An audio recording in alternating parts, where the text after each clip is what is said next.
of the International Endurance Series is here. In this round, drivers will be tackling the Circuit of the Americas in the GT3 category.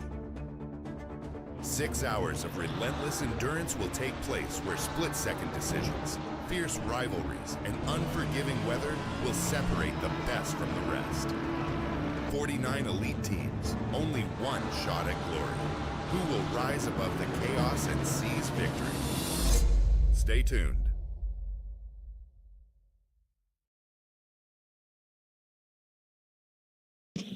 And we are here. Welcome everybody. Good afternoon. Or, well, good lunch, I think, because I think many are also still eating. But anyway, welcome aboard the round number 1 for the International Endurance Series by Lian Li. Feel the difference?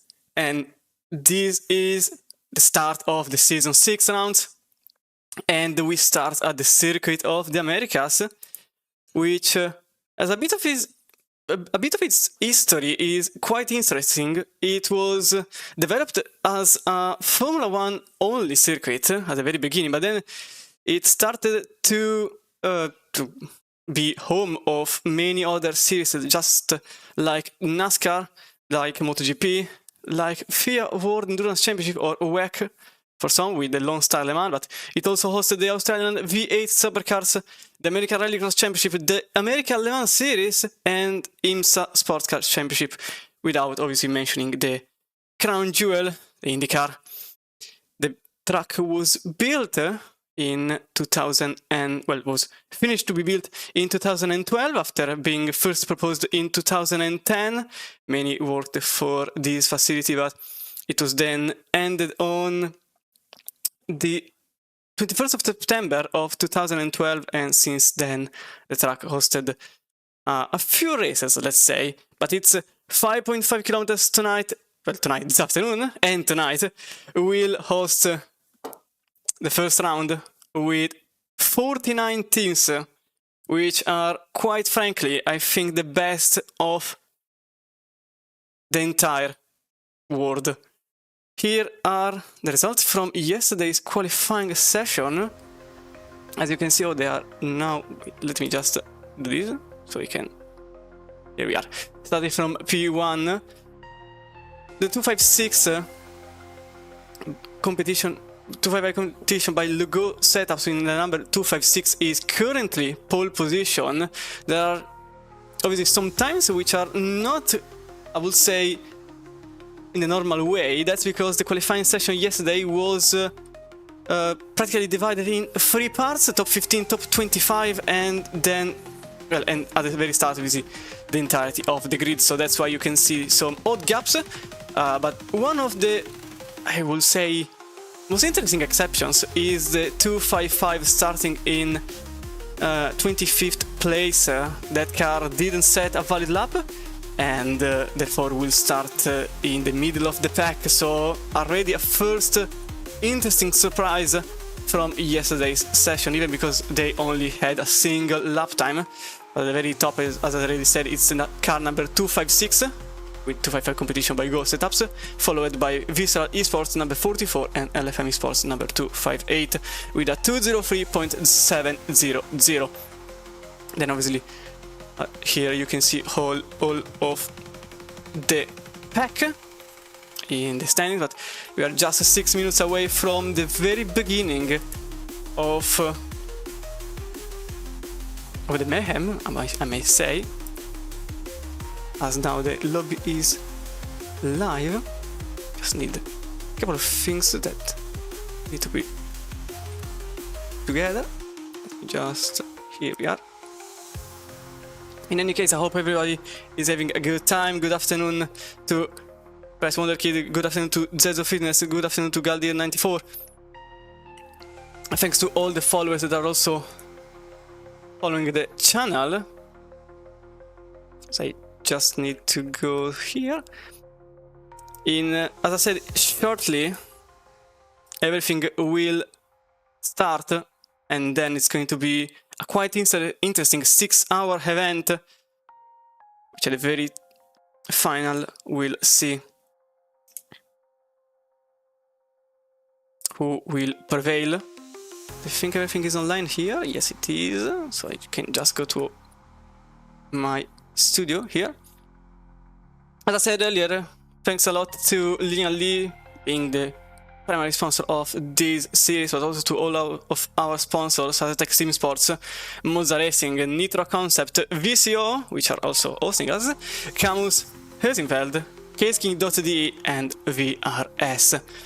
Thanks to them, this couldn't exist, so a huge thank you to all of these people. I've sorted into different categories. Yes, as you can see here, certain times are literally zeros.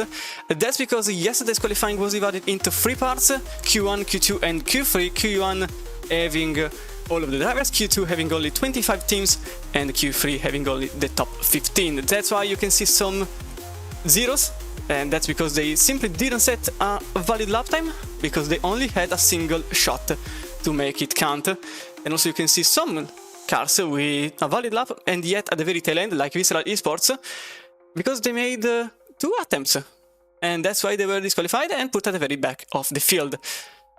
So that's also why you see the top 15 with some different times compared to maybe the top 25. So yeah, no issues. Obviously, you can ask whatever you want. Okay, yeah, no issues. I will just... yeah, I noticed that there wasn't noise anymore in the session, so apologies a tiny bit. I have to go back here. I will be... oh, okay, to disconnect, otherwise it explodes, and that's not a very good thing to happen. Is it already live? And so it is. Yes, it is. You can join back into the session. Anyway, as I said, 49 teams. Okay, everything works. Let me connect and hopefully see if everything works. And answer is yes, it is. Everything is working. Fantastic stuff. We also have everything under control. Let's put this thing here, and everything should now work. Let me put this on max. Okay, now I've also prepared everything for your visualization of the upcoming race, but back to... I think this could remain here. Anyway, speaking about the racetrack, it is quite lengthy, 5.5 kilometers or 3.4 miles, with 20 turns, a capacity of 120,000 people, although it's not very useful for the race, but that's an info now you know it. And as I said, it's a very recent racetrack. It was built only in, well, it was finalized only in 2012. So it's effectively 12 years old, going for 13, since it was opened on September of the same year. And as you can see also the times, these are astronomical times, 203. It's something which is certainly unreachable for the common people, but these aren't common people. Anyway, a few differentiation also in the car choices. We have some Mustangs, we have a lot of Ferraris, that's for sure. Some Audis, some BMW, some Aston, and surprisingly, 2 Bentleys in the top 15, and a single Honda NSX. The number 39 for Jardier Community Team sitting in 13th place, just ahead of Williams Esports in 14th place. That didn't set a time yesterday evening. But also you can see some other Bentleys, so the 2 ahead aren't the only ones. Couple of Porsches. Dynamic Motorsport has 1, for example, in 111. So yeah, it's certainly going to be quite interesting. You can see the gaps, which are practically non-existent. They are simply glued together. Everyone is glued together, and this means that the race will be interesting. I'm already a bit chuckling because I think turn 1, which is named the Big Red after okay, which is named the big red. And then you can see on the background, wait, I can just do this, so it's a bit better to be seen. You can see the S's. This is a bit of a reference to Suzuka. And since obviously the track takes a bit of an inspiration from Suzuka in that section, but as I said yesterday, the first sector is quite technical, but not too much. You have to have a lot of downforce because you are going extremely quick during the S's and the uphill section. Then you start the second sector. It's practically a straight line, so you need as little downforce as possible to get as quick as possible. And then here it is, the third sector, the technical zone, the one where you require the maximum of downforce and mechanical grip at the same time. Here is the tower on the carousel section.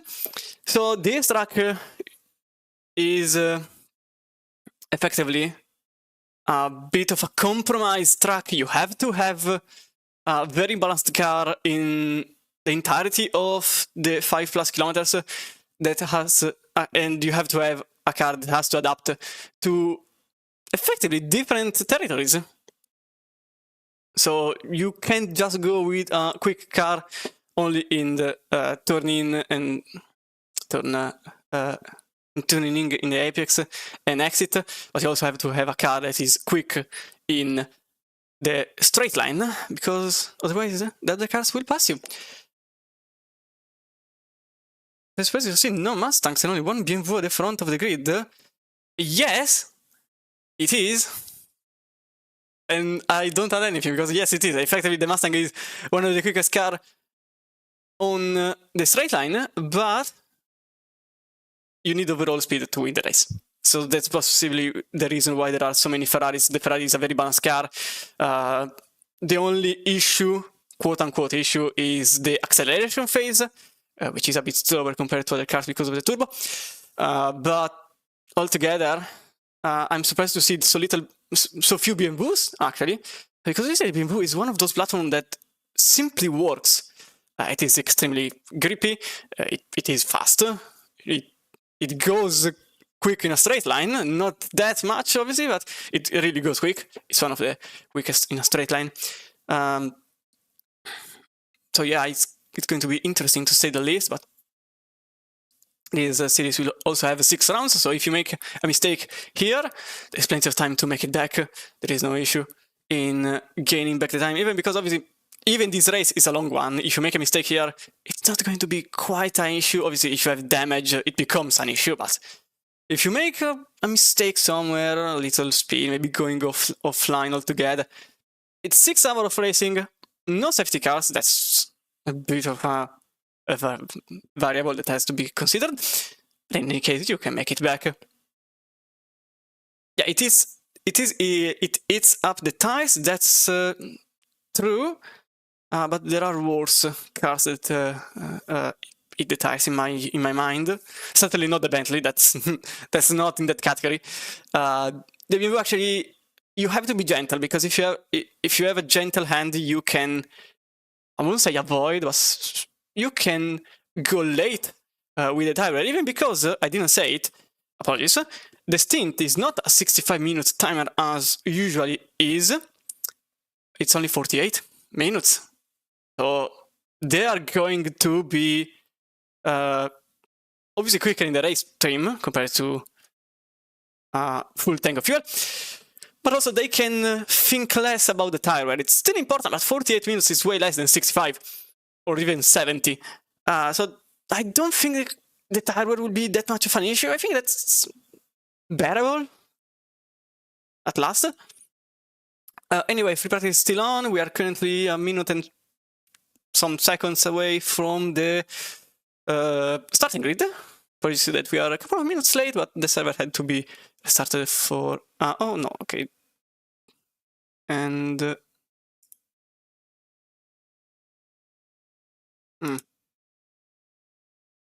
I said, oh, sorry. Yeah, foreshadowing, because I was speaking about it. No issue, I think people will just have more time to get in the live stream at this point. Welcome to all 100 more people here. So yeah, it's I need to disconnect, otherwise I will have some issues later on. So obviously, thanks also to all of the staff of LFM that works behind the scenes to make it happen, and it's a great factory of a lot of processes that have to go right. Fortunately, sometimes issues happen, but this is the one. Yes, it is.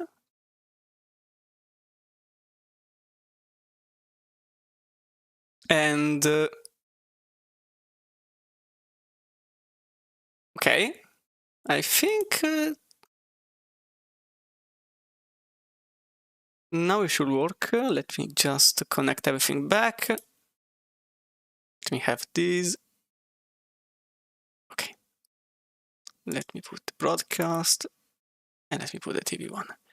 Okay, now we just have to wait for the formation lab to start, which I have, I think, a couple of minutes. This will be not too many issues. The battery is obviously variable.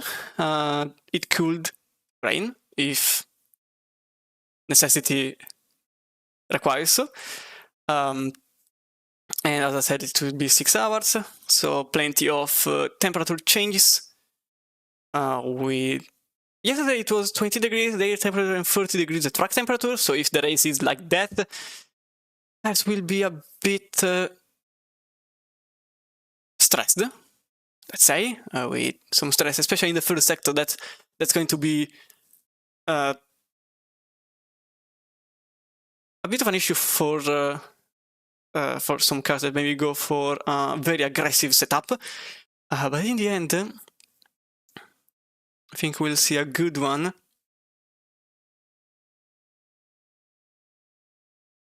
Obviously, if you are also following other streamers, you can ask maybe if you want to see their car on stream. Maybe if the situation just happens to be favorable, I will do so.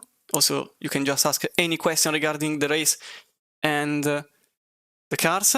I should be able to answer them. Sometimes I forget how to speak in English. It's just that I'm trying to set everything up, so sometimes my brain just fumbles a couple of words. This shouldn't be a problem. Keyword shouldn't, like in bold, we have to put it.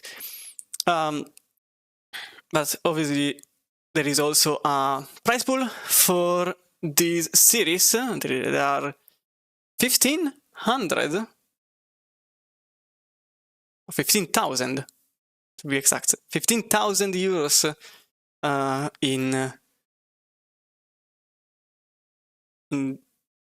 on the table for some teams.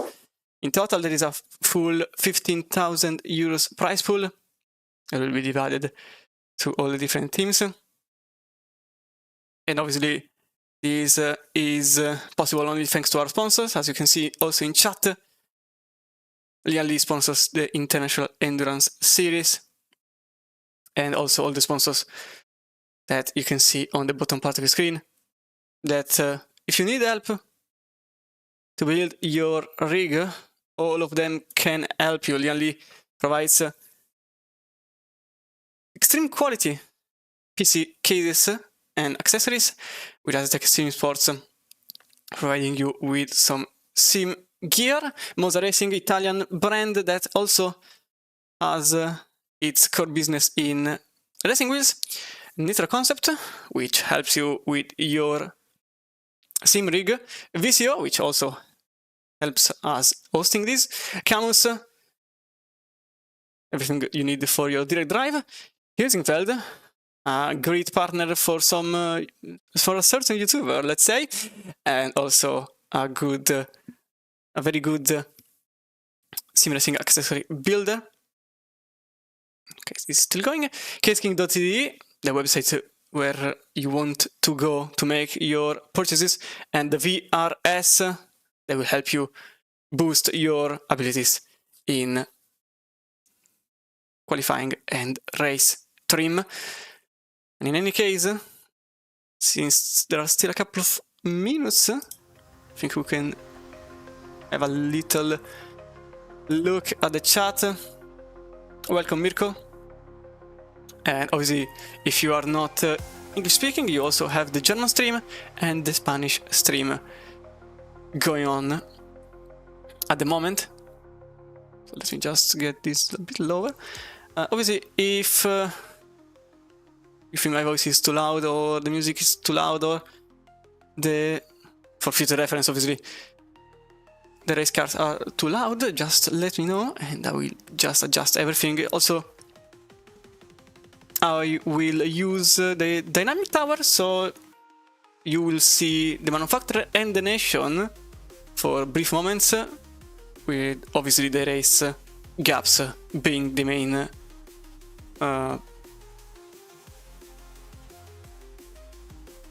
data that will be seen. Also, there will be some replays, so that's my main concern. I hope the transition sound is okay. And turn 1 will be an interesting one, especially because in turn 1 you kind of have to go wide. I think we can all remember what happened in Formula 1 a couple of years ago between Russell and Sainz. That could happen quite easily even here. It happened in WEC, it happened in IndyCar, it happened in NASCAR, not to speak about NASCAR because the racing there is quite more door-to-door, let's say. And I really think that turn 1 here will also be a bit of a turning point for some teams. I just hope that if anything happens, nothing too damaging for the teams, but it's a very odd turn, as you can see in the background. It's a uphill section which then goes on for a nearly 180 degrees angle to then go into the S's, then the uphill section. So turn 1 is obviously a bit of a dive bomb scenario, and I think we could see some pretty interesting moves.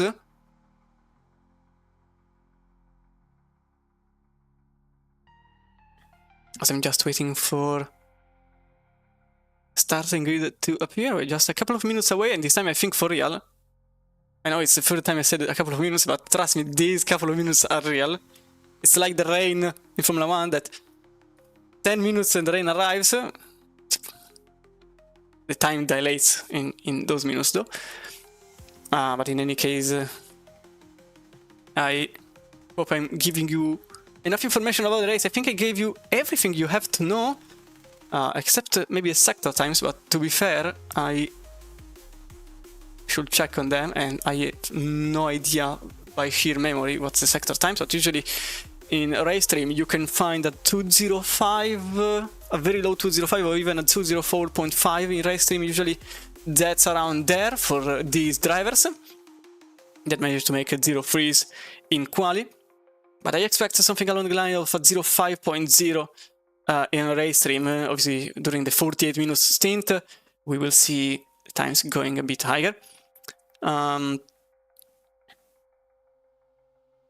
You're mentioning the fact that some teams would possibly think about changing the strategy.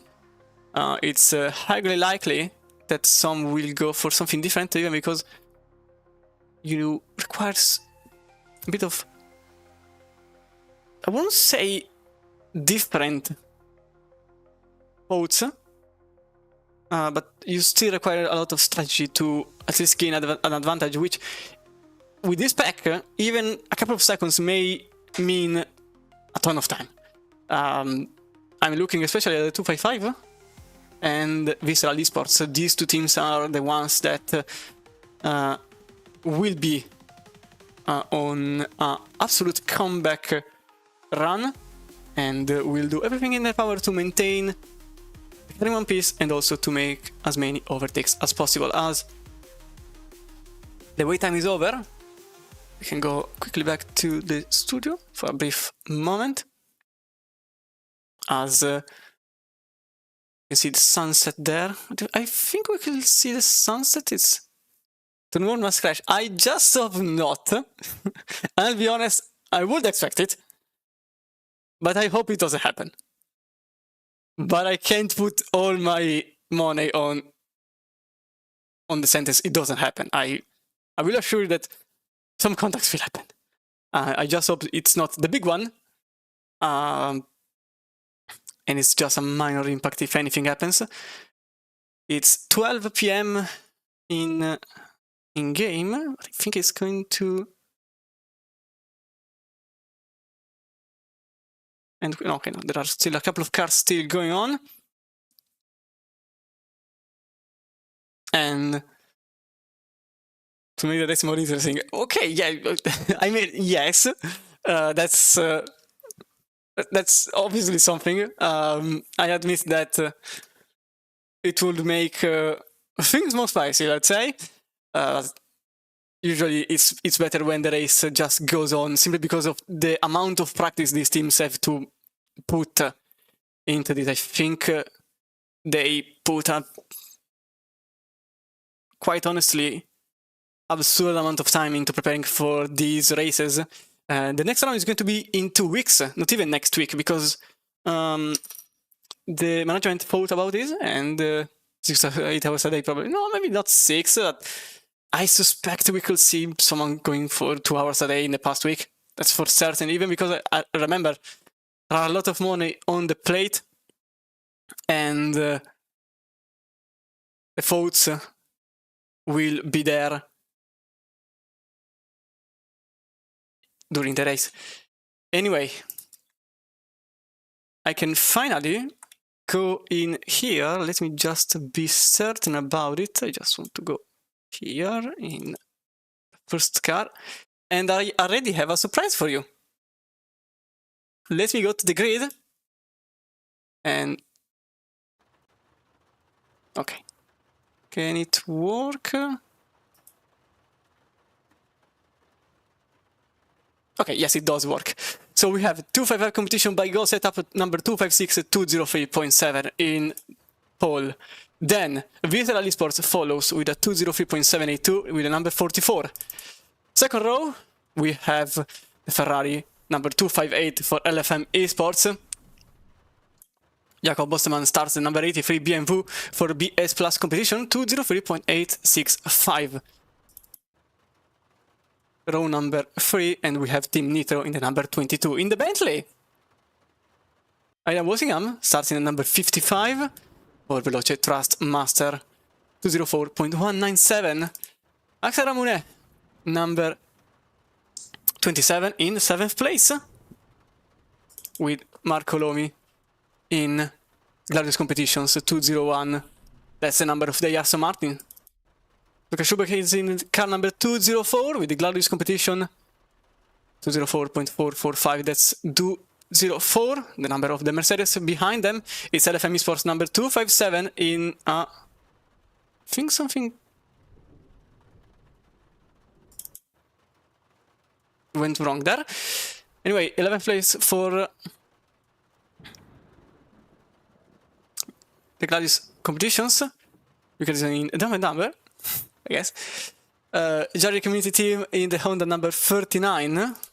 Tinko Valdevelde starts in the 420 Williams Esports in 14th place without a time being set. Yesterday in Q3. And then we have another Bentley, the Alien Academy, with car number 23. Car number 6, J-League Esports. Unfortunately, they just were outside the cut line. Behind them, it's Aston Martin number 745. That's Crazy Life Racing Team. Eduardo Ruggero is in the car number 58. That's Rajoli Esports, car number 58.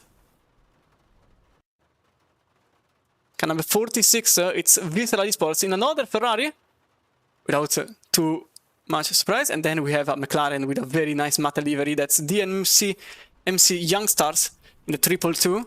In 21st place, Madcap Racing starts the race in their Ferrari with a 205.0. Apologies. Finn Zimmer is in the closest competition in the 202 Aston Martin, and then the 111 Porsche starts for the NMC Motorsports by Kalinic in 23rd place. George Boothby. Here it is, the main car of my interest, the 255 competition by Go Setup, with the car number 259 starting behind them. That's LFM Esports, even for them without the time being set. David Pertile is in the car number 85 with a very nice delivery. That's Team Racing Point starting in 26th place. 27th, another Bentley. It's Lian by Nitro Concepts in the number 21. And then behind them, a very nice metallic blue livery. That's a Ferrari 296 of Sim Racing Champions, starting in 28th place. Number 20, it is in 29th place, RNL Roar. And then in 30th place, we've got the Aston Martin number 254 for Varigio. Car number 42 is in 31st place, still a long way to go, for Skidmark Racing. And then flyby per Cryonics, starting the BMW number 777 in 32nd, just in front of the Mustang, which unfortunately doesn't have the correct camera, because the Mustang is a bit glitched. Fisher Racing Esports in the BMW number 34, number 93, apologies, in 44th place. In 35th, Sim Heaven Motorsport in a McLaren 720S, car number 69, starts in 36th place for Speed Racing. Maximum timer is 48 minutes. Then we've got the Fisher Racing Academy in the car number 11, that's 37th place for them, with the Ferrari 869 at 081 Competizioni, full Italian team there. Number 48, it's Aura Racing team, the car number 48 in 39th place, and then Armentario starts in 40th in the Audi R8 Evo 2. 769, it's another Bentley, and it's RCI Esports. And then only 3 cars remain. These ones are the Ferrari of Top Racing TV, number 33, starting in 42nd. Number 997 for Fisher Racing Esports in 43rd place. And then number 45, Visceral Esports, only 44th place.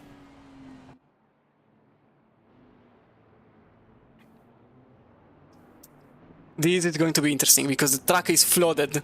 Well, it was flooded, now it's only wet. Well, only, it's a way to say it, only wet. But you can see the spray is absurd. We are into the formation lap. And I really think we will see some interesting situations there. Now no, not like this. I think I broke it. Okay, yes, I definitely broke it. But luckily I just broke it before the race started. Okay, no, maybe I didn't break it. Didn't is doing a lot of heavy lifting. You can see the spray, or rather you can't see the cars at this point. The fog is here. We are back at Nürburgring for a brief moment.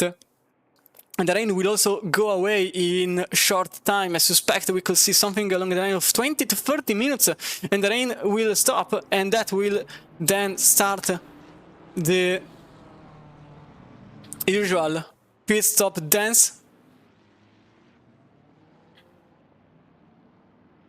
It's perfect. I have no idea, because in OBS I actually see everything correct.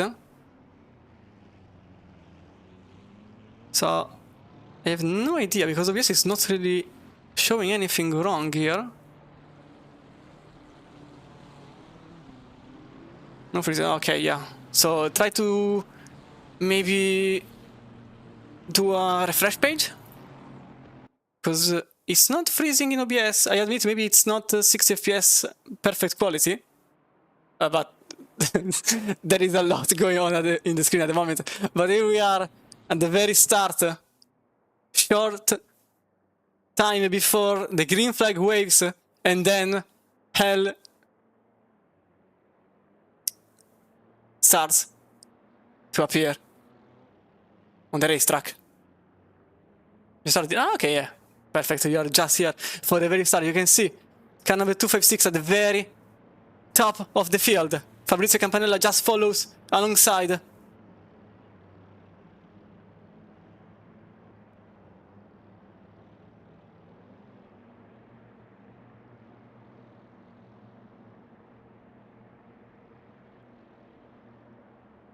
and green light, and away we go with a very good start by the Ferrari behind the leader. I think there was a chance for an outside move. There's still a chance for an outside move. 2 by 2 by 2. There are a lot of guys free wide there into the BMW. It's the Ferrari that's now in 4th place. I think the 258 is now in 5th place because Veloci Sports is now just ahead of them. Even the Bentley is ahead of the car number 258. Meanwhile, at the very top of the field, the 256 remains on 1st place. Then 2nd place for Fabrizio Campanella, still there. Jacob Osterman follows in 3rd, and then the number 55 is in 4th with already a bit of a gap there. 258 battling with 201. That's LFM and Gladius competition. Already see a car off. It's a number 33 currently spinning in the background. That's Top Racing TV back at the very top of the field, completely packed here in the wet Texas track. But for now, a very clean start. Even 111 is in a bit of a difficult position, currently sitting in the very... Oh, that's Leonardo Porco going extremely wide and losing a ton of position. Oh, there is a crash there. I think there are a couple of cars stopped on track. Yeah, there is a mayhem there just outside the hairpin. I think Aston Martin is off, and that Aston Martin is... I think Crazy Life Racing is off. Yeah, it is the 745. 745 is off.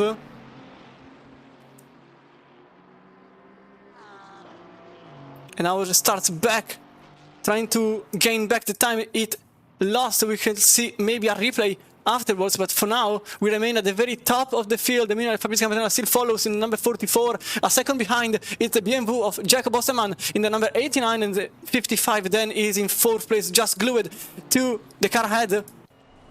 As you can see here, visibility is pretty much 0 to none, and another car is not on track anymore. I think that's... the car number, I see there... Oh, it's a 701. 701 is off. The race are in the technical zone.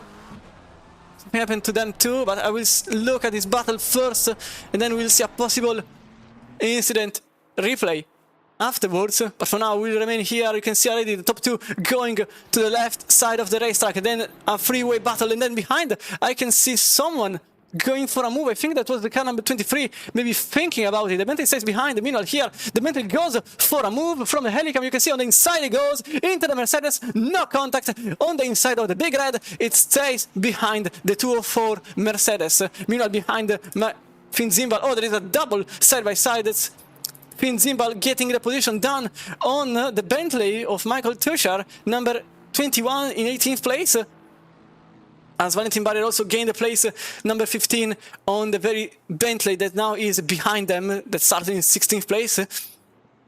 Back at the very start, still this freeway battle goes on with the Veloce Eastwood, and now goes and thinks about a move, maybe on the outside, maybe on the inside. It's going to be there. Inside, I think the BMW says on the outside, and the answer is, in fact, the Ferrari goes on the inside, takes the move, and goes as inner side as possible, with the BMW going a bit wide and losing the place even on Tobias Gronwald, which is now in the car number 22 in 4th place, and that's the BMW of VS Plus competition going in 5th place. Then behind, oh wait, there is still a battle there going on with the Bentley taking the outside line. Kenny, oh, there is a contact there, but Ferrari remains where it is. Ahead of the Bentley for a brief moment, and now back, cutback move, now into the inside, can he stick? Oh, he does on the outside, and that's Tobias Gronwald now in 3rd place in the podium position, just ahead of the Veloci Sports, which is back in 4th place. They just made the overtake on the BMW, which is now behind them, but now they are back in 4th place, even after some contacts. Then we go into 8th place. There is a quite an interesting situation ongoing between the number 257 and the car 27. Oh, it's that for some reason it's a bit cut there. I will correct it just in a brief moment, because unfortunately it is, well, luckily there is something else going on, and that's the 257 going on inside on the turn number 20. A little contact between the two of them, but the Ferrari number 257 goes ahead of the 27, and then you can see another battle sparkling there between Marco Lomi and Jacob Osterman. That's Aston Martin just ahead of the BMW into turn number 1, into the uphill section, and possibly a cutback is available there for Osterman as Lomi stays on the inside for Gladius competitions. Oh, the BMW sideways into turn 2, but that's a position down, number 5, and the BMW is now in 6th place. Meanwhile, behind, Axel Rameux remains in the car number 27 in 8th place, following their opponent. And Eski Lopert very close to the car ahead, although I can't see anything because they are not really using the wipers, so we'll go with a different camera. Yeah, this is a better one. Into the splitter, just glued to the Mercedes ahead.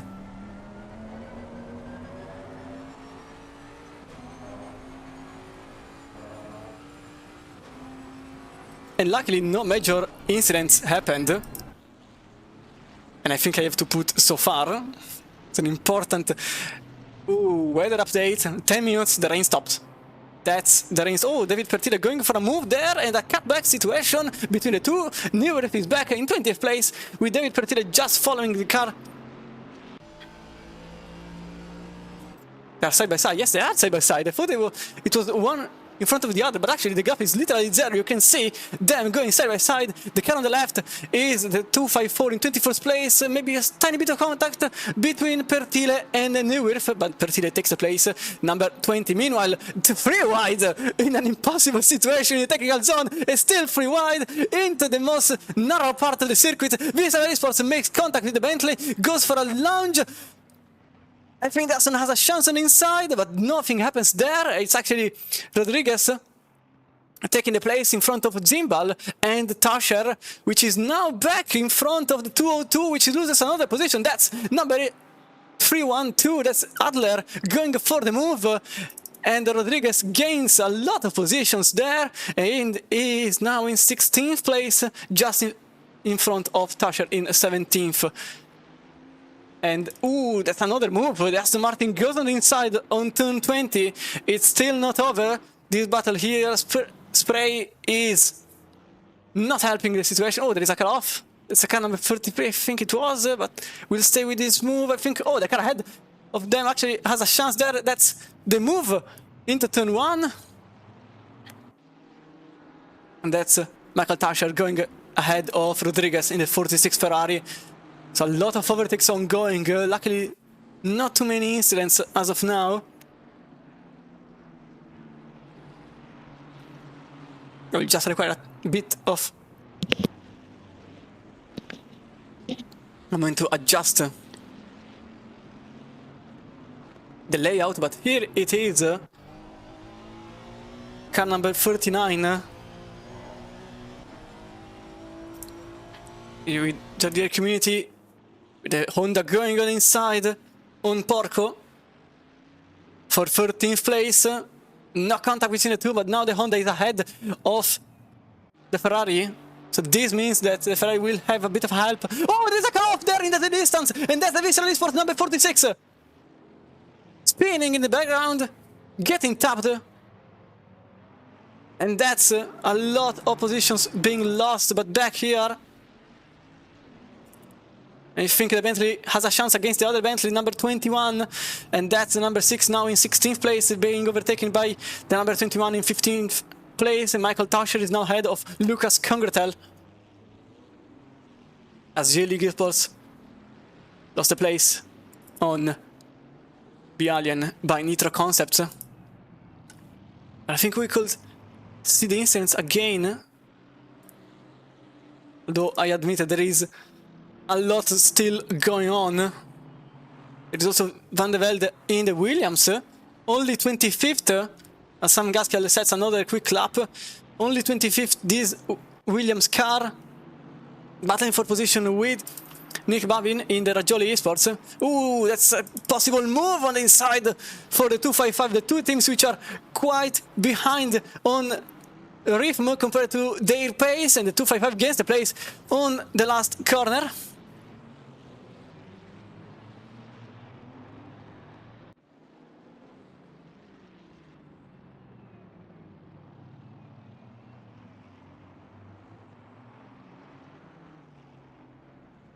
As the Ferrari now is just ahead of the Williams car. Apologies if I'm not keeping track of every incident. I would like to make a replay of some of them, but there is just a lot going on. Or if I have the chance, I will do it later on. If you want a specific replay, I should be able to provide you with it, but not now. I think it's a good thing to say, not now, because I think there is a possible move going on between COTA and Raune for low fuel motorsports. Now into the main straight, or rather the main back straight.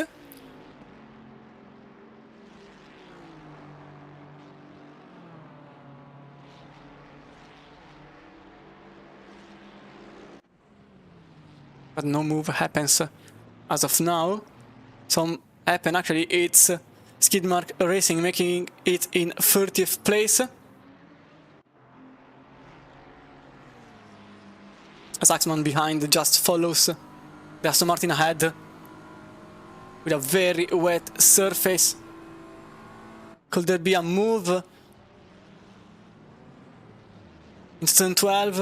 And the answer is no, there isn't any move. The BMW remains behind and follows the Aston Martin in its path.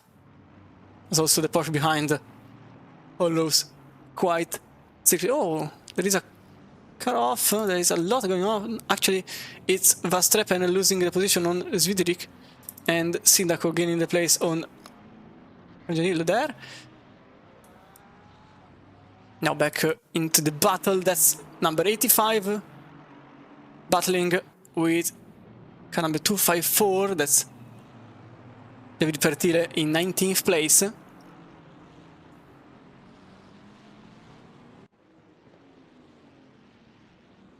This 4 cars pack now remains in a diligent condition in a single line. See, everyone is on the drier line. Not really a dry one, but certainly better than the external patch completely flooded. You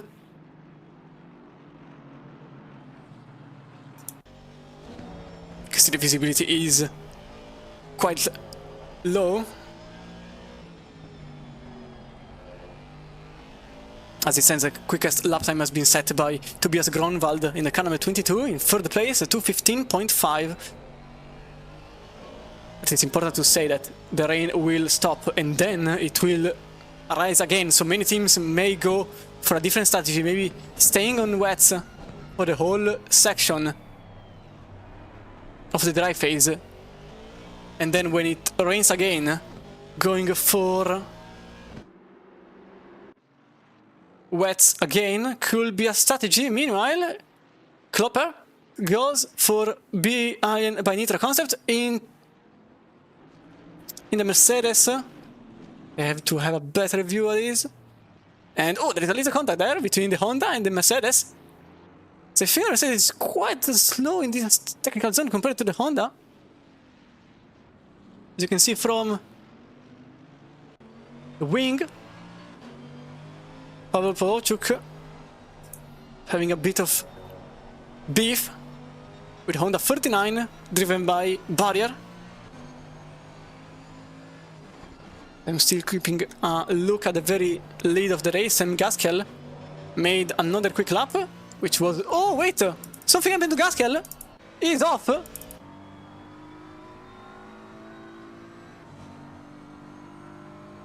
We lost the leader! I think the leader is disconnected because he's not in the race anymore. Yeah, you can see the whole field just went up a position.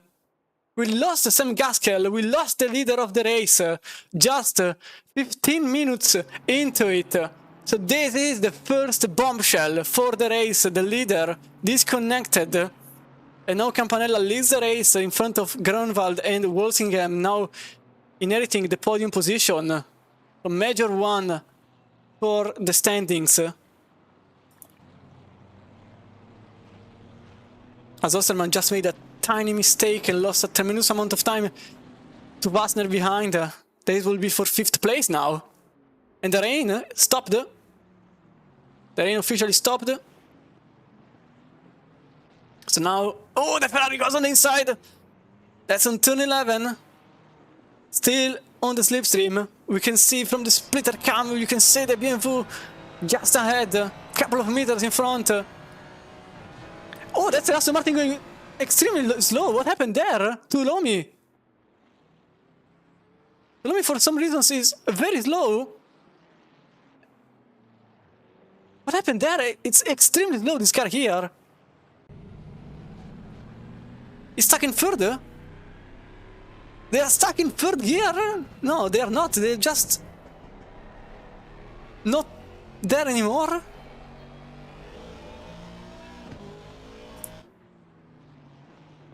I don't understand what happened. So another bombshell. The 201 is nowhere. It's like they are losing ground because of some damage. Unless they lost the car without complaining, but I didn't see any yellow flag. Yeah, they're going into the pits. So something clearly happened to this car. And another bombshell, the 201 is now into the pits to repair the car. So another major one there, and now into the very lead of the race. Grunwald for a brief moment was possibly attacking. So yeah, Marco Lomi is now off the chart. Oh, there's a Bentley going extremely wide. Oh, that's Stasher and Porco making a lot of damage to their cars. You can go for a brief replay of it. A little contact there. Unfortunately, only the final phase has been picked up.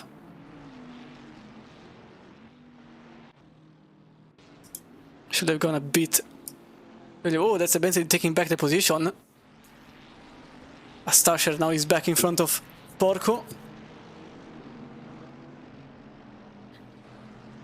So now 12th place for them, and Hoplite Esports team is now battling, still battling. No, not anymore. Since they go for a dive bomb, narrowly missing the Mercedes, way too late into the brakes, and that's Barrier nearly colliding with Pavel Plovchuk, who still stays in 10th. Meanwhile, battle for the lead. Here we are.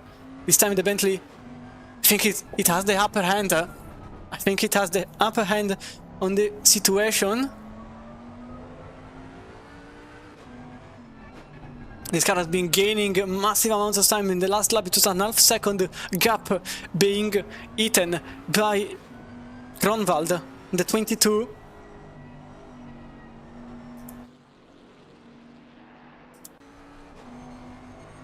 And now the difficult part, passing the car ahead. As Buffby makes the pass for 21st place narrowly. So he's now back in 22nd.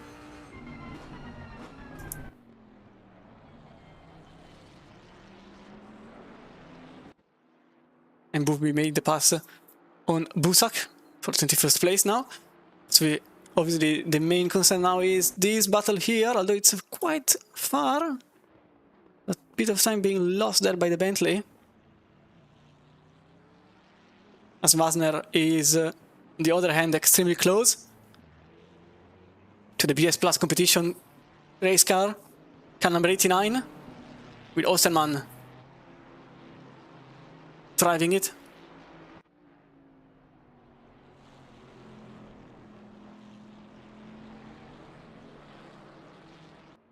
In any case, I think the Bentley has a good opportunity, especially in the first sector. You can see how much it stays behind, and it loses a tiny bit into the third sector, which isn't great, but it's better than losing on the first. Now, can there be a moment here?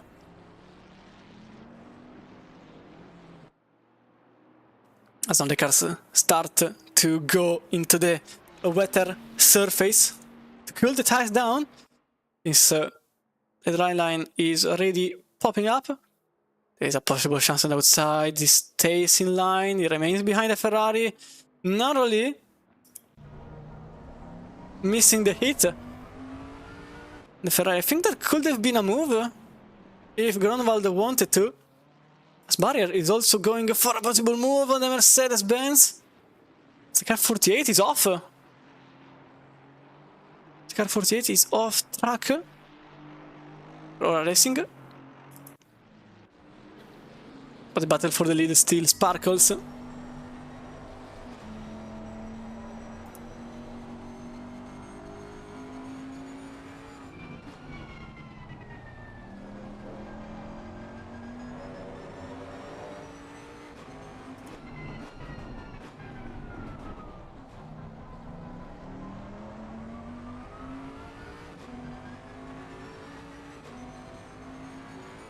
She comes in and makes the fastest lap of the race so far. And Grunwald follows 30 milliseconds quicker.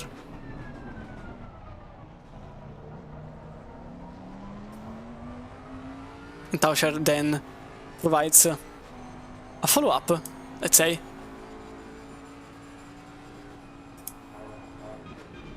Making a 2:13.4.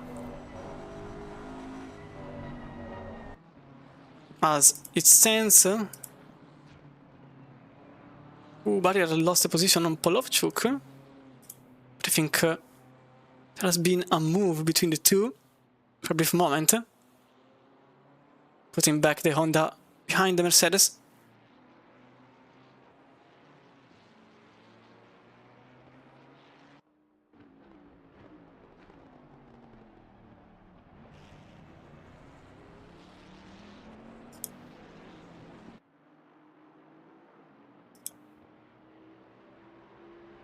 Still one after the other into the drifting, but this time I think there is a concrete possibility.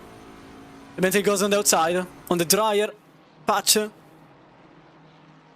But I think the Ferrari stays on the drier zone, leaving the Bentley without too much to work with.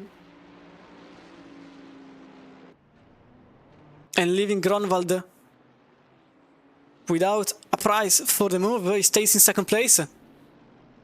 The car number 22.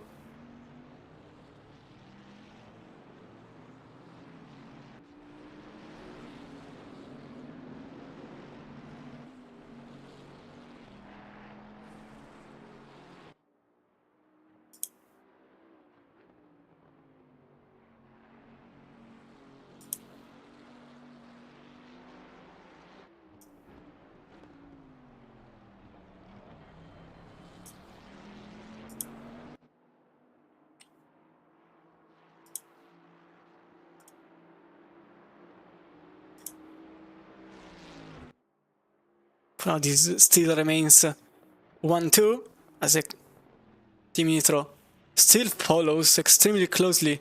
The Ferrari had to go for a little battle. That's the one for 10th place. Still going on between, well, among these three, but this time maybe Barrier has a chance into turn 1. Can he make it stick? He doesn't attempt, but a car is into the pits. It's the car number 254 into the pits, maybe going for a different alternative. And meanwhile also the car number 23 is closely glued. Well, these 5 drivers are pretty much in a complete battle of their own. I'm keeping an eye on what's happening in the lead, but for now there is a possible chance here for the Bentley on the outside. Can he make it stick? No, it doesn't. The wet track doesn't allow for it for a move on the outside. It's quite difficult there.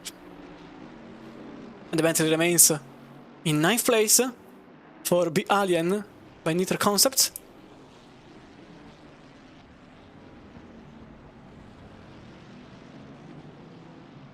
The issue is that these two are simply helping the other 3 getting closer. As you can see from... Oh, maybe there's a possible chance there for the Bentley. I think there could be a chance. Into the inside, Klopper goes, and that's Sherat now in 9th place, taking the place. And now creating a 5-way battle for 8th place after the move happened. So this is now a bit more than a little battle. And disaster might happen if someone makes a wrong move. Now remember, the stint timer is 48. Oh yeah, I managed to make it work. Nice. So NFA. Boys, but I didn't put a setting correctly. I will take full responsibility of that. Grunwald went for... Oh, wait! Something happening there! Meanwhile, the Mercedes goes... It's a freeway battle for 10th place, and Barrier lost the place on Tasher in the Bentley for Lian. Can he make it in turn 1? Yes, he does! With Michael Tasher making it just enough space to beat a Bentley, which is quite large, and it does happen. That's 11th place for them, and now the Mercedes is just barely ahead. Still going strong is the battle for first place, this one here, but these two are still following one another. The last lap was a 12.772 for Campanella.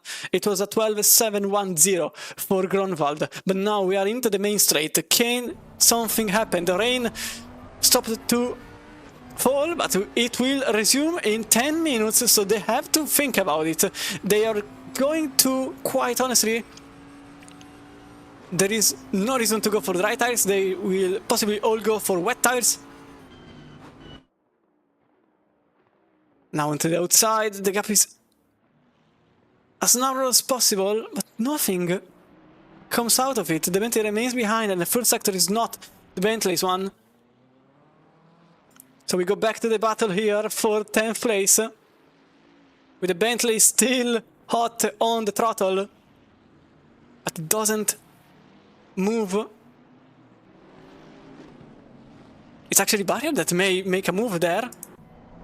Look at this, the one is pressing a tiny bit. They are not leaving a single meter, they are just there, following every single move Tauscher makes. And in these conditions is very difficult. It's it's starting to become a bit drier than what the wet are built for, but they have to endure until the pit stops, which will happen in 20 minutes. It's a bit of a long time, but they have to do it because they can't afford another pit stop. It's a very lengthy... Oh, there is a pass there behind. Yes, it is. It's Zimbal. It's a team order because Zimbal is now in front of Porco.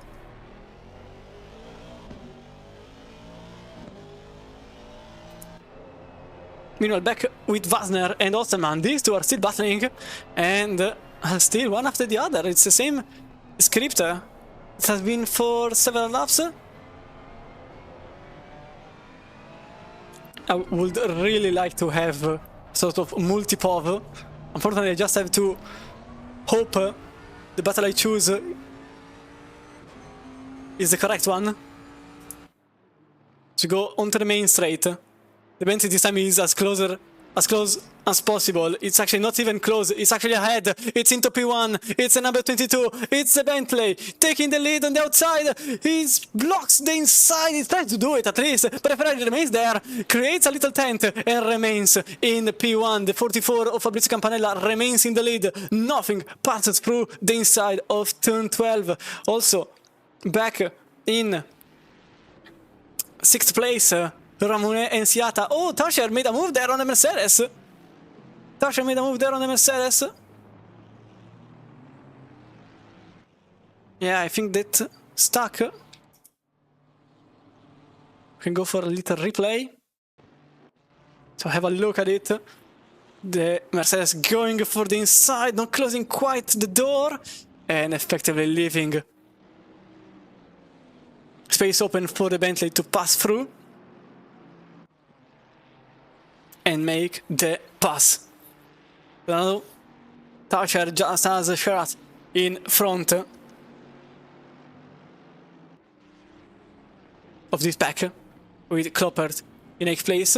Now back at the front of the field, there are several battles going on, and quite honestly, I don't think we're under investigation between 769 and 1111. Ooh, Siata made a move there into 6th place. So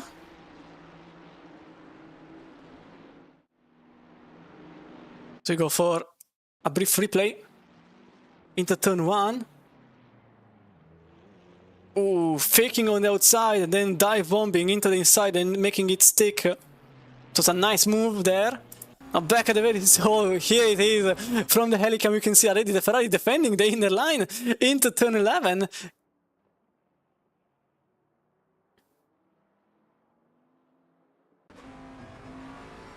But having a better run onto the main straight.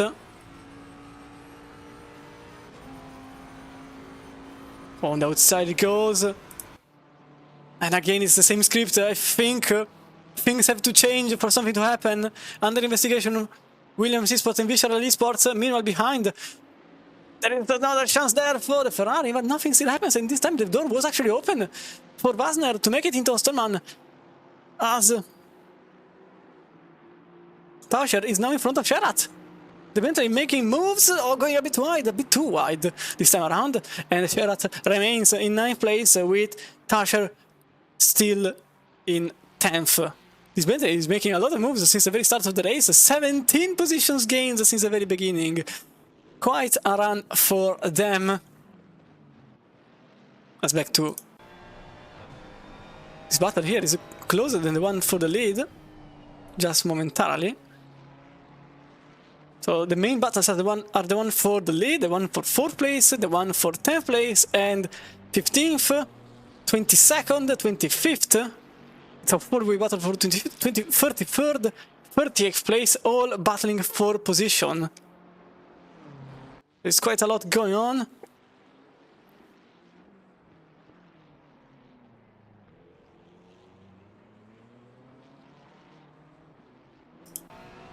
I think Wasner had enough. Oh, Tauscher is into the inside. It makes it stick.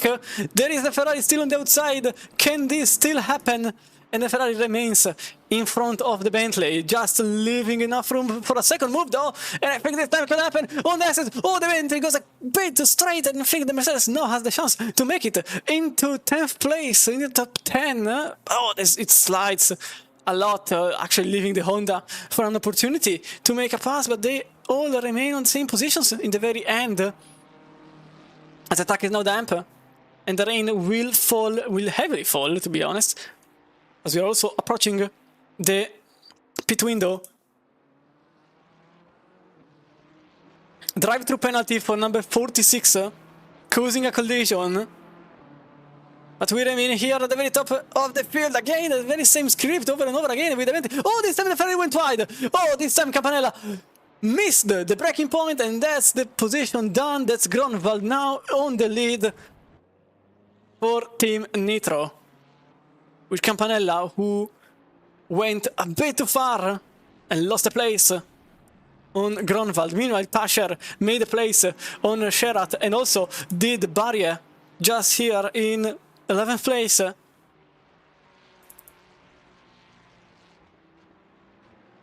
It was a bit of a mistake for Fabrizio Campanella, who lost the lead of the race. He is now in second. Second, 0.3 already behind the new leader of the race, which at last made it work. So now barrier just behind Ferrat. Oh, on the outside of 220, that was a quite easy move, and the Mercedes goes into the inside, and the 204 makes it on the inside of the 39, but it's still not over yet. And Pavel Polovichuk now in 11th, can he remain in front of the Honda? You can see side by side. This is exceptional racing, and the Mercedes goes back on the drier line. Oh, I think it goes for a move there on the Ferrari. There is a bit of a space available. Actually not enough to make a move. So Polovichuk remains in 11th place, and Sherat is now a second and a half behind Tauscher. The Bentley having an immense strength in these variable conditions as it stands. Quite a common factor, Bentley being at the moment best car around. Shea O'Sullivan goes for the move in 23rd place in front of Busa. I think they have some front-end damage for a mistake of some sort. Oh, there is a good fight here for position. You can see the Mercedes made the pass in front of Sherat, but now it's Barrier just following the Mercedes, giving the slipstream to his rival. That's a nice thing for Polovchuk to maintain Barrier just in front of the Ferrari, but now there is a possible pass. Oh, there was a dive bomb available there. Barrier didn't go for the move, he remained behind, and now there is a possible fight for 11th place yet. Oh, the Mercedes loses the position, and there's a contact between the two. And as we go into the helicam, it's actually the Ferrari maybe taking the outside line over the Mercedes. Drive through for car number 48, causing a collision in lap number 1. We'll see a replay later on if I have the chance. This is exceptional racing. As you can see, the rain started to drop again. We are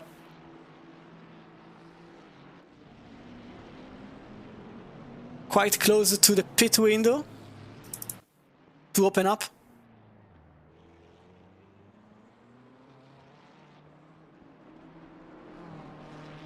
And 44 and 201 are under investigation. An incident of some kind.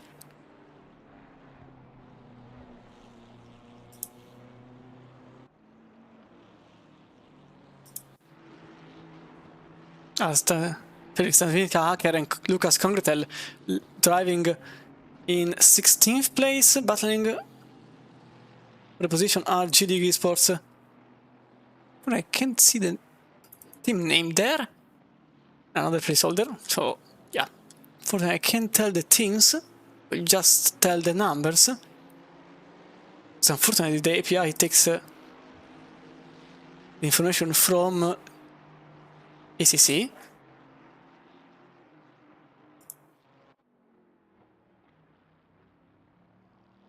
But that's supposed to be for the next time, as Wasner remains behind Oseman. This has been several laps they kept this pace. Now the gap in front is 2 seconds.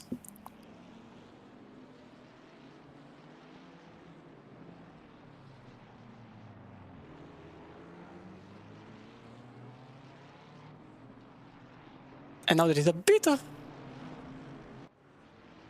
calmness, I will say. That's a tiny bit, not too much. Although this is a freeway battle for position. Number 16. Oh, that was a bit of a slide there for the Ferrari. Obviously everything will sparkle again.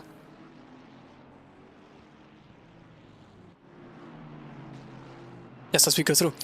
Meanwhile, Grey 14, yes, Shea O'Sullivan, as I mentioned earlier, is in the car number 45 and he is in 23rd place. Following the 2 cars ahead, battling for 21st place, those are Tipash and Sherepin. And also, hi to Link Zerov. Welcome in the stream.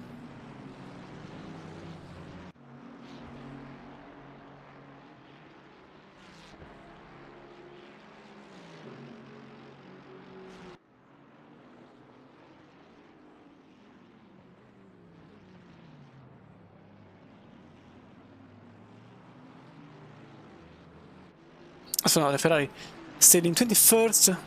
The Ferrari. It's correct. In 21st. For a brief moment I read 22nd, I don't know why. With Sherepin in 22nd place.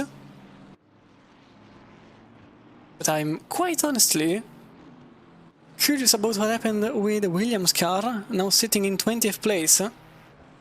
Oh, there is a possible move here. Finally, Wasner makes it in... No, he doesn't. Or maybe...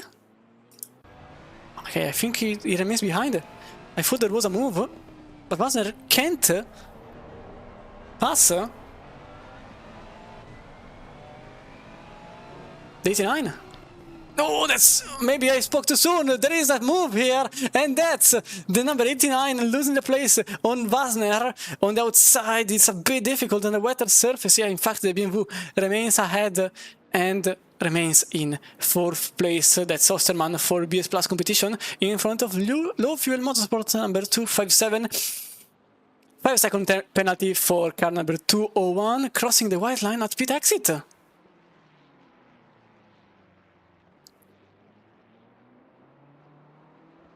So 5 seconds for crossing the line.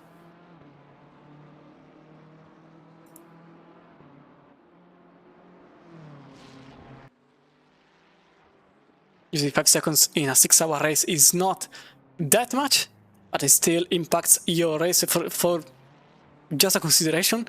5 seconds could mean... Oh, there is a possible move here. There is a move, actually. Adler into the pits early on. That's why there was a move. So as I was saying, 5 seconds could realistically mean up to 5 positions in this field. So it is a bit damaging.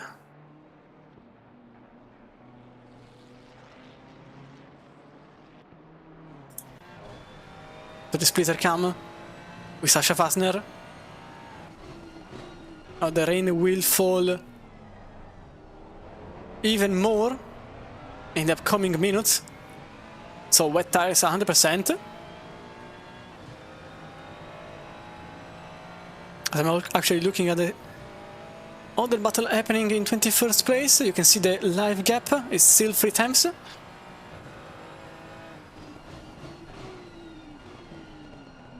Getting as close as possible on Osterman. As O'Sullivan remains behind the T-Pack. Although now we are into the main straight, the main back straight. I forget to say it in the correct word every time.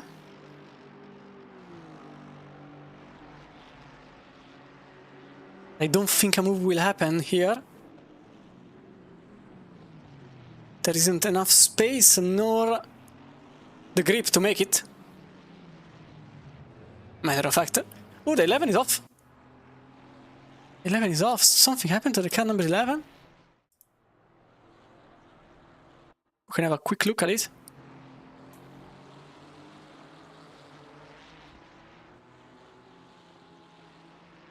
Oh, they just lost the rear. They just lost the rear. That's why. Oh, that's Wasner. What is into turn 1? I think there can be a chance there, but Congress goes into the pits in 16th place.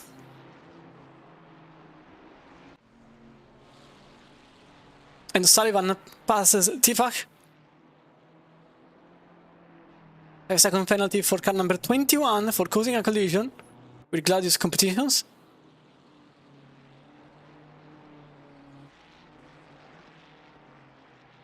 Number 203.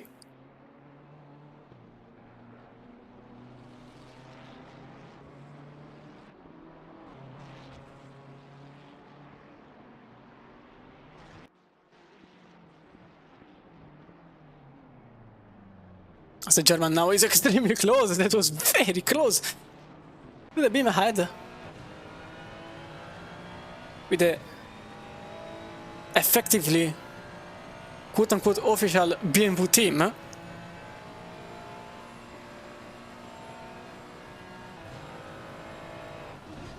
The undercap is quite a lot. And Wasner remains where he is. With a question mark at the end.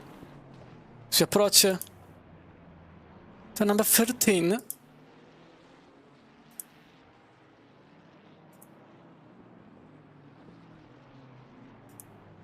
And then there is this battle here. There are the 2 teammates, number 23 and 21, Kloppert and Tasher for Lian by Nitro Concepts. Both battling for the same positions now. Position number 8.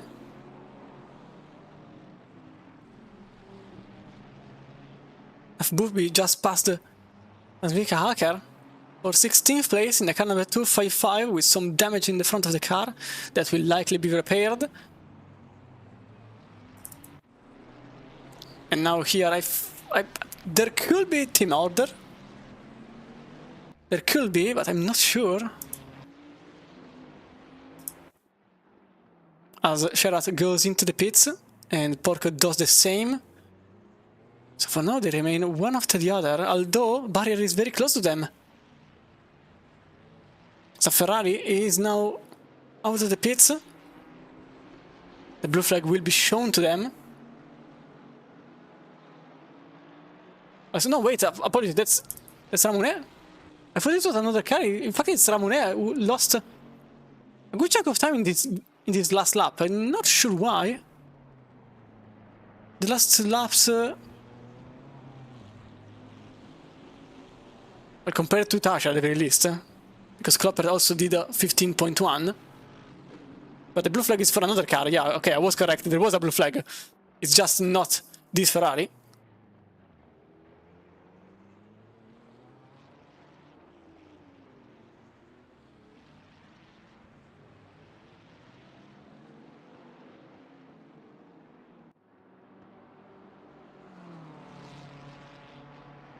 As the Bentley don't follow. Oh, actually, it's possibly Barrier who could think about something.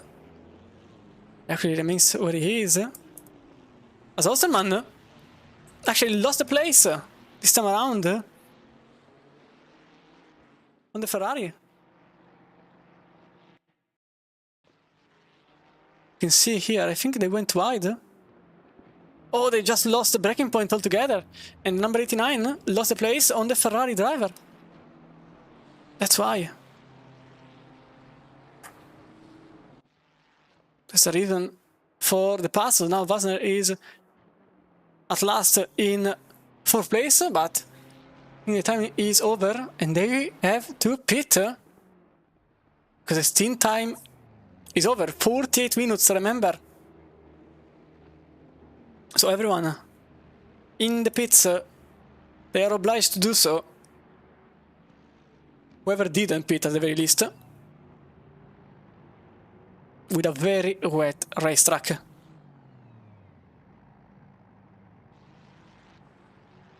Obviously, mayhem will spark after this.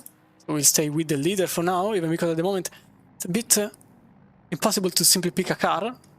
Simply because they are constantly moving.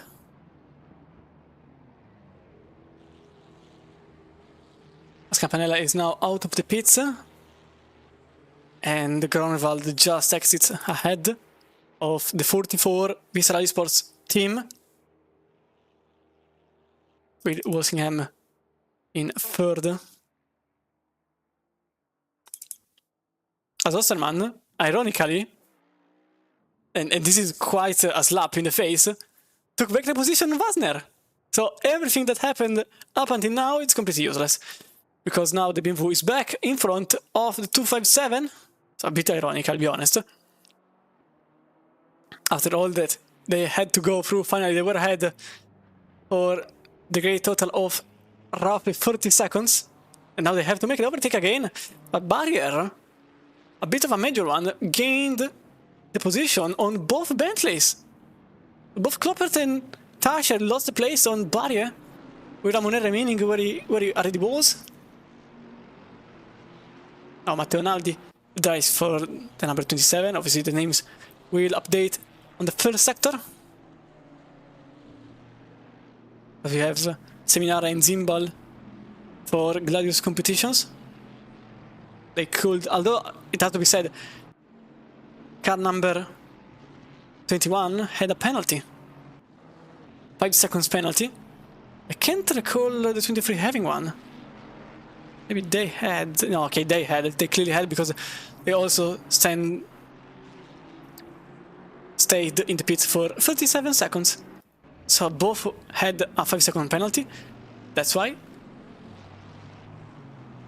And in terms of repair, I think only one car actually repaired the car. I can find it in the 4-0, 20 seconds of damage They are now in 27th place. That's now Rodriguez driving for Williams Esports.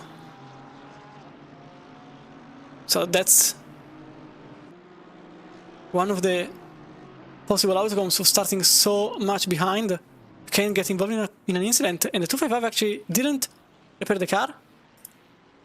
It remains on 19th place, and Shar and Polovchuk, apologies, and Tasher possibly changed positions out of team order.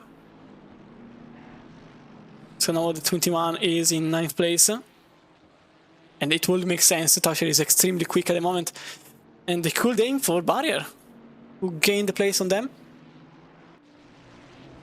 And if it doesn't work, simply swap back. Meanwhile, Edison, with, unfortunately, I'm not showing livery for KFC buddies.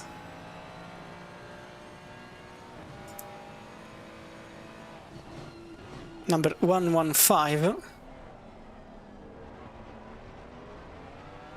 Again, apologies if the names aren't correct, but that's beyond me, simply because the teams have to put the correct team name even in the livery in Assetto Corsa competizione. Otherwise the plugin doesn't really work.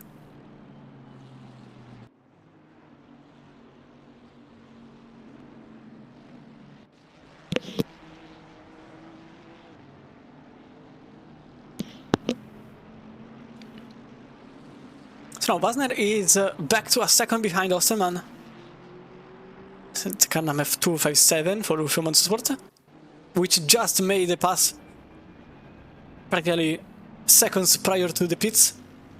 Now he's back behind the BMW for BS Plus competition. Meanwhile, here the 115 is tailoring 10-second penalty for car number 85 for causing a collision with car number 20. Car number 85, which is currently in order. There has been a massive mistake again. Something happened. This time is a bigger one. Oh, they just lost again! The very same spot! They lost the car again in the brakes. And now they are in front of another LFM car, but this time it is the number 258.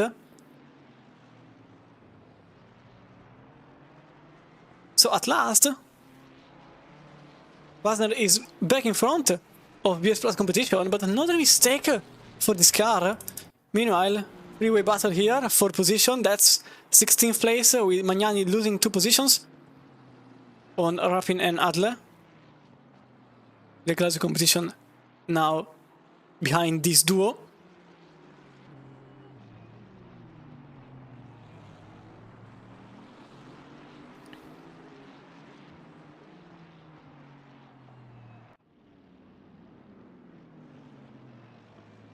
We have possible move on the inside into turn 1.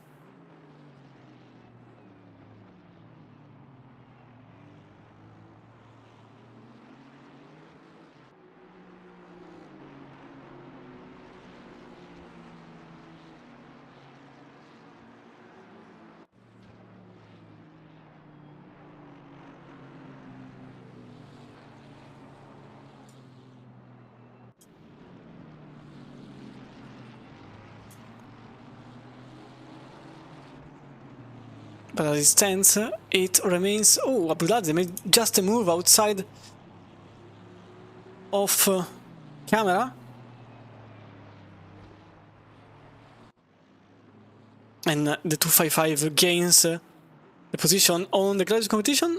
Number 201, 18th place for this team here. Meanwhile, Barria extremely close, not even close, alongside, not even alongside, in front of the car number 27, a bit maybe too deep on the brakes. Can he make it stick? He remains on the dryer line, he remains on the inside on the right-hander, and Honda does pass the Ferrari, blocks the inside, and Matteo Naldi has to remain behind Barrier, who is now following Schneckenburger and Osterman, who are now battling for 5th place. So this car here, which started 6 positions behind, is now making moves for the top 5 of the standings, as this will be For a brief moment, my voice... Okay, not maybe for a brief moment. I require some water. I will do it later because now there is a possible pass. There is actually a pass between Frey and Drechsler for 25th place, as the 111 is now ahead of the number 42. So now DMC Motorsport by Klimisch. It's now in 25th. And 5 seconds in front is the battle for 22nd, so bit of time to gain back, but everything is still possible. Remember, 6 hour racing, no 5, so never say never. As it stands also, incredible performance by Huben, who just gained an entire second on Campanella, but also Walsingham gained 7 tenths of a second on Campanella. So something may happen for second place. There is a concrete possibility that we could see something. And the 255 is already behind Adler. They were starting in no man's land.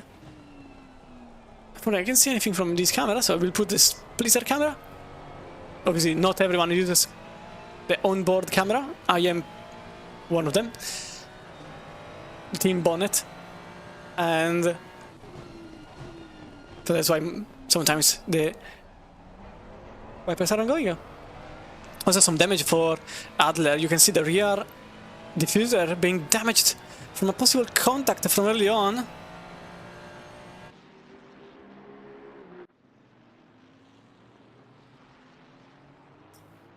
Unfortunately, I didn't have a real chance at seeing what happened at the very start, mostly because I can't anymore. So that's pretty much done for me. Because I just have a window which goes behind for 10 minutes only. Oh, there's a pass there. That's Brandon Gates going in front of Niels Steinbrenner for Cryonics Racing. Never mind what I said, because the 259 gains back the position, number 23. So a good cut back there for the 2 cars, leaving the Low-Fuel Motorsport ahead of the Beamer. Also here, the very middle section of the top 10. So 6th place is the battle for position. As Abuladze made a pass on Adler off camera. For now, I would like to remain here.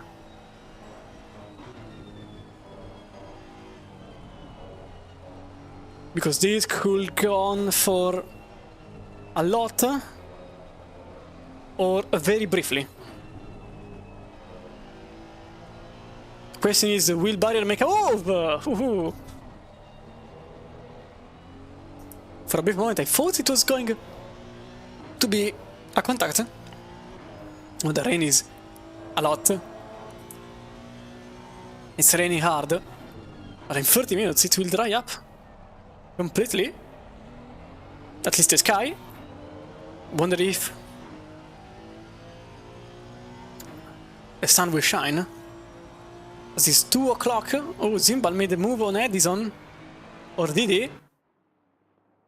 I'm not sure about that. I think Zimbal still has to... Oh, there is a contact there. I think the Aston Martin has the position. Yeah, it has. Zimbal makes the pass on Edison.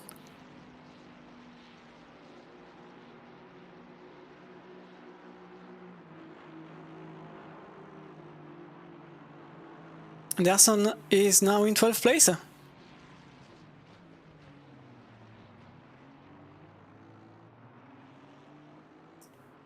wonder if I can see the... There was a contact, that's for certain, but for now we remain here, back in 6th place. With Oplight Esports team or Giorgio Community, which one of the two you prefer? This time around, Fabrizio Campanella in the 2nd place, following the leader, made a good improvement. He gained 4 tenths in the last lap, so now the gap is 2.5 seconds. Which is, considering it's already an hour that has passed. That's very little.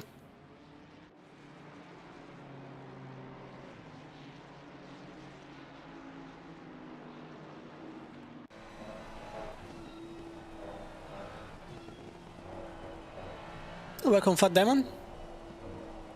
Good morning for you, I think afternoon for us.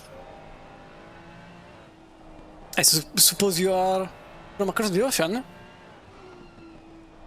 It should be 10 o'clock, maybe 9. Depending on which part of the continent you are. For now, this battle still goes on. And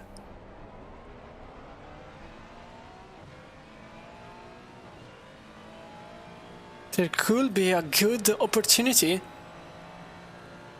for Barrier.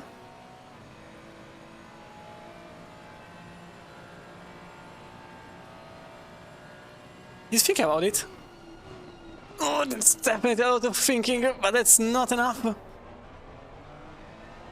He remains behind. Oh, never mind what I said, because he goes put inside. Into turn 13, a little bit of contact between Barrier and Neckenburger. That's inside done, but there's another couple of corners remaining. More contacts between the two, but the Ferrari has to remain behind, and that's 6th place for Barrier. Completely fumbling my statement and going for the move in a bit of an impossible place into turn 13. That was a very nice one, and now Neckenburger is in 7th place as Tasvik Hacker also made a pass on Magnani. That's number 20, just in front of the graduate competition number 201, in 20th place now.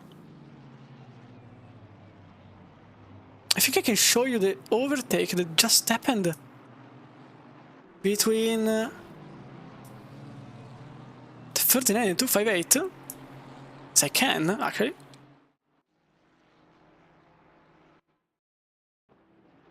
So this was the move.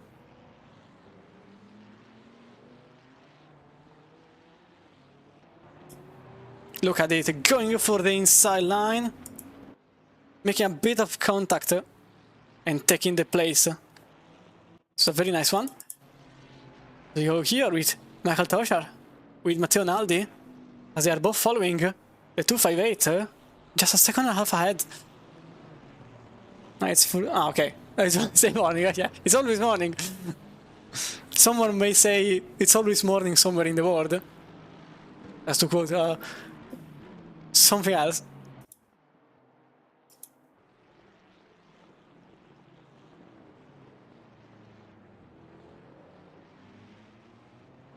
Tasha now extremely close. Blue flag. Yeah. I forgot how to properly speak, and oh, that's Steinbrenner losing a lot of time there. Wonder what happened. So this, oh, that's a lot of off track there for Steinbrenner, who lost a place on Orzev, and the car 259 is now in 29th place. So that's the reason for it. So we go back in live. Unfortunately, I put 20 seconds of replay. That was a bit too much, I will be honest. Seminara and Addison battling for 14th place. There is also Matteo Naldi and Tauscher battling for 8th.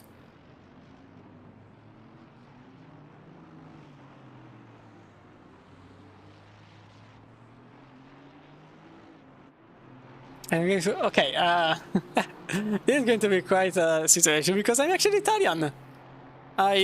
Some people say that I'm Dutch. I feel like I'm Dutch. I don't know where. But yeah, I'm Italian actually. Oh, there is a move! And Simone Seminara goes on into the 115. Can he make a stick? And the 203 is now in 13th place, just narrowly making it in front.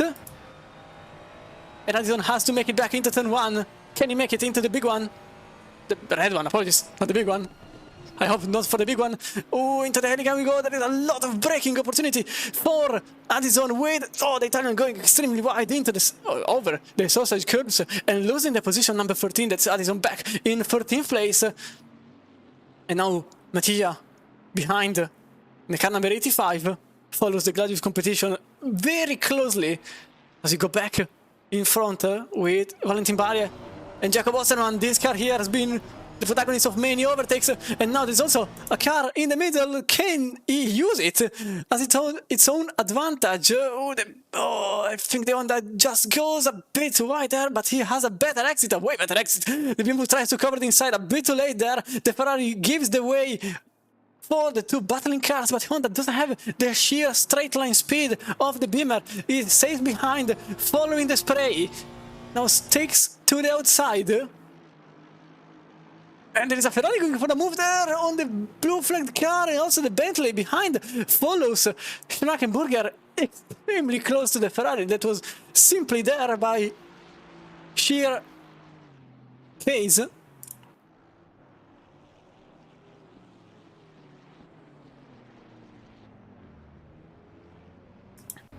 But it's, oh, there was a move there, yes, there was Tasher going for the move of Schmackenburger just on the left side of the camera while I was following Barrier as he went for a move on the inside. But I really think this can happen now between the 39 and the 89, as the Frenchman and the Austrian driver are one after the other. So Tasha made the move in an extreme situation. Oh, there is a move there! Oh, there is a possible contact! I think there will be contact. There is contact between the two, but Barrier takes the place, and that's top 5 for Jarrier Community or Oplight Esports team. Just narrowly does it. Oh wait, never mind what I said, because Osman remains on inside and doesn't leave the place. He has that place. He will remain where he is as long as he can, and that's Osterman losing a tiny bit of time from Wassner, but at this point he is battling fiercely to remain into the top 5, and now Tasher is extremely close to this battle because he was following and now he is glued to the duo ahead. Yeah, Mr. Worldwide. I mean, there are many Italians that do English commentary. I think I don't know any, so I hope I'm doing a good job at the very least. That's my aim. Although I think my accent is slightly American, I'll be honest. That's because I follow a lot of American content, so that's on me. And I don't like the British accent.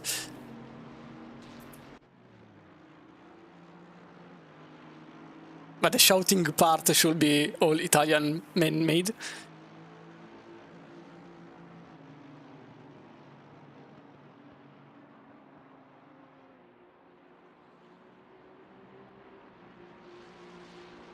Also, for who has a good eye, you can see that the gap between first and second is only a second.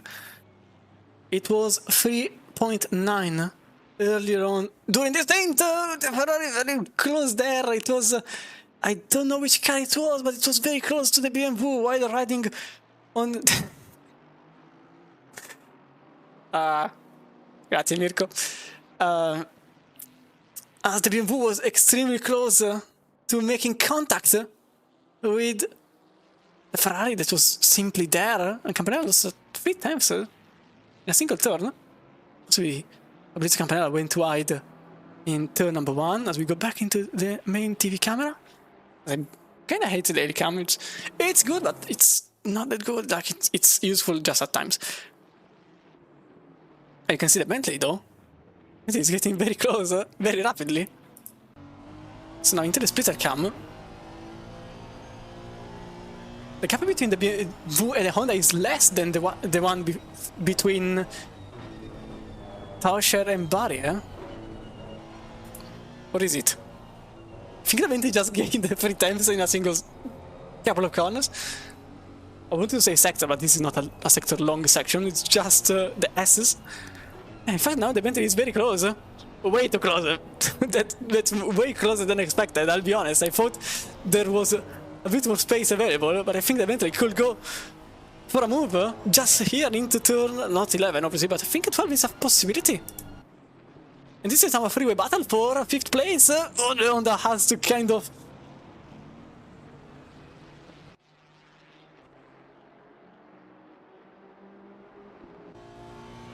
It was very close, now 2 times only, Barrier and Osterman.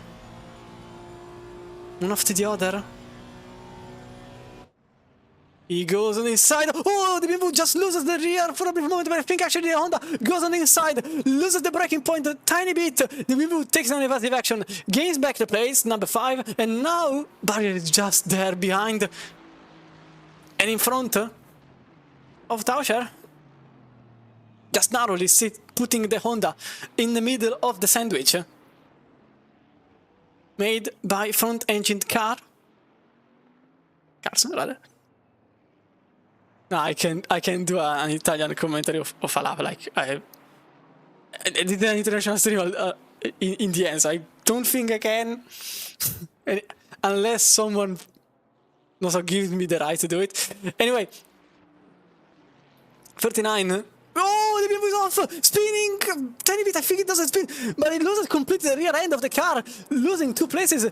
By doing so, he was sliding on entry of turn 20. Nearly lost the car altogether, went on a curve, again lost the car for a brief moment, somehow maintained it on the racing line, but by doing so he lost the position on both Tauscher and Barria, who is now in 5th place, being tailored by Tauscher behind, and also I think he lost the chance to go into top 5 for this stint, although very shortly it will stop to rain. Meanwhile, also behind, Seminara is just ahead of Luca Mattia and Abuladze in the 255, this car here, which gained a lot of positions since the very start of the race. And I'm still looking at the front of the pack because of Campanella and Ruben are only a single second gapped, and that battle may happen at any given time. Although I think Naldi has a chance with Jörgenburger. Look at this! Oh, this was very close between the two. The Hoplite esports team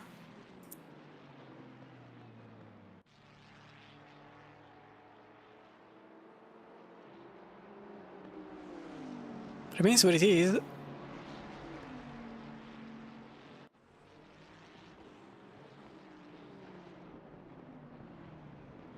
Just, oh, there is a evasive action there, and Shark goes for the move, making contact with Naldi, who lost completely the car on the braking point. We can see a short replay of it. We go.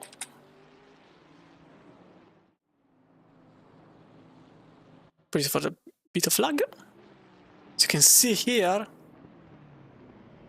the Bentley took the move, and then the rear slid off from the Ferrari driver, who also made contact with the Bentley a tiny bit, but luckily didn't lose too much.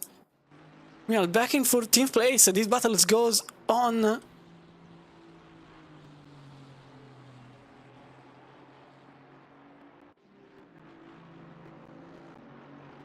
Oh, there was a lot of sliding there for Abuladze, who I think lost a tiny bit the car on exit. He was sideways after the carousel, after turn 18, entering 19, and then into 20. Now, my entire... Oh, Sullivan made the place on Tavnik Hacker just on the last corner. That's Shea Sullivan for Visceral Esports. They were literally last. Now they are in 19th place, so it's going greatly for them, considering how the start was. And into the big red, they remain in position number 19. I didn't follow every overtake of this team, but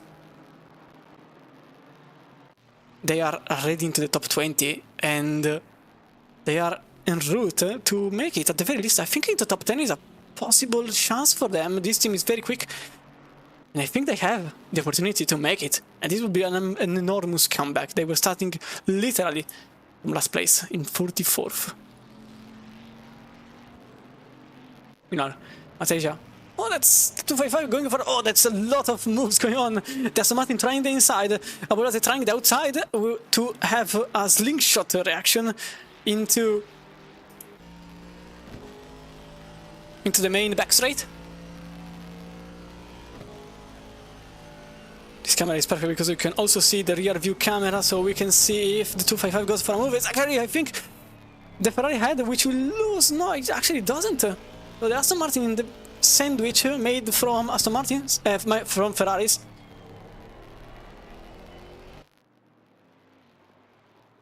is starting to change shape, because I think the 255 could make a move, unless the 85 makes one earlier.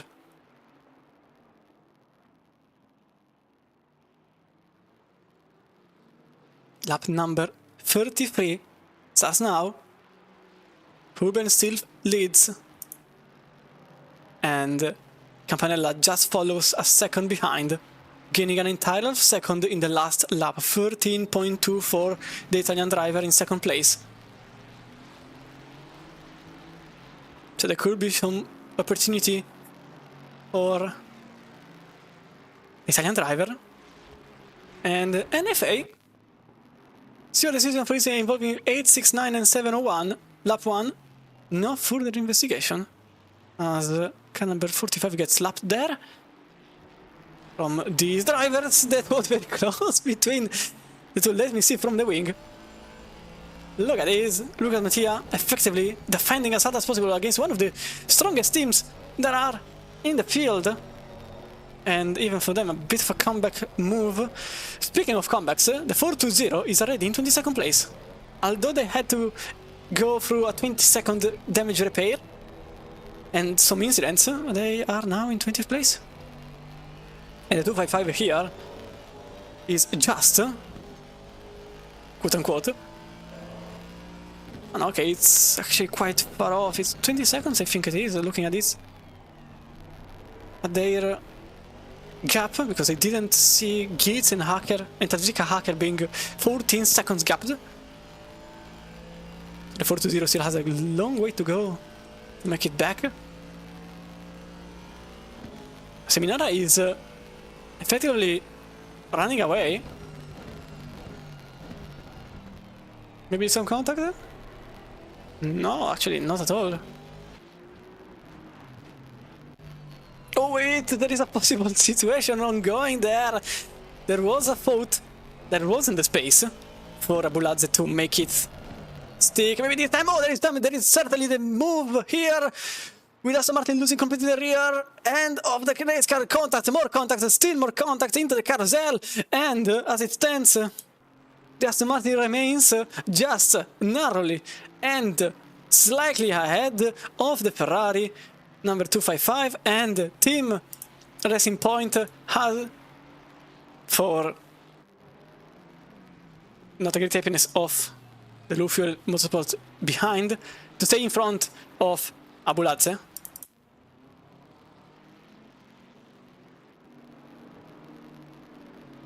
Meanwhile, back in the top 10, because Char is extremely close to Ferrari ahead. I'm still keeping an eye on essentially everything. So I think Abulazze still has a chance to make it. So the gap between P1 and P2 is still 8 tenths. These two are having a good battle.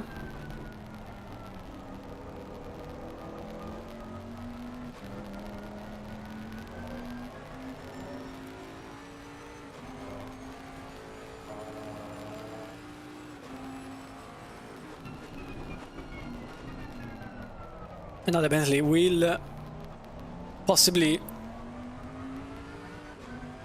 shine in this particular... Oh, Shardo lost a lot of time in the first sector, so allow me to go back to another battle. So we are back for the battle between Abulazze and Mattia.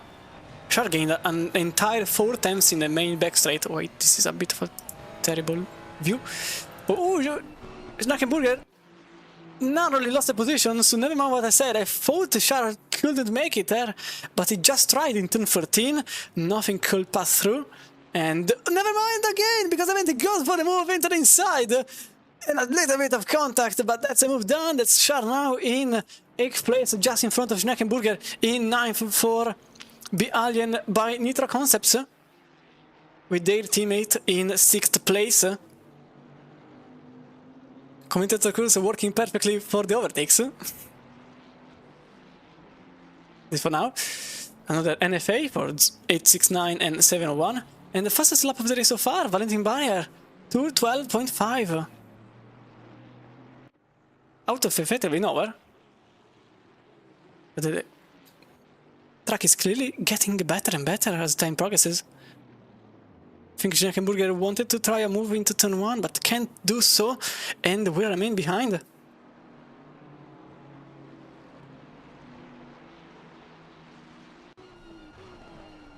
As Luke Edison now is in a bit of a situation, because now there is a four-way battle for 13th place, but we have to go to a primary dish, because Campanella is very close to Huben. Look at this gap. It's only a couple of times, but it was only a couple of times, now it's 8 times. Now a second.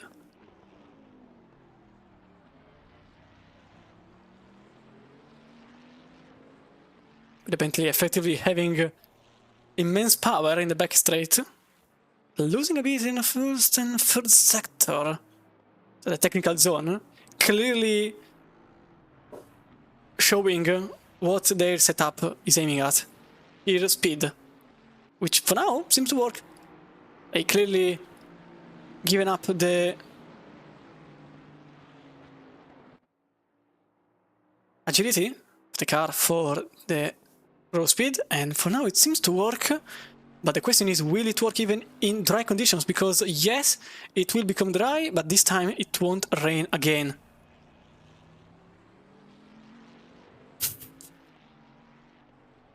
Hi Willy. How are you doing?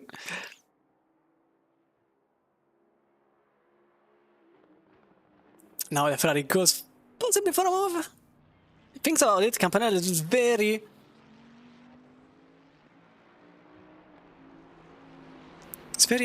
interested in it. Both drivers, a bit of another situation, but both drivers, Campanella and Huben, made a probably perfect pit stop of 32.1, whilst Walsingham lost 3 seconds in the last pit.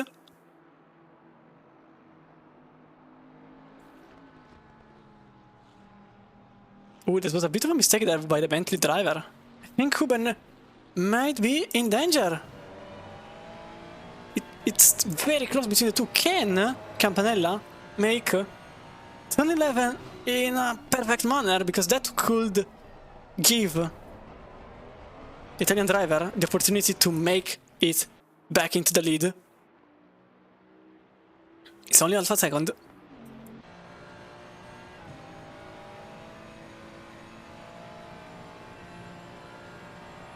But you can see that Bentley is simply flying away into the main backstraight. It's quite difficult to make a pass in such a situation. So I think for now we'll just go back to a four-way battle for position number 13, which is now developing in the main straight, in the main back straight. Oh, that's a bit of a mistake there by the 255, and also the 203 is likely going wide on entry, leaving Mattia with a slight chance to make it at least into 14th place.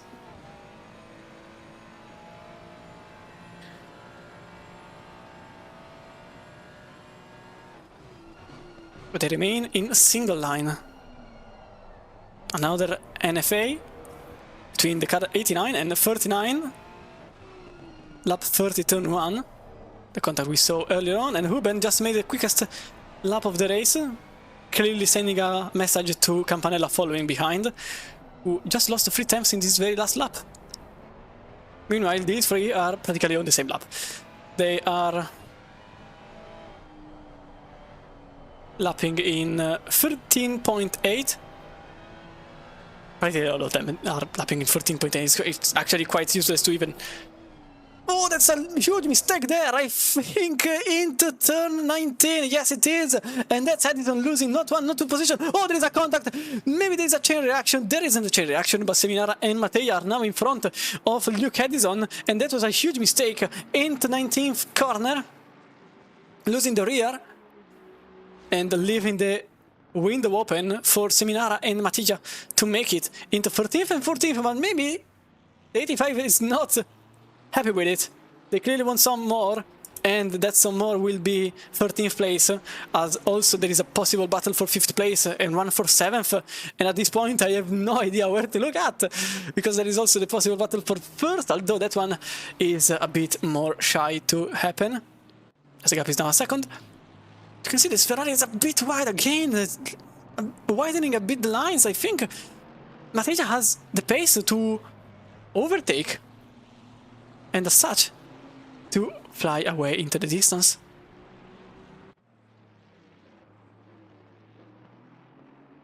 You can see already Edison losing a massive amount of time to Mattia. Oh, again, going wide, losing the braking point, and that's a possible move for Lucas Mattia. Glasgow competition having some struggles against Team Racing Point, as Char made the move on Osterman, but we will follow this battle here. Maybe we will see the overtake after this one, as Aston Martin goes on the inside, and there's also the 255 behind making a move on the Ferrari of Luke Harrison. That's the 255 of Abolade going in 15th place, and Mattia going for position number 13, with also Char that managed to overtake Osterman. As you can see here, a freeway battle with the Bentley again on the inside, making the overtake on the BMW, which was in 7th place up until now. Maybe the Ferrari wants to make a double pass. He tries with one, he goes with a second. The second doesn't happen, but at the very least, the first one does happen. And Schneckenburger is now in 8th place, just behind Char, now in 7th, with Osterman losing 2 positions. But it's still not over with the BMW on the inner side, on the wetter side of the circuit, on the inside of turn number 1. Little contact between the two. The BMW goes a bit deeper on the brakes. The Ferrari has to stay behind, and this will put Char in a very nice position where he can fly away while these two battle for 8th place. That's BS Plus competition and low fuel motorsport. Both of them going for 8th. I think Schneckenburger has to remain behind Osterman. So the real winner here is Osterman, who gained 2 places. Is Char, apologies, who gained 2 places. Osterman remained in 8th.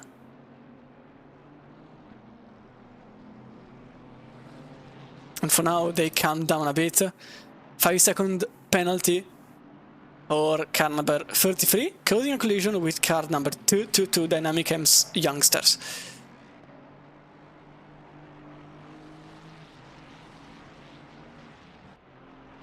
Rabulazze is not over with it. He still has 2 cars in front, which means he's not doing enough. He wants all of them.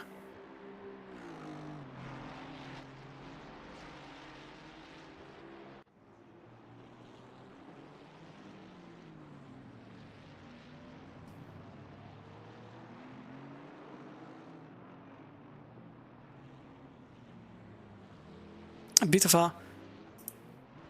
Ooh, that's possibly Tasha now very close to barrier.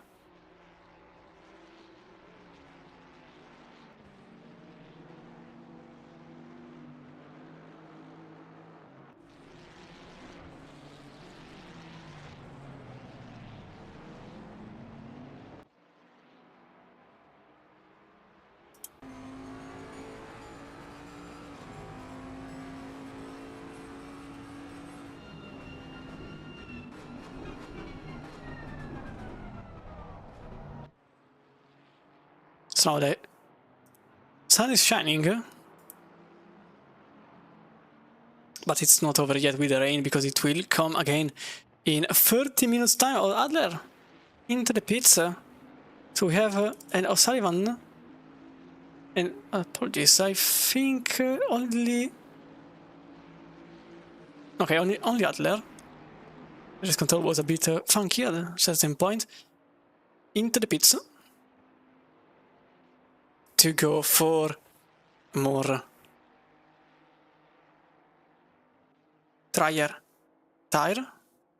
so going for slicks very likely. As a car number 33 is having some struggles. For now we go back with Tasher and barrier.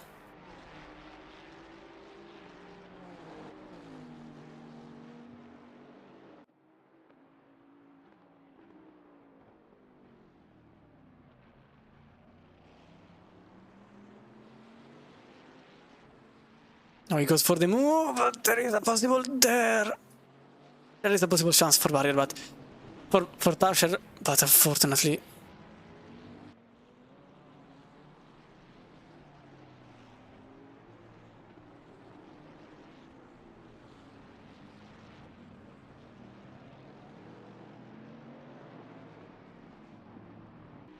Asabuladze just made a pass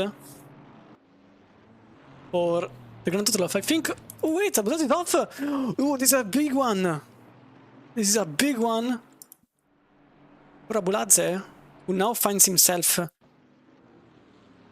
quite behind. So this was the battle ongoing. The 255 goes for the move, goes on the wetter part, tries to break, but unfortunately goes for a spin and loses plenty of positions.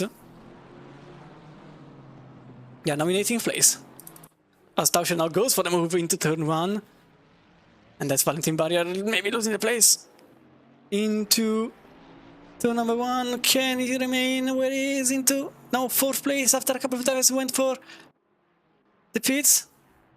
And Barrier does remain in 4th place.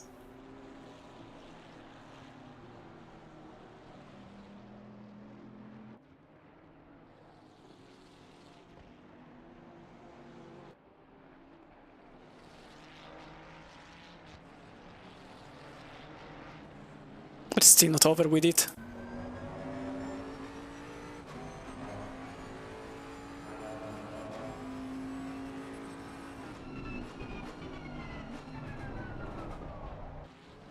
So we go into turn 11. An hour and a half since the race started.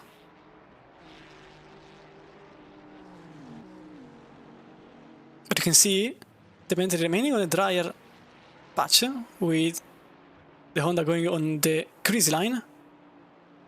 They are all on wet tires, so they need to pit in the upcoming minutes to go for dry tires, whether they want or not, because I don't think anyone...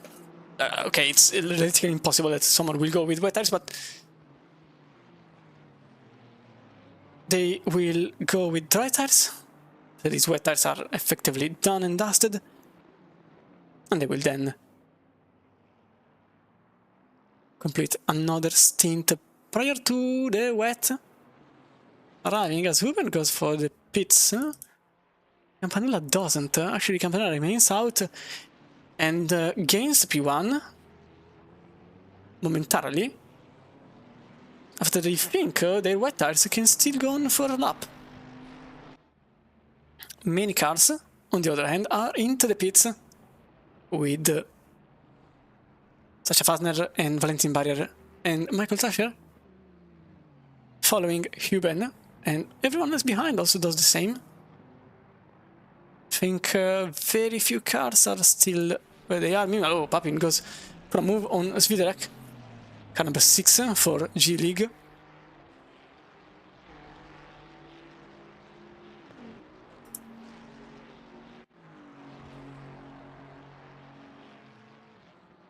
Simbal is showing... oh no, he's in the pit, so it says that the software didn't see it. So it's showing yellow flags, but he is actually in the pits. So this means I will unfortunately be unable to tell you how much time they will stay stationary.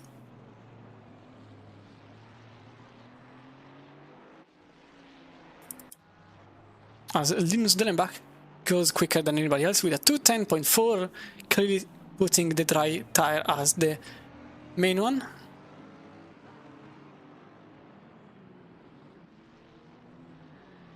So possibly Campanella actually lost some time by going long on the wets.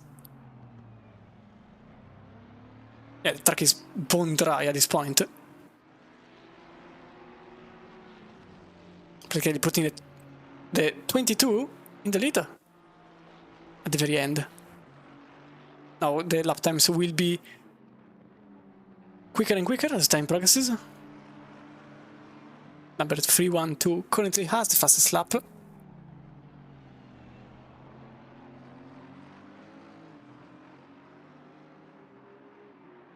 finally pits, but I think it was just a lap too late. Grunwald is already with dry tires. So possibly this means also the position being lost altogether. Also here, it was a normal pit stop for practically everybody.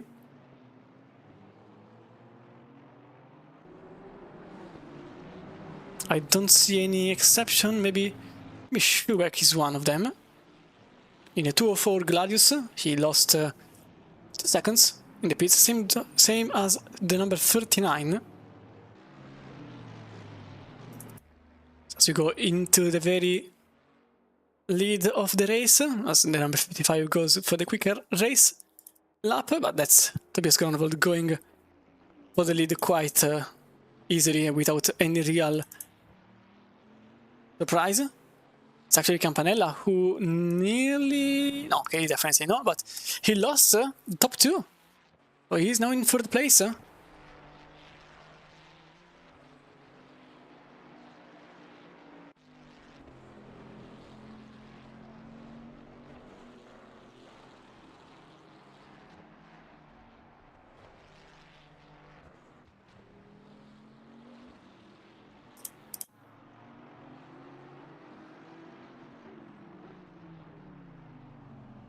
The fastest lap now is 2:07.6.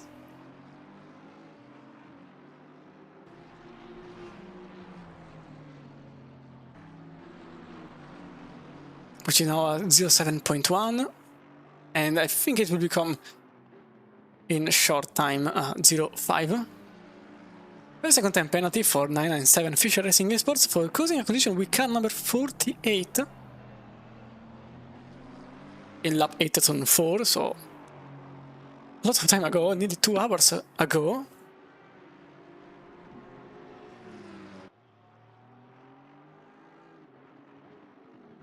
As Kolosov and Petzold in 25th place, that's Armamentario that started 14 positions behind, now finds itself in 26th place. So very nice journey for them. So now the 255, ironically, and the 420 are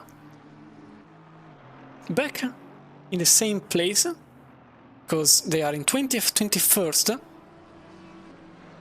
That mistake was extremely costly for the low fuel motorsport number 255, which was nearly in 12th place.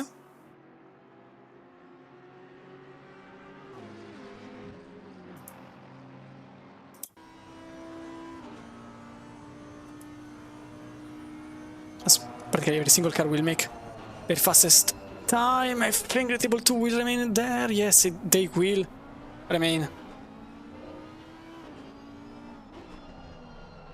in 25th place. Exactly, which, although the race is one of the worst cars in the field in the wet, these cars still made a lot of progresses. And they are now in 26th, starting from 40th. It's NFA for incident involving 258 and car 23, lap 35. Quite recently, but NFA for them.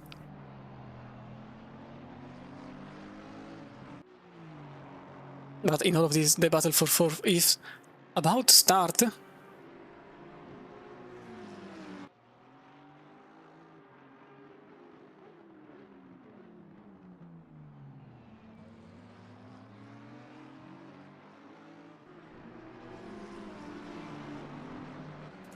Not even about to start, I think that it's just on. As you can see here, Leon Berndt closely following the Ferrari ahead with the wiper still on.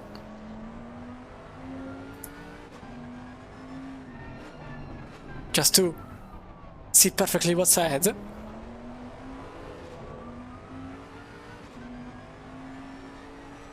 As the 255 is well, was the quickest car in the field. Now Grunwald made a 06.1.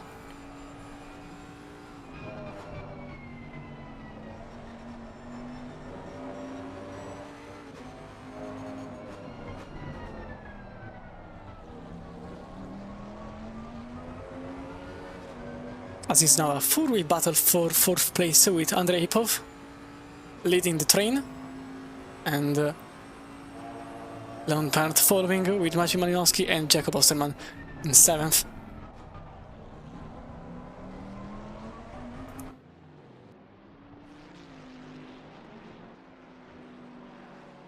This car is astonishing. This car just gained 22 positions since the very start of the race. They were in 27th, and now they are in 5th. It's incredible. They managed to stay away from every single problem with anyone, and now they are in a great position considering where they started from. As Tinko Valverde just made the quickest lap of the race so far with a 06.0, so we are slowly getting into the 05s. And the quickest lap in qualifying was a 03.7. We will not get to the 03, but I think a 04 is actually possible. Semenzi may make the move here into turn 12, and Bernd goes into the inside without too much defense from Ipov. To be fair, I thought a bit more, but actually they kinda let it happen.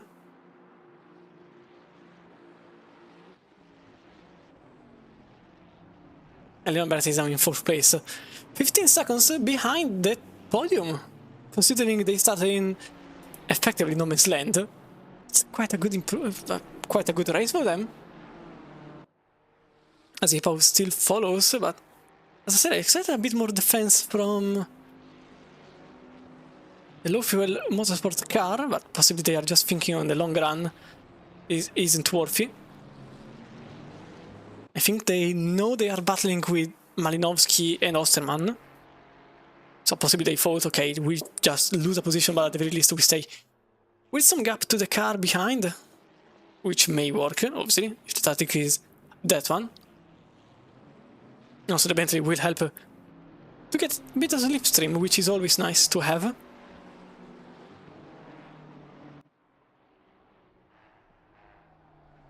So 06.0 for now stays on from Tinko van der Velde.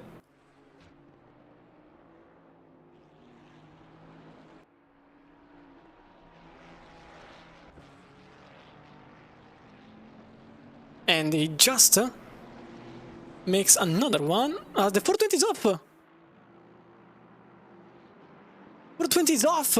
Stopped in the middle of the track. I honestly don't understand what happened.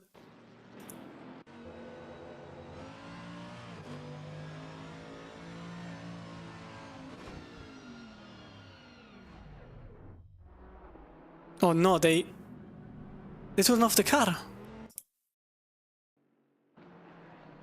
They turned off the car. This is an odd one, to say the least. They were in 20th place, and they lost 10 seconds by doing so, and now they're in the battle for 23rd with Daniela Cherepnin.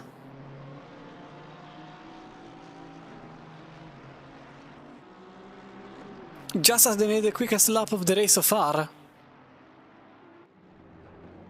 So not... oh no, an overtake that happens. It's Cherepnin going for the move on the hairpin. So yeah, the Williams car is not really having a good race tonight, this afternoon. It's quite honestly a bit of a disastrous performance up until now. Not for their fault, for all of them, but they started in a not so great position. They were involved in an incident, and now they stopped the car in the middle of the straight after repairing the car for 20 seconds. So, situation going extremely bad for the 420, which now has 4 hours to go to gain back a lot of time. Quite honestly, I don't think they will be able to get into top 10. If this is the situation, this could... Well, it's 4 hours to go, so maybe they just can get to the top 10, but the situation now is grim for them. Let's go back. The front of the pack. And I just require a little bit of water. Just give me a second.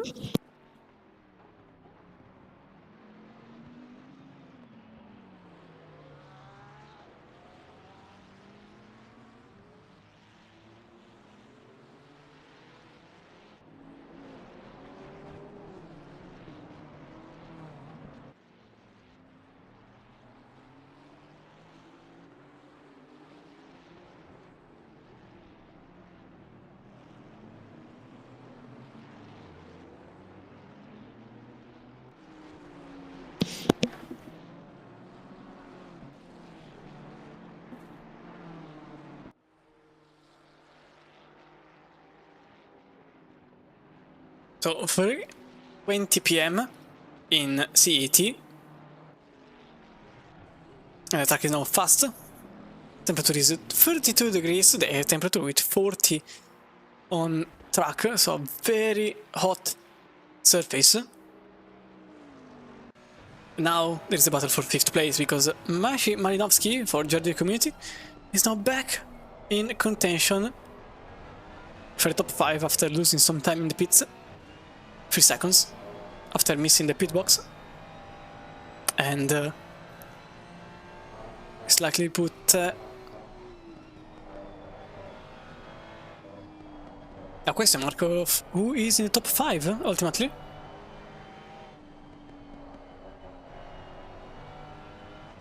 As the last lap it was at 06.6 for Andrei Ipov. As you can see on the bottom right of your screen there is a list of the last 3 laps. 07.4, 06.3 and then at 06.6 the last lap around. Malinowski the last lap made at 06.2.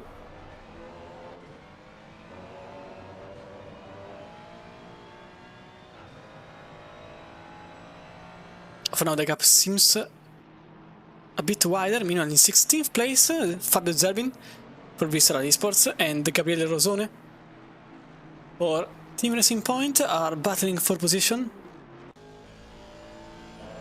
Number 16 with Team Racing Point, which gained 10 places since every start of the race.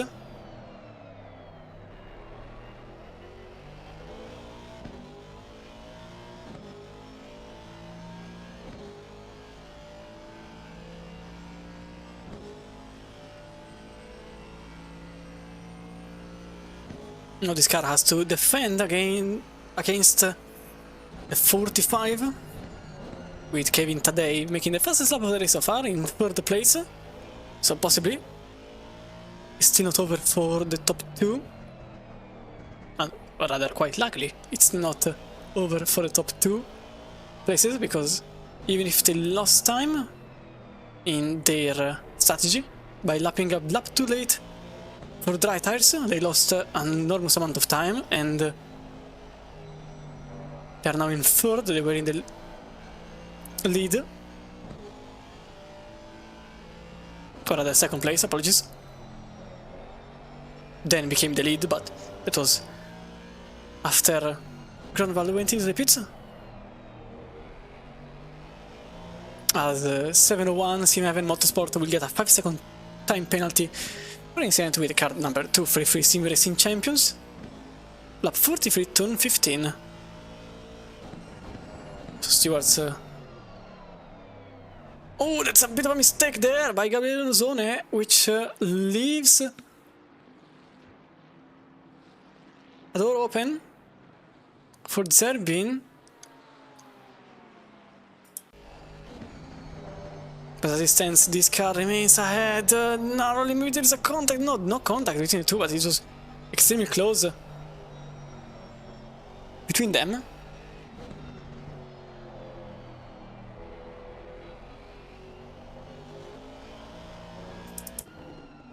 As currently there's also the battle for 5th place, with Malinovsky taking the place of Andrei Epov into turn 12.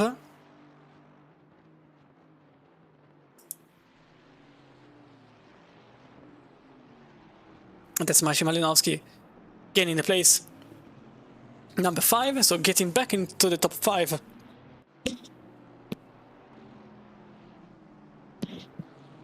And now chasing Leon Berndt for 4th place.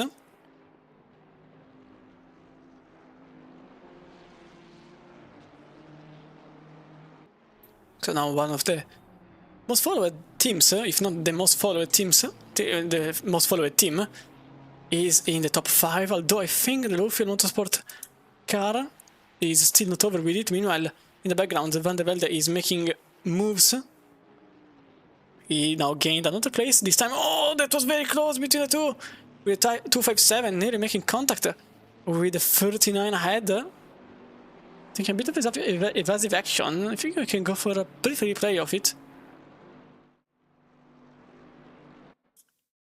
Especially from the splitter cam, look at it. This is very close, look at... Oh, that was extremely close. Looking at the diffuser in a perfect manner.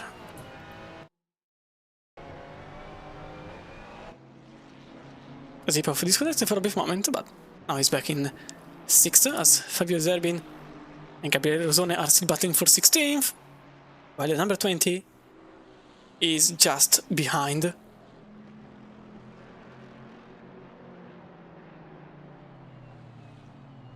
So now Van der Velde has to make back 12 seconds to get into this pack.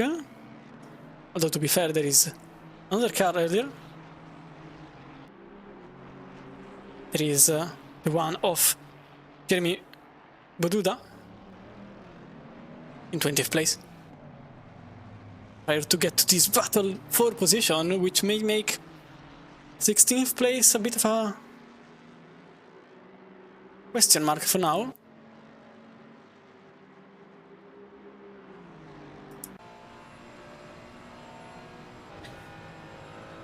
As he thinks about the inside line, but Gaston Martin is very good in the brakes.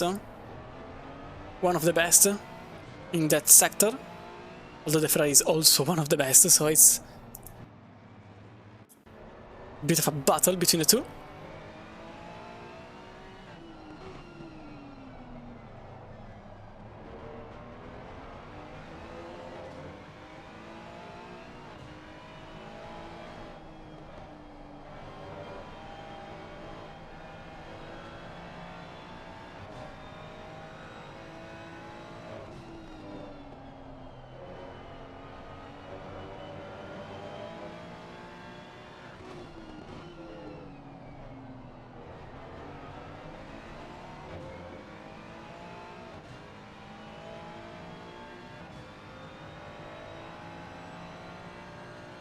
And also from behind, Jordan Sherratt is very close to this pack. Oh, maybe there's a move here into the inside, as clouds are forming again because the rain is in 10 minutes. And it will rain for a very brief moment because then it's going to be dry again. So a lot of spiciness in the Texan sky. You can see the 255, which earlier on spun off at turn 12. Is now back to the battling with the pack. It's time for 16th place. Instead of 12, but 12th place is not that far off. So still time to make it at least into top 10.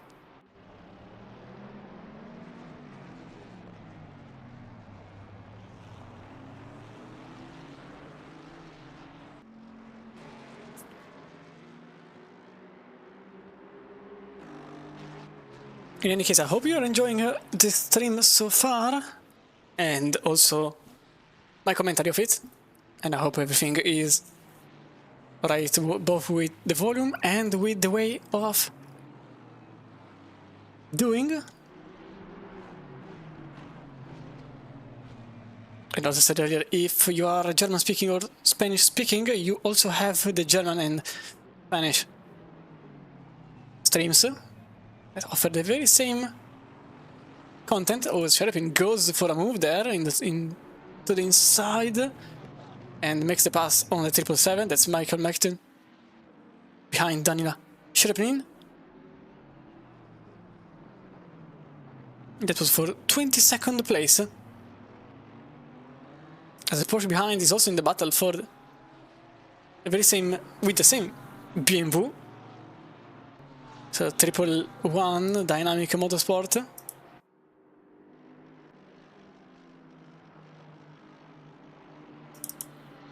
So we go also back here because I think Visceral Esports may have a chance here, trying the inside. Oh, that's Gabriele Rosone losing completely the car. I don't think there was contact between the two, but the Aston Martin remains on the inside. But this time it has to give up the position. Meanwhile, oh, that was very close for Sherat, nearly making contact with Meister. No, wait, apologies. I meant Meister with Rosone, as Sherat now passes Meister into car number 20. So now RNL Roar is in 19th place, losing the position after reacting to Rosone going a bit off the racing line, and as such losing a good bunch of time on the 255 which was following them, as Kevin Tadei makes another quick lap.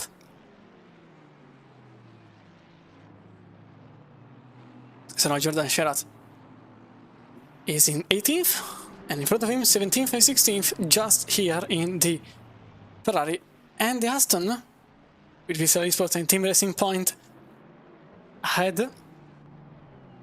Also we go here because Team Kreisberger, Kreiselberg for ENG Motorsport is now ahead of Michael Muten in 23rd place.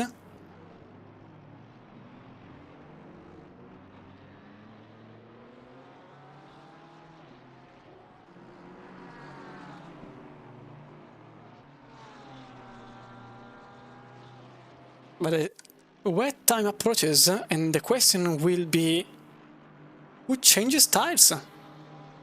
Because it's actually likely that some may stick to the dry and hope for the best, because the rain period, I don't think it's that long. I think it was written only 10 minutes early on. So if it is the case, possibly many will just stay on dry tires and hope for the best. Or many may change idea and go for wet tires.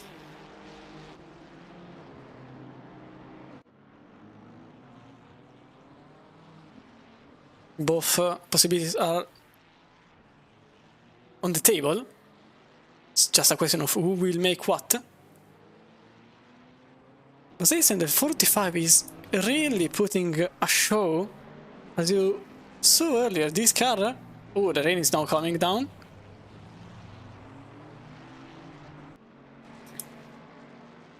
Gained 28 places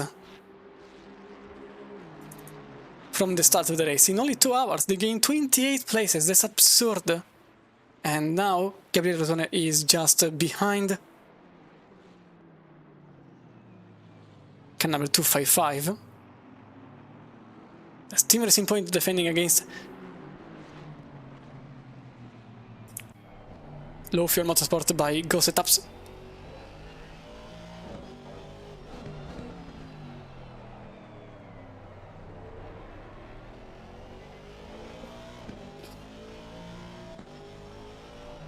So the rain falls down, and the rain will remain for at least 10 minutes. Obviously with a big question mark of who will pit and who will not.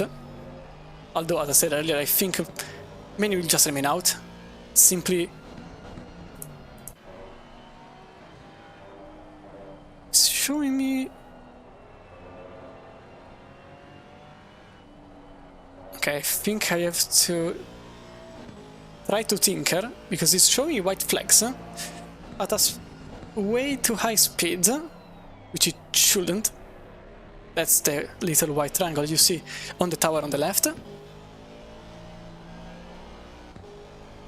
There was a bit of a mistake there. Meanwhile, in 6th place, Osterman made briefly the position on Ipov, who is now back in 6th place. We'll see this battle developing. Oh, there was maybe some contact between the two, but I don't think there is. Oh, no, now there is a contact, more contact. But this time around, it's going to be the Bimbun outside. He takes the place. A very nice one there. And Osterman is now ahead of Ipov, losing the place on the BS Plus competition team, as Sherat also did the same in turn 11, not even turn 12, but now the slipstream is in the Italians' favor.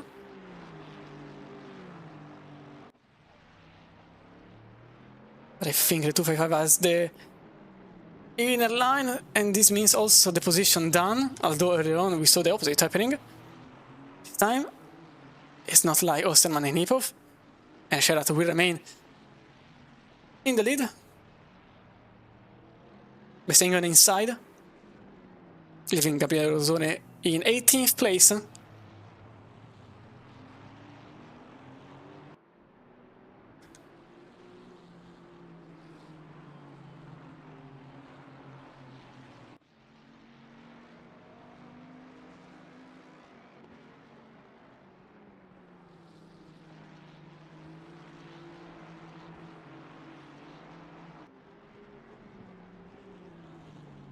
Now the next car route to be overtaken at this point is Fabio Zerbin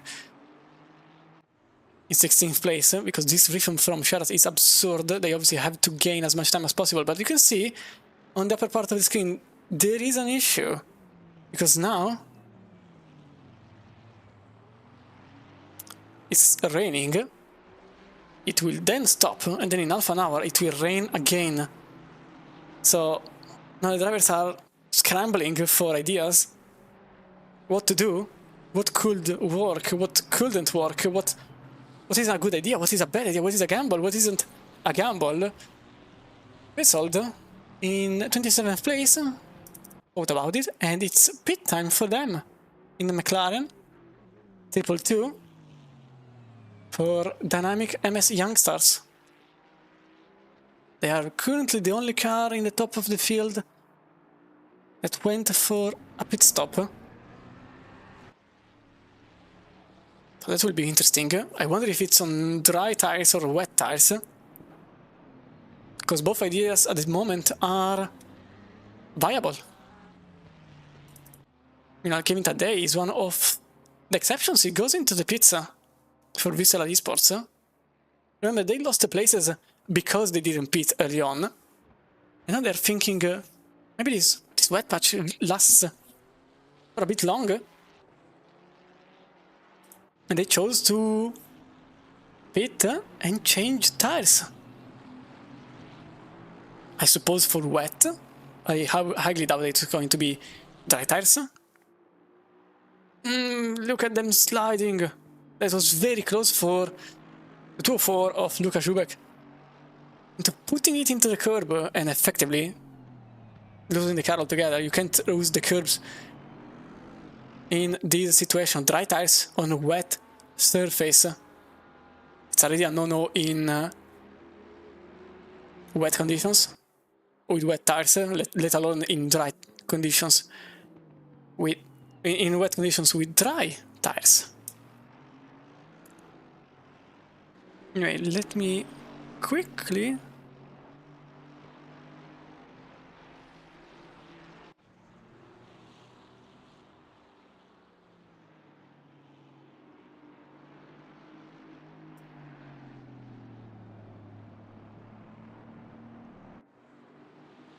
let's try it like this. I just changed the white flag, but I don't think it worked.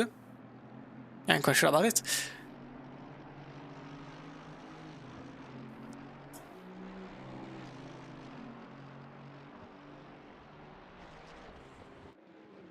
As it stands, number 27 is very close now to the car number 258. And Alexander Le, or Oplight Esports team, which lost 2 places since the start of the race. They are now very close to Reinders in 8th.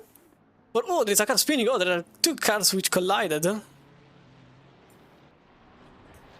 I can't see which were them, but I think they are already going on. I think it was Top Racing TV and another McLaren.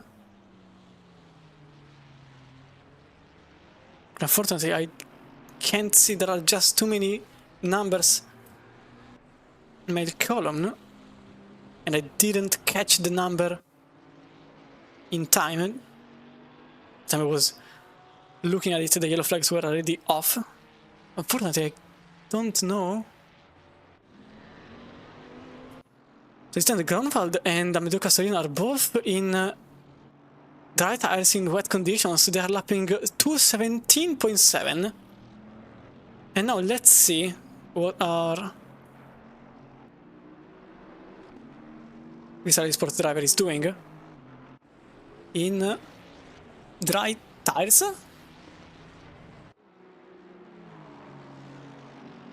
Okay, this is a bit surprised, I'll be honest. They are on dry tires, so they pitted extremely early to get on dry tires, on new dry tires. No, wait, they didn't. Because, yeah, in fact, looking at the pit timer, they just pitted for 22 seconds. They just refueled the car.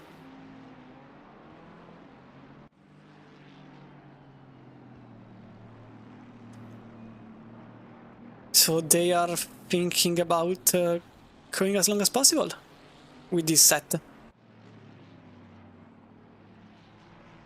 Okay, it's an interesting tactic. It just went in to refuel the car and to have a new... and that's it. So now it will be interesting in terms of pit cycle, because they are effectively off cycle altogether. Only car that also did this tactic in the top 20 places. Although they are now trying to make an overtake on Cody Sherratt in the 115 for 13th place, and this is not really helping their situation. So current fastest lap holder, team number 44, battling with the 115 in 12th place, and going for a move in these conditions is quite difficult to say the least.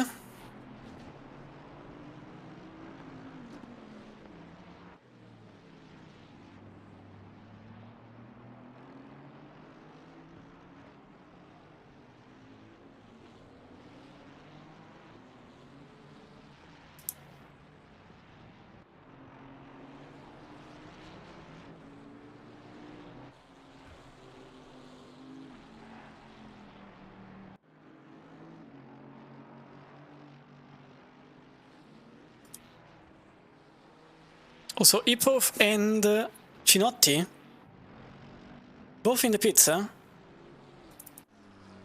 and this just leaves Schubeck gaining 2 places for 9th place.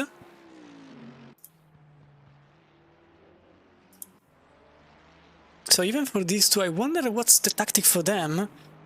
We got Ipov already exiting the pits. Looking at the time, this might be a very odd one, because it's way longer than expected, and it was okay, it was just showing another number because it showed 52 seconds in the pits. It's actually only 38, so possibly it was counting pit entry, I guess. Anyway, 38 seconds, so this means they just refueled the car because they were stationary for only 18, and this means they are now on the same strategy as Tadej here, battling with Sherratt in 11th place. And I think the same applies to Cinotti. Yes, they did the same. And now the overtake happens now between Tadej and Sherratt. Quite surprised that Sherratt is not really leaving them any room, although they are on 2 different races altogether. Chat actually wants to battle for this position. Possibly thinks that their tactic is a wrong one, so he possibly tried to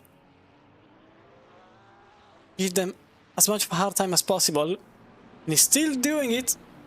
Same on the outside, but there isn't much to do.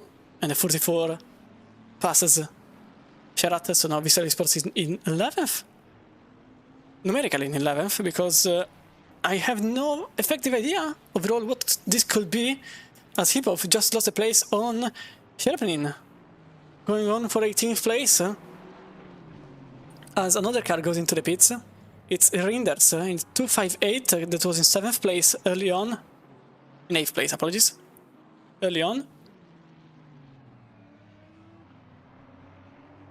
And even for them, Lurfield Motorsport, so this car, will he stay on the same tactic? It's possible, because at this time I think they are half fueling the car to prepare for the wets. So quite the strategy there, which this now puts, where is he? Kevin Tadej here in 10th place. So back in the top 10. And again, completely different strategy from the cars ahead and effectively behind.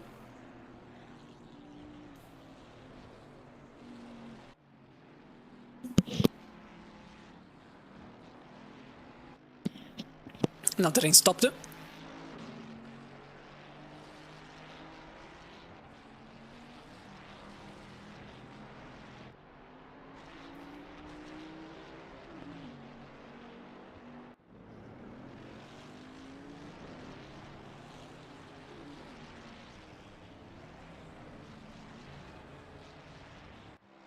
And a bit of a surprise, Granvaldo does the same. He goes into the pits a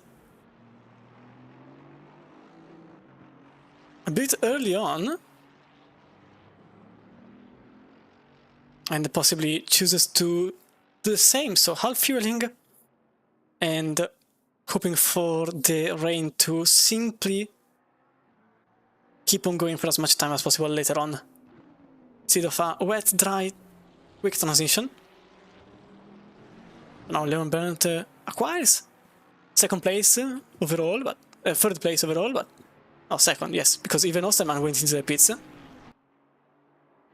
So the cars in the pits are currently 2, unless someone else wants to join this club. With Granvald already out, 11 seconds only, so they barely refueled the car. Think about exactly how much time they needed. And therefore how much fuel they actually needed. Improving their rivals' strategy, because today pitted for 11 seconds more, so effectively Visual Esports lost another 11 seconds on their opponent, which just pitted for 11 to put just enough fuel in the car. A little mistake there by former leader of the race, leaving Gronwald in 5th place, and with only one battle ahead effectively, compared to today, which had to battle a lot with Shara to simply pass, and now ahead has Pina and Schubeck, before having another 13 seconds gap to the car ahead.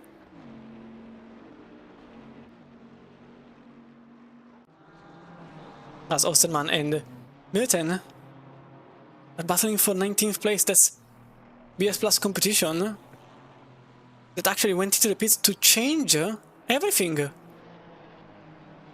But they are on dry tires, so unless they are onto something, possibly they are betting on the fact that it will remain dry enough. This is not a great look for them, because Osterman now lost a ton of time from their rivals.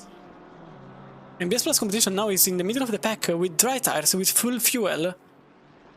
And I don't think that will pay off. At least as it stands, the weather definitely doesn't put it like that.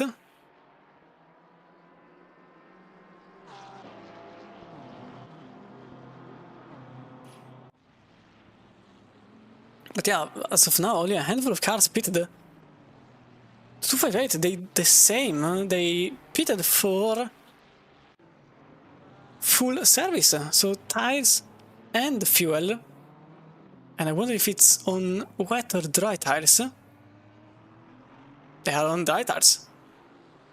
So possibly they are betting on the fact that it will not rain for enough time. But if it doesn't, that's a huge problem for them, because they will need to pit again and make practically a full service.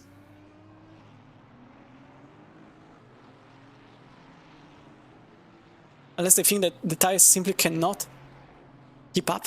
Maybe they were too worn and they thought that they actually lost less time by changing the tires completely rather than staying on the same set, which some here are doing. Gronval now is just directly behind Sawa for 4th place. Number 22 and 23 battling as 777 goes into the pits.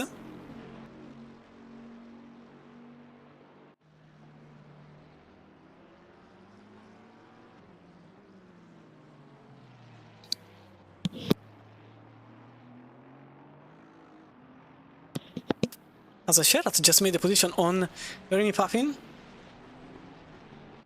That's for 11th place, and they still haven't pitted. But this is not over. I think Papin still has a chance to make it in front of the 255. No, he doesn't. He actually remains behind, and now Sherat is in 11th place overall. But realistically, with the pit cycle, I'm not really sure about it anymore. So the sun shines slightly again, and Marinovsky is into the pits this time around. And Sauer is still barely in front of Gronwald, leaving Castorino effectively with a little advantage for the car number 55.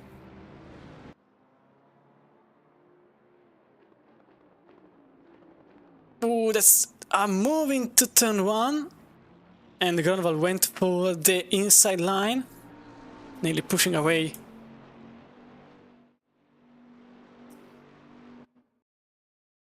the rival. You can see from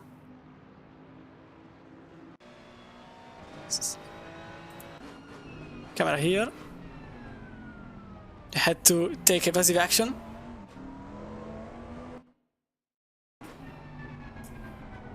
Now they are. Ooh, 259 is off. 259 is off the racetrack. Something happened to this car here.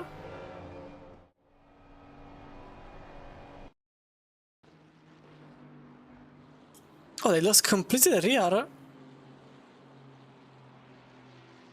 And yeah, it was a very odd one, to say the least.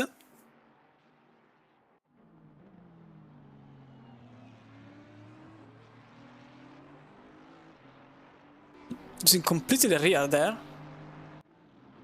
So now Sauer is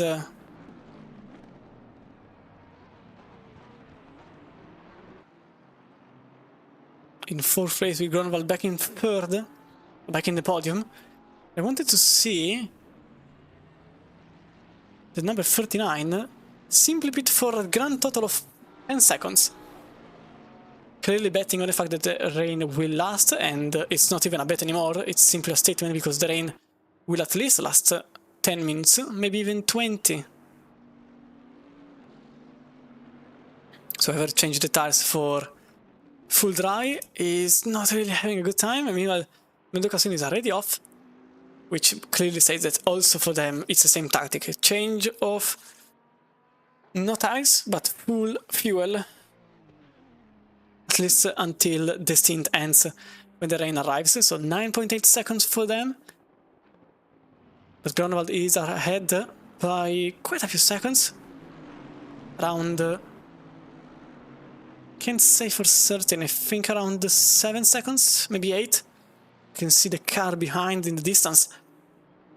So now Kevin Tadei is in 6th, but behind the 55 by 16 seconds after their, I would say, early pit, but it was more likely a bit of a mistake in the strategy room.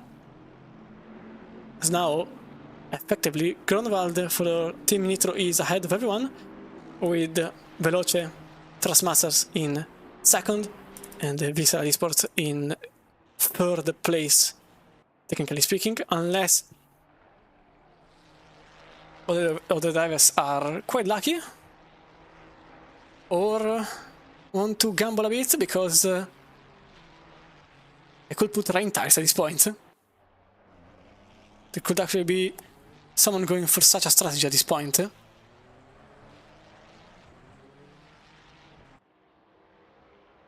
Sosterman is just barely behind heap of this.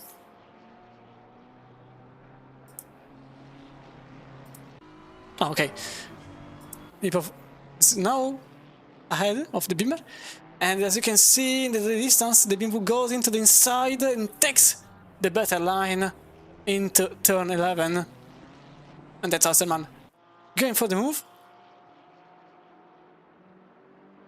But will he remain where he is?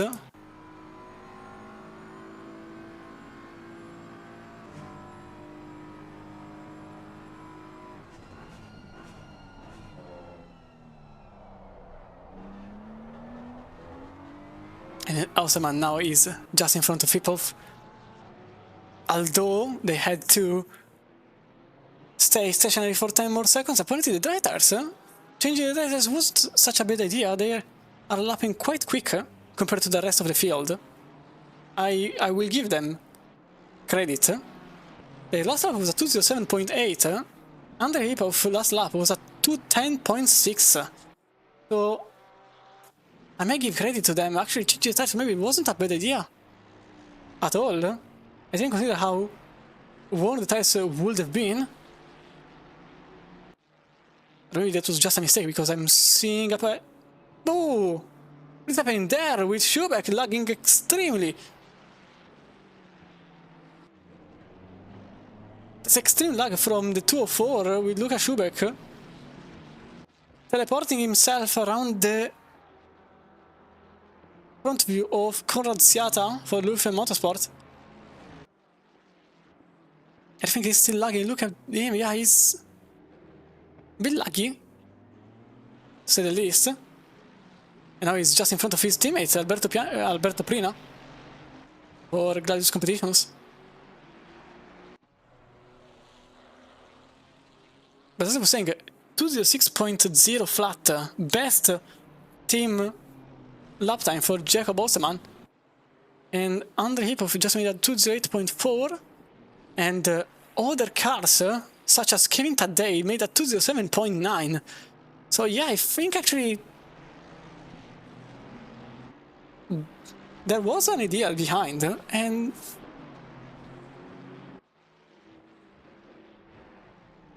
it's clearly working, and it's still clearly working.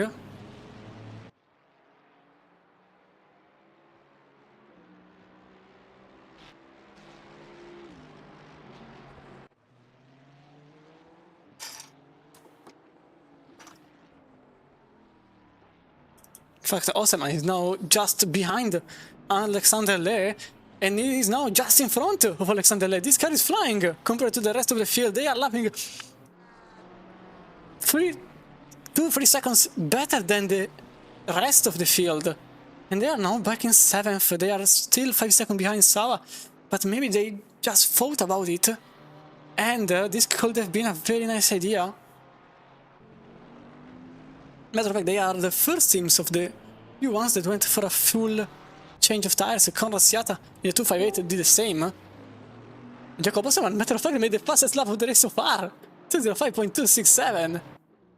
This guy is going places. And Alberto Prina, now behind their teammate, they will probably think about it and go for a move, but prior to the wet change. Allow me to introduce you to John Wright. Welcome aboard, mate. Good afternoon, Chromodex. Good evening, good morning, wherever you are out there. And yeah, as you're saying, just before the wet arrives, once again. Once again, at this point, it's been a phenomenal, like, perfect weather. Well, you see perfect weather. That's a question that's running through my head. Certainly perfect weather from a commentator and viewer's point of view. I wonder what the drivers are thinking of all this. There's 44 teams out on track, and the weather is more changeable than the amount of tyres we're going to see them go through in their 45-minute stints. It's, yeah, it's up and down and all over the place. And yeah, absolutely loving it from this end. Yeah, in fact, I was looking at a couple of teams that went for a bit of an odd strategy. Some went for a full service, changing the tires, and I effectively thought it was a bit too much to lose 20 seconds to go for newer tires. But actually, Jacob Osterman, number 89, is in 7th place, and his tactics seem to work as of now. Meanwhile, Fabio Zerbin goes for the move in the car number 45. They also were one of the teams that went for only fuel in the pits. But yeah, that car is not yet where they were. They are flying, they are going roughly a second and a half, maybe two, quicker than the average, which is insane. Another quick lap, 05.1. Jacob Osterman just gained a second and a half on Julian Sauer. So I'll be honest, they went for a different strategy, and it really worked. And I wouldn't have put a single euro on it. Yeah, so large helpings of humble pie once Christian gets off on us his espresso and pineapple free pizza. No. But yeah, that's... and I've noticed as well, big mix up in the strategies. There's a lot of teams that have just getting to 3/4 of the way through their stint. And a few cars have been out only for a few laps. So yeah, big mix up in the grids coming as well. And with this rain up and down, yeah, more interesting tyre calls I feel could well be on the way, Christian. Yeah, definitely the strategy will play. I honestly think it will play the main role in this race, as battles are still going on with Johan Sherat and Alberto Prina changing places with the 255 making a wonderful move from the outside of... I can't even begin to describe how beautiful that was on turn 9. Absurd. And yeah, as I said, strategy will play a very important role. I think in these races, having sheer speed is not as important as having a perfect strategy. Sometimes, let's be honest, you also need to be at the right place at the right time. A strategy really works in your favor if you also works for the strategy to happen. So, considering the variable weather, this is going to be quite interesting. Yeah, it's absolutely all still to play for. It will be myself taking us through the closing. Christian had the pleasure of the opening. He now gets to sit back with his feet up and watch more moves by Prignac. Oh yeah, that's just going past the blue flag. But yeah, Christian, been a cracking opening, mate, and I can't wait to take charge for the closing half. So yeah, for the viewers, theoretically the stream shouldn't end. If it does end, just refresh the page, as John will then complete the following 3.5 hours to the finish flag. And just before, as I said, the rain starts to appear, so the pit stop phase begins. We will also do a little pit stop and change lead commentary, as there is a warning for 255 for forcing another car off track. In any case, 1 minute, let us change, and we will be back as soon as possible.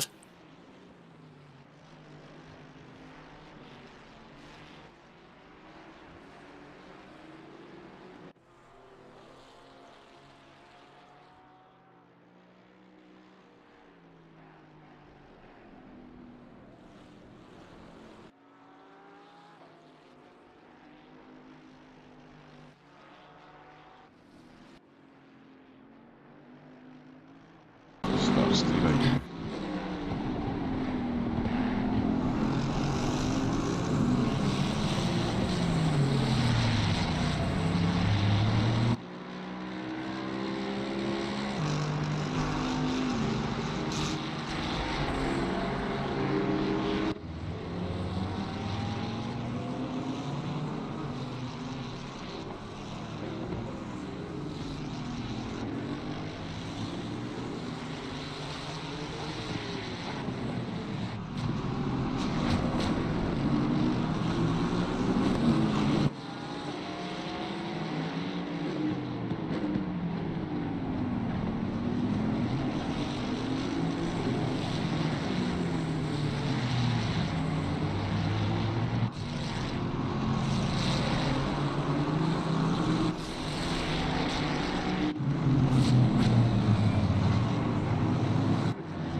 Good afternoon, race fans, and welcome in. Thank you to everyone that's been here since the start of the race. Just getting a quick update there from Mr. Christian Romano himself, of course, leading us through the opening half of the 6 hours of COTA for the round number 1 of the International Endurance Series by Lian 2025.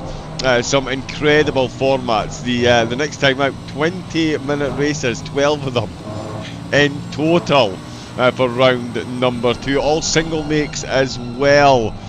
Yeah, absolutely phenomenal. Cannot wait for that one. We've got Imola in the Nürburgring and the Porsche Monza showdown as well. Sound is only in my right ear. Okay, let me just see. Okay, it's coming through on both on mine.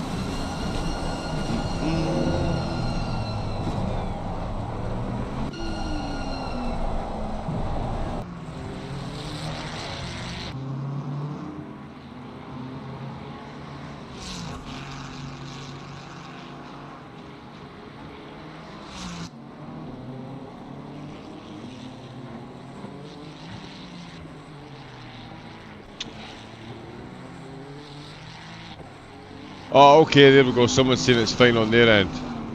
I'm honestly, yeah, no, everything seems to be running at this end.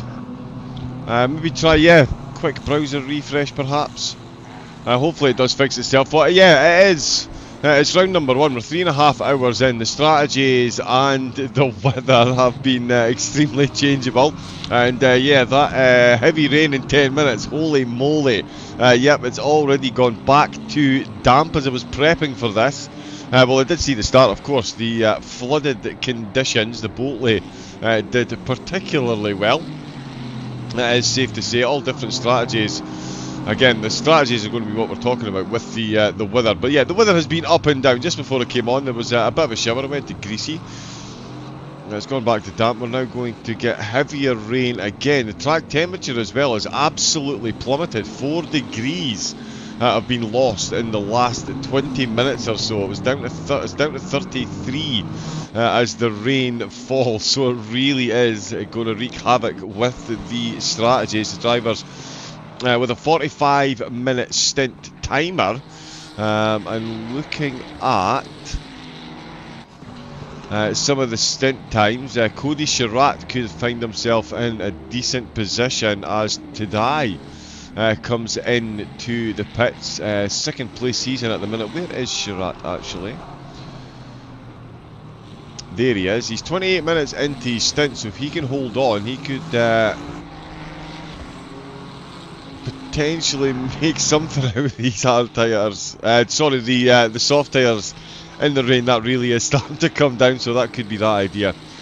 Straight out the window, but of course, yeah, Chirac 28 minutes into his stint. We've got Bastian Richter just come back out in the Boatley, and in fact, Cody's livery has not worked for me for some reason, but he has come into the pit, so that shows you how wet it is. So, but still, 28 minutes, 29 minutes into his stint. It really is throwing things up in the air. A lot of the drivers just coming straight in to get those tyres on. Tadai still in the pits, and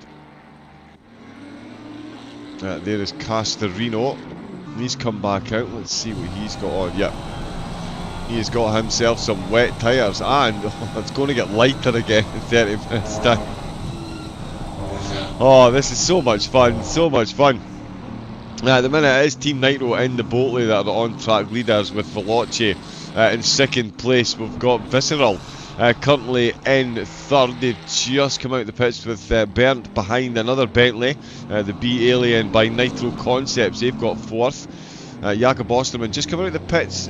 Is he going to hold on to that 6th position? He's got a Ferrari very heavily breathing down his neck. Alexandra Lay comes out the pits for Oplight inside the top 10.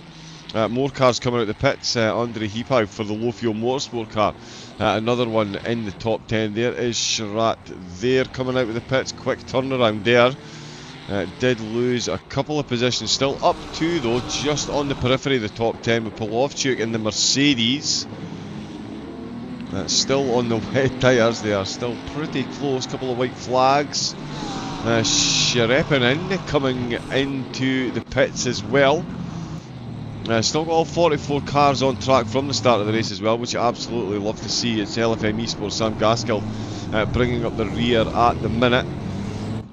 All about these tyre strategies. I'm just trying to look down the stint timers as well. It's going to get all thrown completely out the window.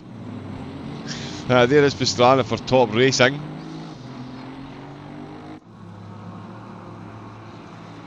Oh, and some dry tyres still for Stratman in the Fisher Racing Academy. Oh no, is that dry tyres? No, it's not, my apologies. That is most definitely wet tyres. And we can see there just how quickly the water's gathered. I mean, that is absolutely incredible. 20 minutes ago, it was bone dry and sunny. We are now borderline flooded once again. There is a drier line you can see there on the left hand side. I think there must be another car. Oh, I had a bit of a contact there with the curbs. Definitely don't want to do that in this weather. More cars in and out of the pits. Actually, yeah, a bit of time ago, sorry, some white flags there. I think the car's getting a bit close to the track limit. Some of them, yep, still very much on those dry tyres. And that is going to be costing them time hand over fist. Richter is still leading the way though. He's got 5 seconds back to Walsingham with Grantas Carreras now behind the wheel of the Visceral car.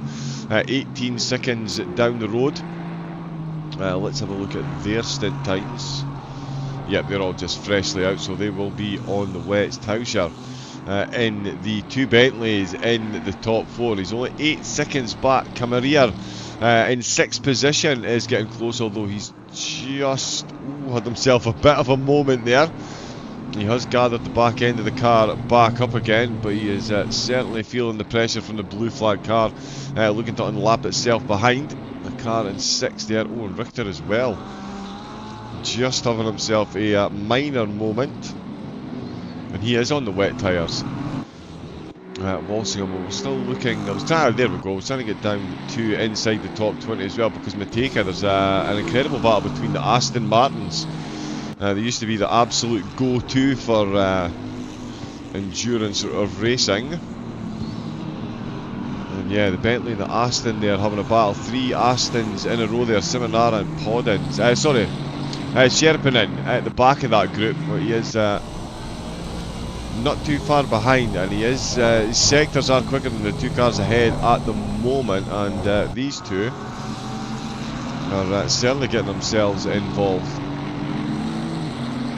Another Boatley involved in some serious action, and down in 25th position we've got Cryonics, their BMW. They've made some decent progress in the race as well, from what I was seeing before it came on. And they're yeah, certainly got the BMW dialed in at the minute, and closing in very handily on Ruggiero at the minute. I think Ruggiero is on the dry tyres. Oh, in fact, so is the BMW. That's quite the task at the minute. Oh, there we go. Get a good look. In fact, you get a good look at the steering wheel. There we go. Through turn 9. There we go.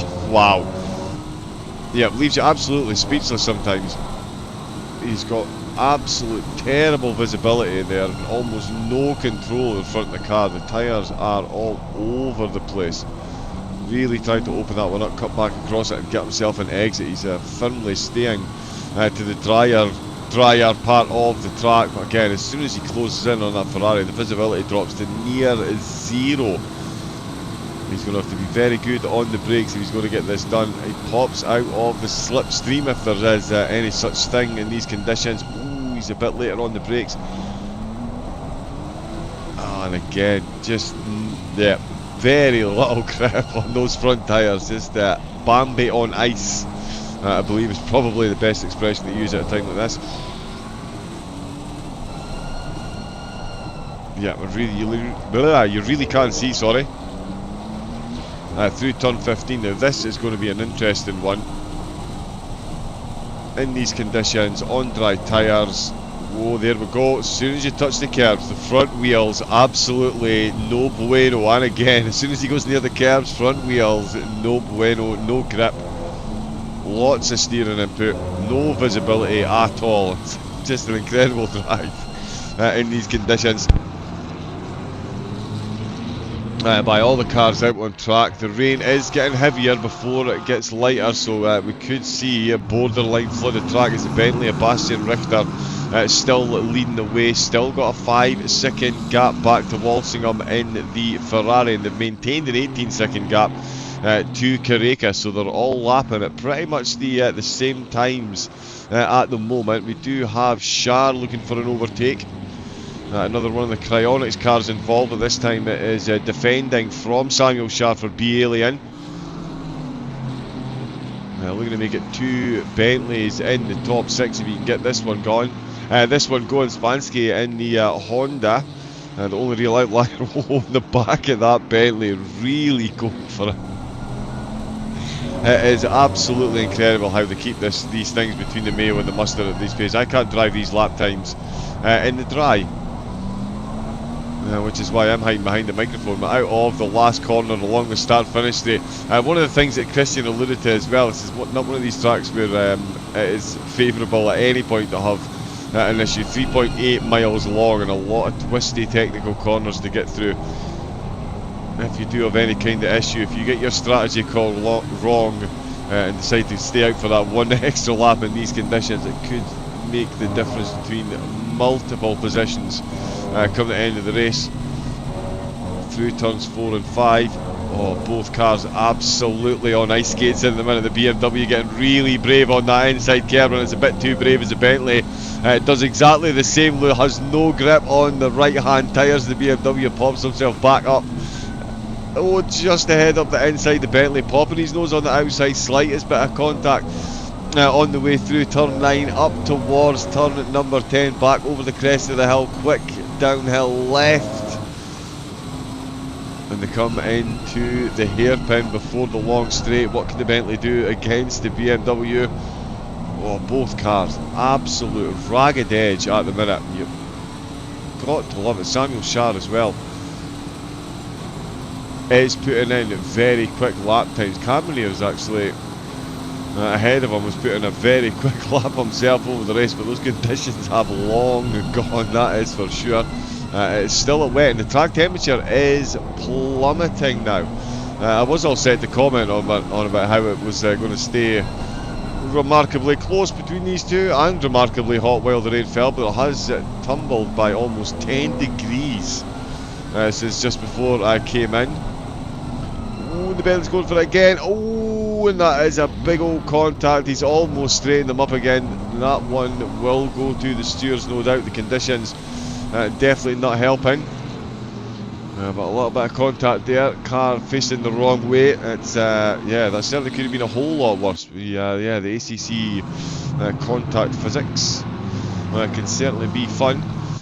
Jump on board the correct sided passenger seat as we can see the visibility that the race leader has got, catching up to the blue flags that he's got ahead, is maintaining a good gap, 5.4 over Walsingham, so it is staying exactly the same between the drivers up at the front of the field. We've still got some close battles going on a bit further down. Glossy Paw down in 26th and 27th. There we go.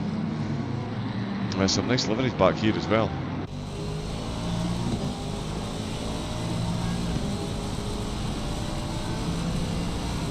So slight reduction in the rain in 30 minutes. That should get the drivers, most of the drivers, through a full stint. 45-minute stint timer, of course. So quick turnarounds for the drivers, effectively 45 minutes. Yeah, effectively 45-minute sprint races, but with it being 90 minutes for 2 stints, yeah, double stinting in the dry, definitely something these alien level drivers are going to give a go.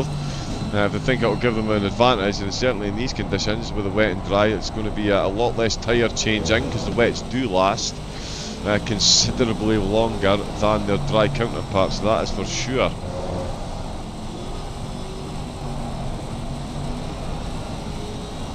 Carmen are still coming under pressure, and 19th place as well was where I wanted to look. There is Matteo.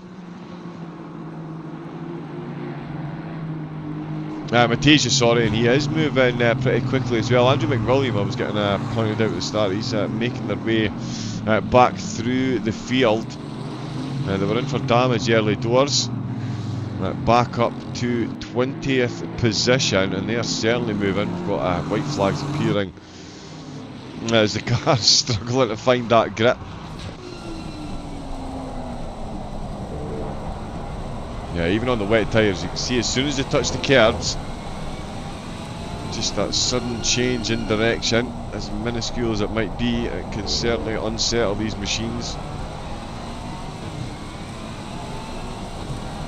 And yeah, with the being changeable conditions, it'd be interesting to see how much the setups are playing into what the drivers are doing right now. Who put out the fastest and who put out a mixed ratio, as Christian was saying at the start. It's certainly a track that demands a very all-round setup as it is,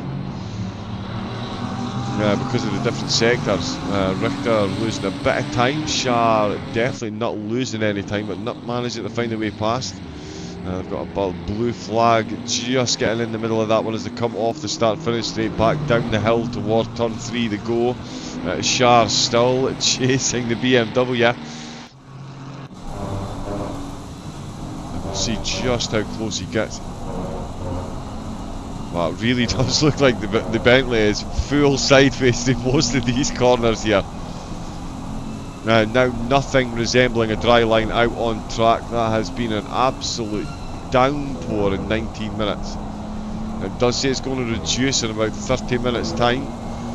So the start of the next stint, I would hazard the guess, is going to be just as wet, especially with the track temperature falling the way it has as well. It's still sitting at 28 degrees. That's probably the longest it stayed still in the 19 minutes that I've been in here. That is how close the Bentley can get in the braking zone, with the BMW just beats it out the corner every time. Down the long straight to go. So much spray getting kicked up on the Bentley behind, but he is hanging on in there. And he is going to once again get close in the braking zone, but he's just not going to be close enough.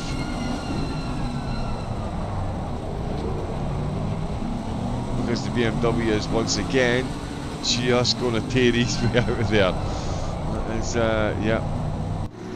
Oh, sorry, I jumped away there. Oh no, yeah, just going past the blue flag as well. Richter still comfortable. He's found that half a second. So it is swinging back and forward ever so slightly up at the front. The driver's well in the groove of the conditions now. We do have a yellow flag. Bear with me a moment. Let's see if we can.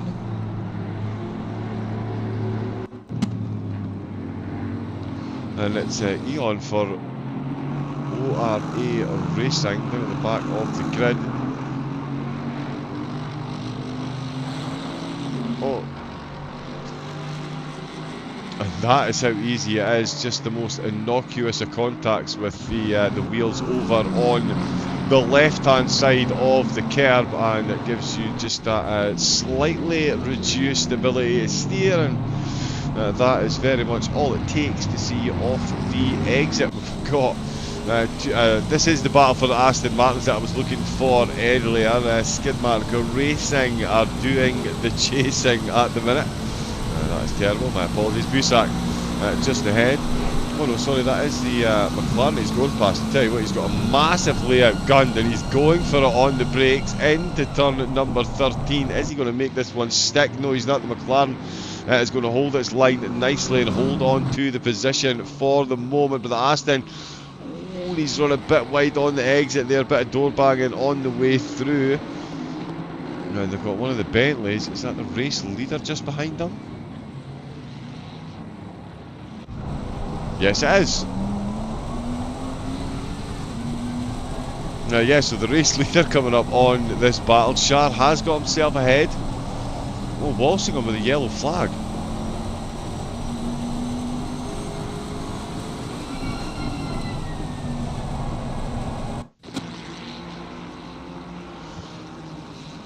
Now, let's see what's happened here then. Walsingham with the big yellow flag.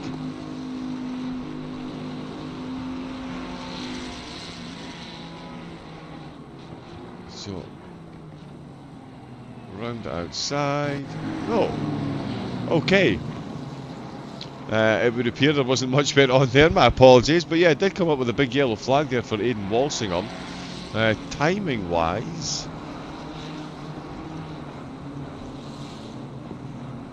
let's see, we can probably move that and that. Yeah, he did lose a second there, so maybe losing a bit of grip on the outside. But yeah, 5.9, so not a huge difference in the gap. As the battle between Shar and Kaminer has been evolving, the gap between Naldi and Shar has most definitely been decreasing. The Oplite Ferrari now finds himself well within striking distance of the Bentley as they finish lap number 76. So yeah, at least another 70 laps to go. Oh, and the rain is going to increase again.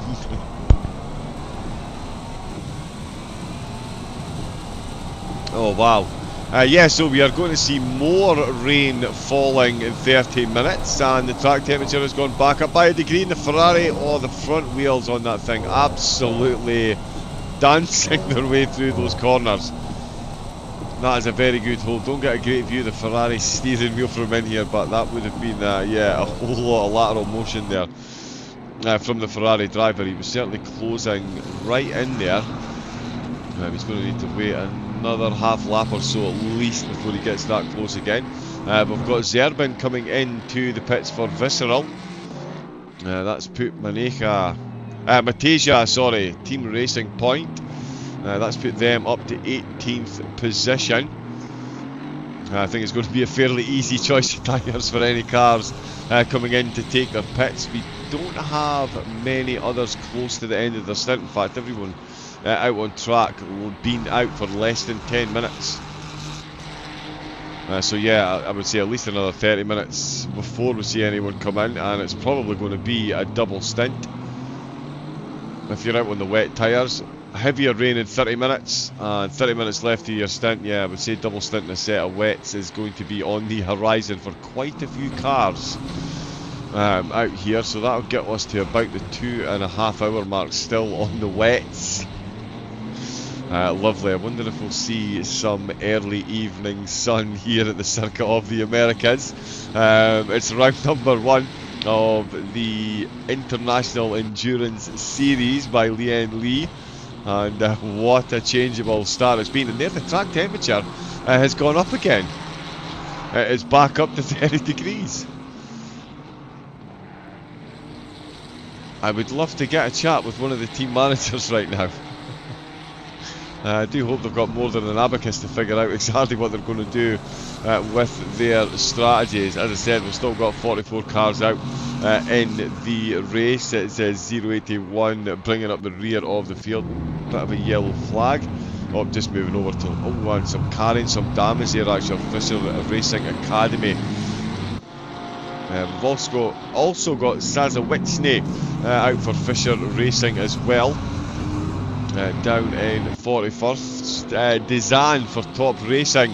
They've got themselves back up to 42nd. Eon's out for Aura Racing Team with low fuel in 37th. Not that we can see much at the minute through the rain and the spray.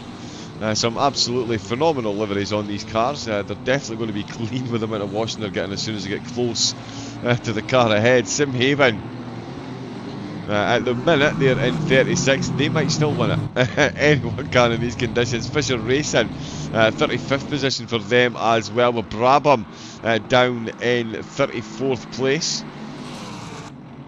One of the few Mustangs, which drew some surprises in the chat earlier on. We've got Cowfell out in the Porsche. It's going to be a tough drive in these conditions. Singh is out for Visceral Esports. They've got 32nd place at the minute, just behind the Aston Martin enjoyers. Jonas Hakala, my apologies, out behind the wheel for them. Larenk is out for Connection Lost Racing. They've come out in the Boatley. Does seem like a decent choice here today.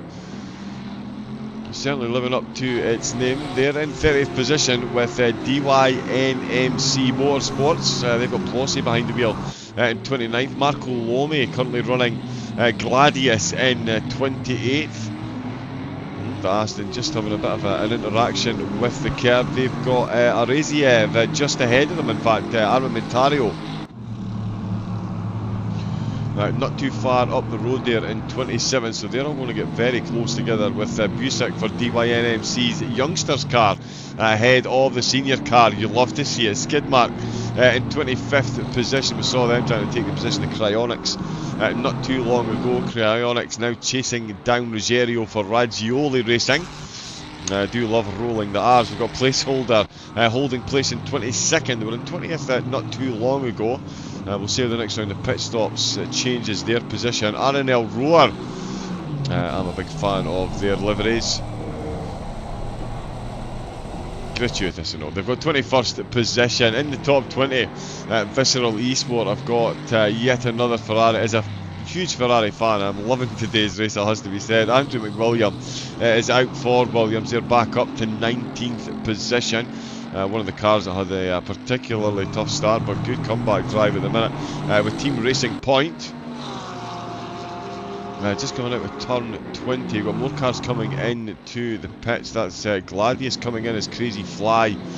Stay out. 15th is G League Sport at the minute. Gladius, I've got two cars in the top 15. 14th place. Top 16, sorry. They've got 14th as well. Sorry, Polovchuk, there's the other one. Gladius, the Mercedes just ahead with 255 competition. Yeah, the Ferrari's doing really well in this race. We've got Abeladze behind the wheel there. Luke Addison for KFC Buddies. They're up on their starting position by a spot. Low Fuel Motorsport rounding, breaching the top 10. They've got 10th place with Wasner for Low Fuel, also in 9th position. We'll see again what the strategies all do. We've got Alplight in 8th, the start of some serious Ferrari domination. Camernier in the Bentley, in the BMW. He has been overtaken. So there we go, that's what happens. As soon as you go give a quick rundown, we've missed the overtake there. Shar getting his way past Camernier to get up to 6th position. We'll see if he can break away. And the top 5 very much as you were, with Alplight in 5th place, Nitro Concepts in 4th position, and it is still Visceral, Veloce and Team Nitro getting it done up at the front of the field. That is the halfway mark of the race, about to be reached and breached. There is still rain on the horizon, and the track temperature is still increasing. It's up to 32 degrees in the time it's taken me to run through the 44 runners and riders. That's another 2 degrees. There's a fair bit of wind coming the drivers' way as well. They really do things bigger in America, don't they? So yeah, lots of rain, lots of track temperature, lots of wind, and lots of time for the drivers to lose or gain positions. Lots up for grabs as well, of course. The champions of the series, €3,200 they will be taking away. Prize money all the way down to 20th position for the participants. Oh, the Aston Martin just going full Doctor Who there, just popping in and out. Oh, look, Addison with the a yellow flag there as well. I think that was just a wheel off onto the sidings. Abeladze is looking to capitalise on it, though. He doesn't care what caused the yellow flag. All he knows is he has just been handed an attempt at a position. Addison struggling slightly out of that corner as well. The Ghost Setup's car really is chasing them down. We know this one is quick based on their qualifying position, of course. Chasing down, look at the minute, down through turn 12 into 13 the go, and this is of course one of the tighter ones, almost completely back on yourself. Oh, beautiful move by Addison there, absolutely nails the cutback and gets himself a solid slingshot in towards 14 and 15. Cars right on the edge. Ooh, and that just little sideways motion again, you can see the tyres. It's maybe my downfall. I'm fascinated by how much work these the front tyres on these cars do, especially in these conditions. It's borderline rally drive. It's like precision rally driving. got to be right on the edge of where the tyres are going to let go. It's like that in the dry, of course, but it's just an entirely different kettle of fish in the wet. That's a good exit by both Ferraris out of the last corner. They're going to start lap number 81 right in the slipstream of one another, if again there is such a thing in these conditions. I did think, no, I thought I saw someone teleport their way back to the pits, but I do think one of the Astons is having a little teeny bit of a connection issue. It did seem to phase in and out somewhat. We'll keep an eye though on this battle still developing here. Naldi now looking to apply pressure to the BS Plus competition car. Oh wow, you can hear those tyres squealing, looking for the grip. The Ferrari looking much quicker. He's absolutely sent it up the inside. The BMW looking for the instant cutback. Oh, and that's a violent collision with the inside sausage curve there. Carmany are lucky to get the wheels back down the way he did, and that has put Naldi up to 7th position, so that's 2 spots lost in as many laps for the BS competition car. Quick tyre check. Oh, they're on the dries.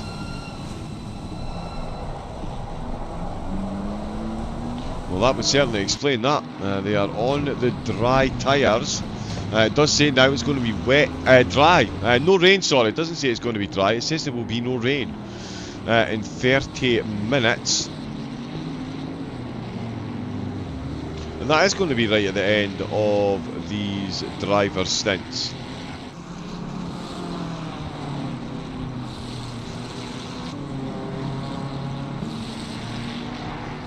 Yes, it is. Don't worry about that grinding noise, that was just me trying to do some quick maths.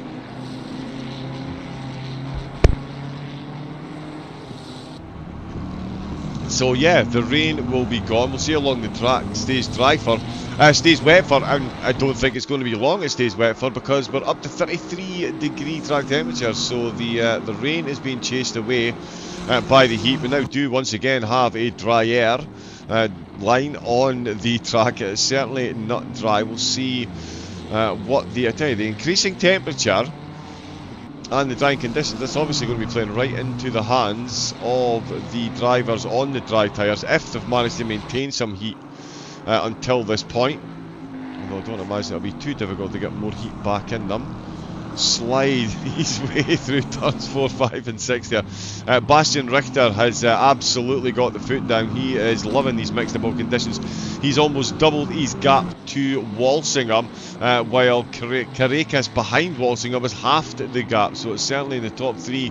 Walsingham, the one not quite enjoying the conditions as the 2 drivers either side, and of course Tauscher as well, 6 seconds back on Caracas. They've got 30 minutes left of their stint approximately, and 30 minutes left of rainfall. Track up to 34 degrees. I feel like I should have one of those little sticks in my hand and just pushing the button for the weather map to keep changing. I'm just constantly bringing weather reports here. Yeah, we'll see what we can do at LFM about getting a weather map behind and some clouds on the radar and thing. But yeah, the track temperature is most definitely increasing, and again, that's going to play right into the hands of the drivers. Out on the dry tyres. Is it going to be too little too late for them? Or the tyres already going to be shredded? Are they going to make it to the end? Another 30 minutes? As we see, there's that someone coming in the pits? No, blue flag just getting out of the way for Tauscher. Standing water absolutely every place. Down in 23rd position, Ruggiero. He's going pretty quick. Mouthen is just coming into the pits from 29th. So yeah, surely they're going to come back out on the dry tyres. They're absolutely going to have to. And just stick to that dry line as much as possible. Over pressure them to make sure they hang on to as much as possible. But yeah, certainly Ruggiero moving at quite a clip. So too is the placeholder Ferrari as well. They've got Rodriguez, the car just ahead, the RNL Roar car not the best rear spoiler cam on the Astons, unfortunately, but you can see just how close the two Ferraris behind are getting as they come to the middle of this current stint. We're beyond the halfway mark. Track's still wet, it's still Bastian Richter in the team leading the way. Grunwald had a fairly incredible opening stint, it's safe to say, and yeah, Nicholas Holborn as well. Walsingham still holding on to second place. Karekis out behind the wheel. At the moment, there's still, of course, the top three. Rodriguez, can't see what's there. It's certainly being closed in on. Dodu is definitely going very quickly.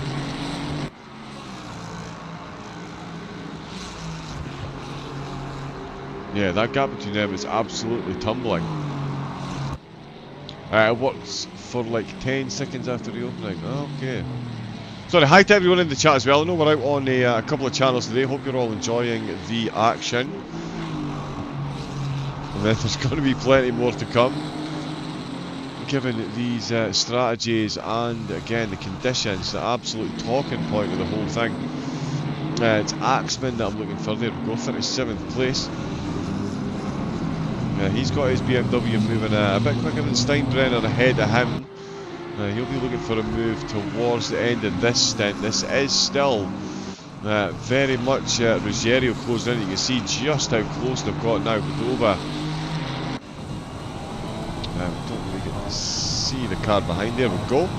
But yeah, the RNL road car really is struggling for pace at the minute compared to the two Ferraris behind. They've closed in and well under a lap there. That 1.8 second gap down to less than 0.8 of a second separating all three of them. The Aston definitely feeling the pace. Ruggiero could find himself with a cheeky double overtake here if he gets himself close enough. Although, as I'm saying that, we've reached the halfway mark of the second straight, and he's not quite close enough, but is under brake and almost making contact. The slight run of the sausage curve for the placeholder Ferrari. Oh yeah, Ruggiero definitely looking the quicker out of these three cars at the minute, but just because you're quicker, you've still got to craft out that overtake, and that is very well held by the Aston Martin there. He will seriously be feeling the pressure. He'll be acutely aware of the fact that they've closed in so quickly. That's a bit of a run wide. Are we going to see Ruggiero appear up on the right hand side? Yes indeed we are. Almost felt like the Jeremy there letting him pass, realising he was the much quicker car. Not a bad strategy. Was Ruggiero very quickly signalling his intent to take a position out of the last corner. See the back of Ruggiero, and they're already pulling away. So the Aston Martin RNL road car finding a lot of pace out of that last corner. Ruggiero again not quite close enough, so close though with Padova.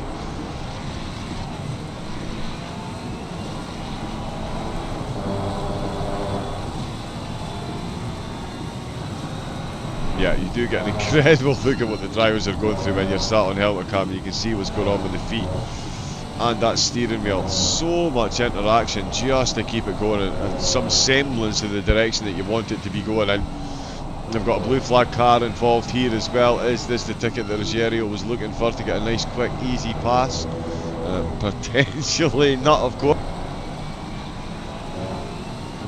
Well, goes round the outside, the blue flag move to the outside, gets himself out of the way. I think it was the top racing car, 34th position they're in at the minute, and that has brought placeholder right back as well. There is the Heroes roar, and they're certainly going to be rolling him on at the minute. He is doing a good job defending for the minute, but we've seen what a patient contender Ruggiero can be. I'm on the back of this Ferrari that we're on board with for quite a few laps. Aston Martin so good in a straight line. Oh, and he's run like, oh, a bit of instability on the curves there, accelerating and braking. All four wheels effectively on different surfaces with the rain coming down the way it is, and that is placeholder out of this battle.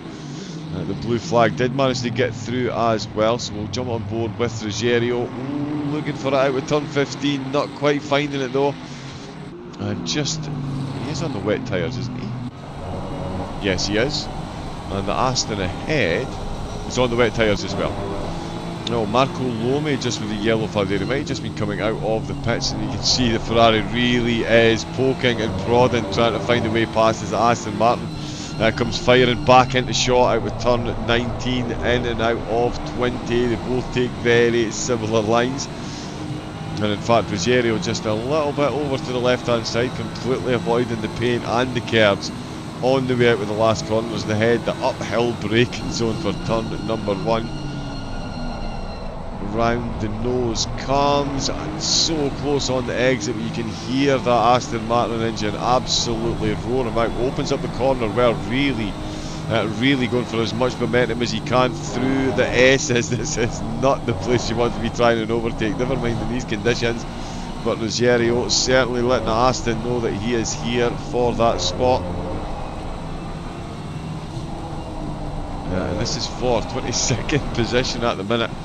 Everyone up at the front, in fact, moving very quickly indeed. All their deltas are running quite well. We've still got rain falling from the sky at the minute. We'll see Bastian Richter maybe just free of a bit of traffic, as we can see on the track map. The track is absolutely covered. There is no clear air, so to speak. And in fact, car 20, the 201.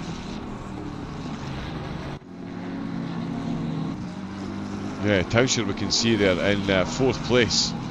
Absolutely surrounded by traffic. We've got Podens for the G League. They've come up to the back of the Crazy Fly car. Another Bentley doing good work in the rain. They've got 16th position at the minute, looking to take back 15th. With Crazy Fly got Sherepinen behind the wheel. Out of the last corner, these two come. The Aston just disappears. Yeah, such a good car in a straight line.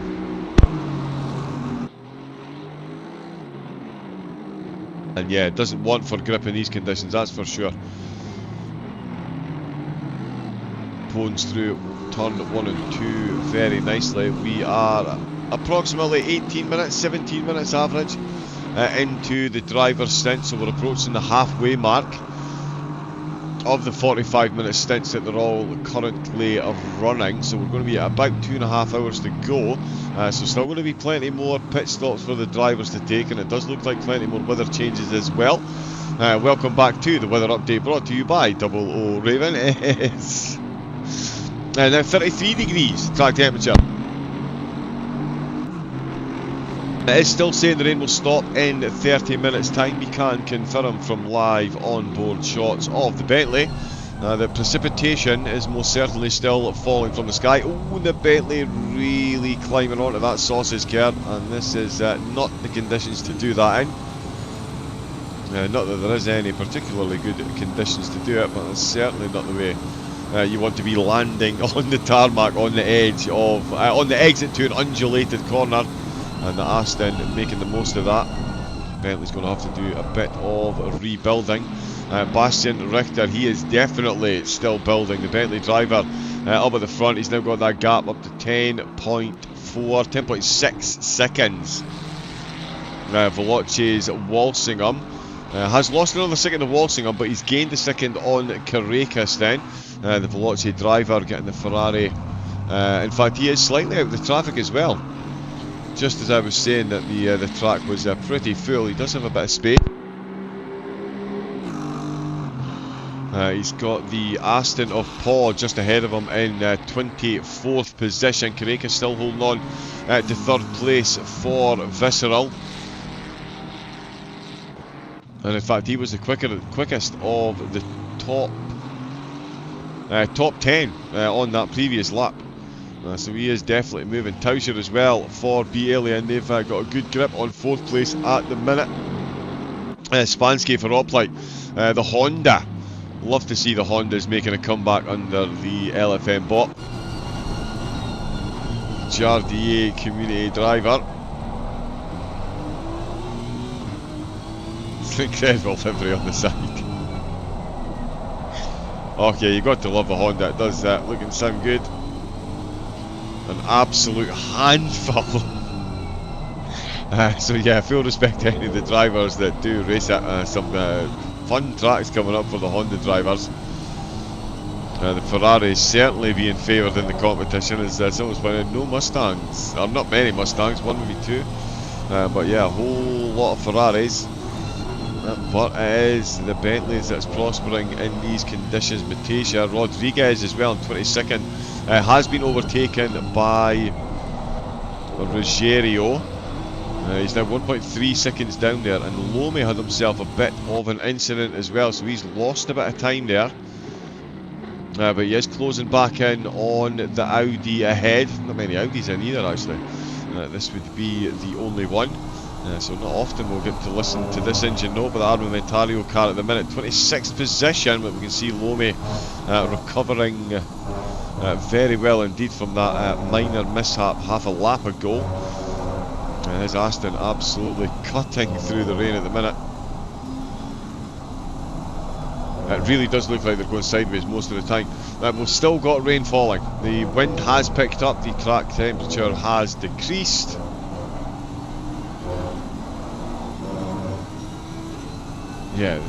Yeah, the mind absolutely blowing it to think what type of conditions we could get come the end of the race. It could well be pitch black and absolutely piling down. Aston Martin on the brakes. There's something to behold there. I don't think the Audi's going to be able to fend them off for too much longer. They are very close to one another down the second straight. Let's see what the Aston can do. Yeah, the Audi, another car that's just very good in the straight line, the Audi. The Aston, sorry, does get close again at the corner apex, but on the way out, although this time around with a shorter run to the next apex, Aston managing to get around quicker. He's going to keep it nice and close through this tight section. Is he going to try for one up the inside of 16? No, not quite close enough. Certainly would have been on the cards. Good line held by the Audi still as well. This is for 26. Oh, that's not what he needed. He got lucky there. That happened on one of the shorter runs to the next corner. He really lost a lot of time there with that bounce on the curb, and that's given. Oh, he's pulled into the pits. There we go. He's pulled into the pits. I thought that was an overtake around the last corner, but nope. The Armamentario car coming into the pits, Lome up a position, and let me just check that. In fact, that does seem like a bit of a short stint. Yeah, it's only 19 minutes.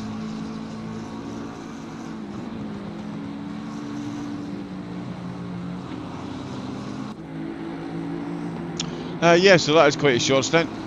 Let's see what we've got going up here. We've got, there we go, there's another car coming into the pits, the Low-Fuel Motorsport car coming in, Schneckenburger. They've got 9th and 10th, of course, although that's Abeladze now for 255, back up to 10th position. Camarier, he's still got himself in 8th. We'll see what's developing up at the tippy top of the grid. In fact, let's see what Samuel Schär is doing, because Bastian Richter, wow, okay. Is he just, would I be right in thinking he's just come out of the pits?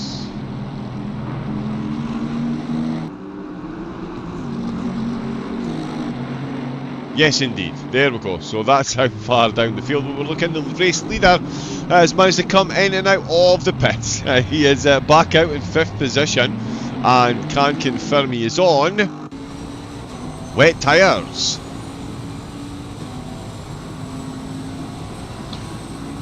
So comes back out in wet tyres, track temperature down another degree, back down to 32. He's come back out in 5th, directly in front of Schär. The two Boltleys battling in these brutal conditions.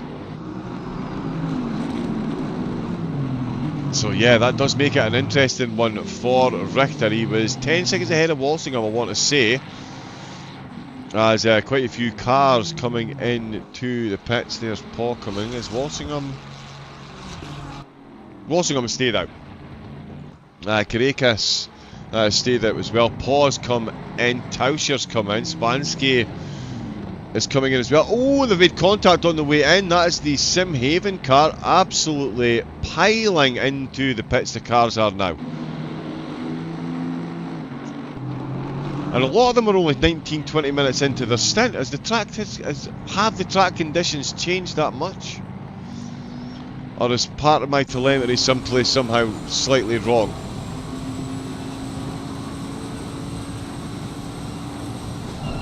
Yeah, 45 minutes stint time, and a lot of them are, like I say, 19-20 minutes into their stint, and it's still a wet track out there. And the temperature has fluctuated by a couple of degrees, up to 34, back down to 32. And that was Richter though, with the pit stops all happening.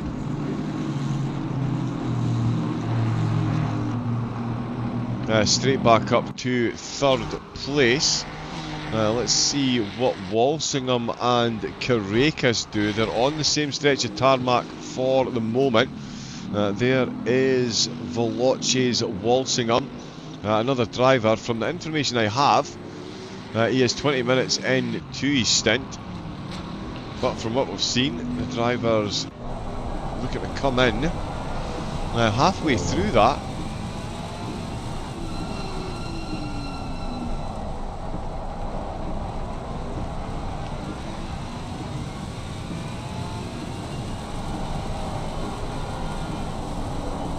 Right, probably better to pit now rather than having to do a short stint on the wrong tyres. Yeah, could well be.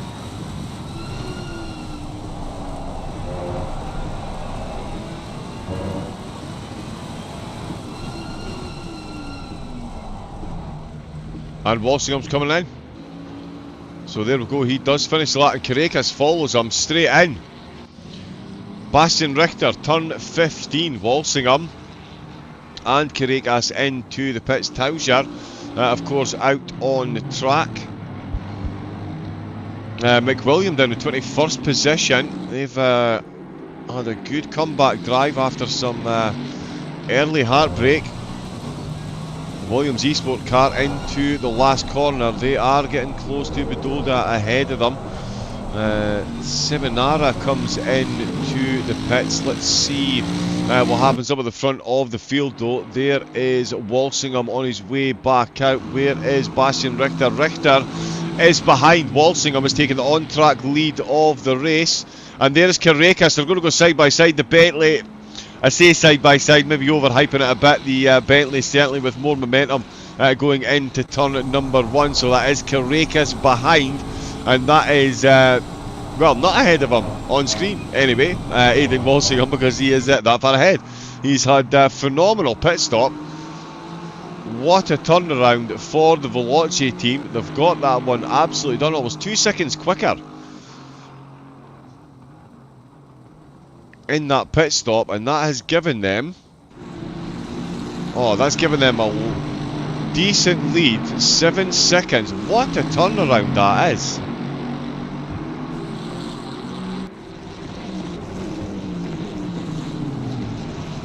I feel like I'm making a fool of myself and missing something obvious, but that is a big turnaround. That is a 15-second change. 15-second swing. Caracas 11 seconds down on Richter now. Tauscher still in 4th place. Wasner in 5th position, and then Naldi Spansky and Shar all having themselves an absolute battle royale. Shar definitely aiming for most action, most overtakes, and most side-by-sides of the day. Come rain or shine, this Bentley is absolutely here for the action. Currently chasing down the Honda of Spansky, Rinaldi not too far ahead. Yeah, big reminder as well, thank you very much to main sponsor Lian Lee. €3,200 for the championship winner. Cash prizes all the way down to 20th position over the races. There is the link in the chat, and of course all of the LFM socials. Make sure you give all of them a follow as well. Get involved in the racing too. It is good fun. I've even tried it myself. Didn't do very well, of course, but still phenomenal fun. So yeah, get yourself on the website and get yourself involved, and of course keep up with all of the action. in these competitions. Rotors just in and out of the pits as well.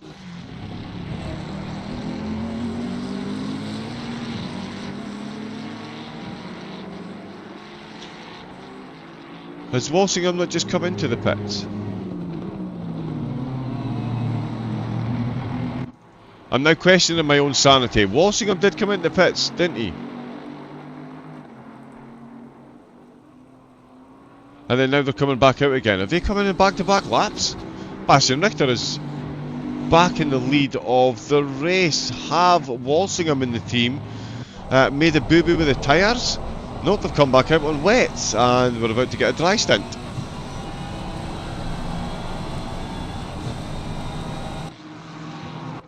Something has gone on there. Is anyone watching Aiden's stream? Can anyone give us some info on what's just happened there? Aiden Walsingham. Oh, now, actually, there is a thing.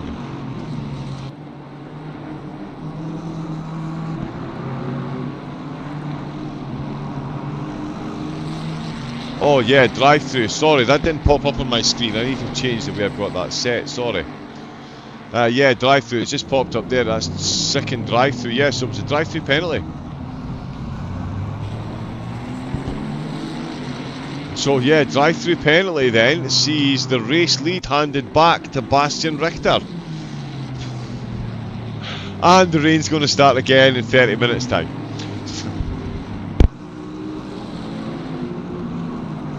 Of course it is, of course it is. It's a good thing I've got plenty of honey in my tea. Because there is still so much more action to come.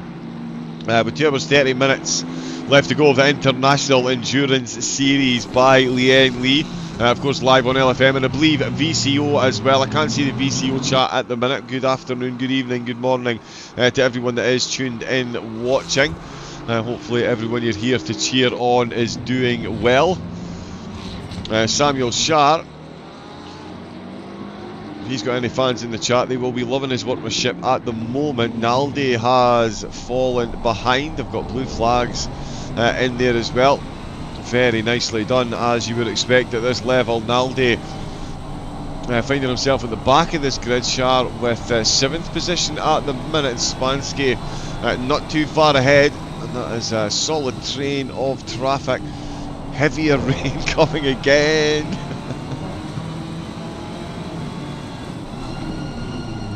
Yep, he is not looking to be left behind. Sends it straight up the inside of the blue flag. Shardo with a very good exit.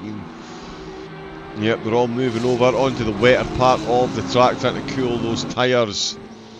It would seem, maybe trying to get out the spray. Or maybe just give it the slipstream, because that is a lot of slipstream with that many cars. The rain definitely not falling as heavily as it was, but it is still falling, and it does say we're going to have none in 10 minutes and then very heavy again in 30, so it'll be interesting to see the transition of how long we actually have no rain falling for. I can't see the track being anything other than wet until then, unless we'll have another spike in temperature and it suddenly rockets back up to 38 degrees, which is certainly not unprecedented in the opening 3.5 hours that we've had so far. Oh, the Bentley up and over the crest of the hill. Naldi just getting left behind ever so slightly.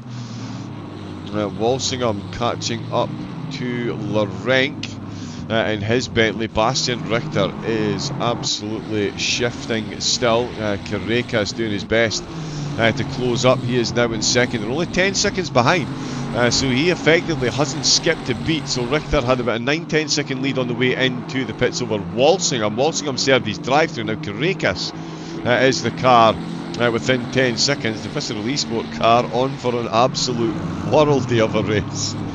As he look at that. Has anyone told Grantas it's wet on track, by the way? Is he aware of that? Does he know he has been informed it's wet?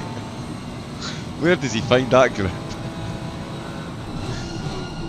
Let's see how it's done into turn 1. How smooth is that on that exit in these conditions?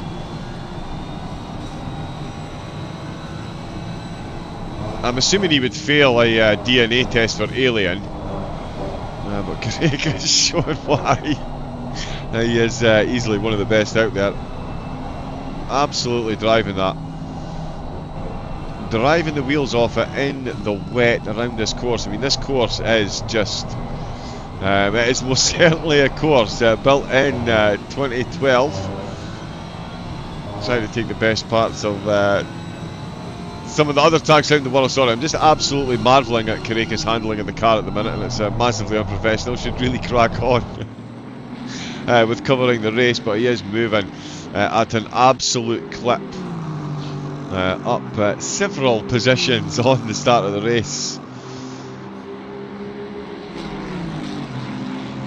Really moving very quickly indeed, and in fact I was just... oh no, and it has gone to DAP, so there we go, shows what I know. It's instantly gone to DAP as soon as the rain has stopped falling, and the temperature has gone right back up again. It's gone straight to 35 degrees.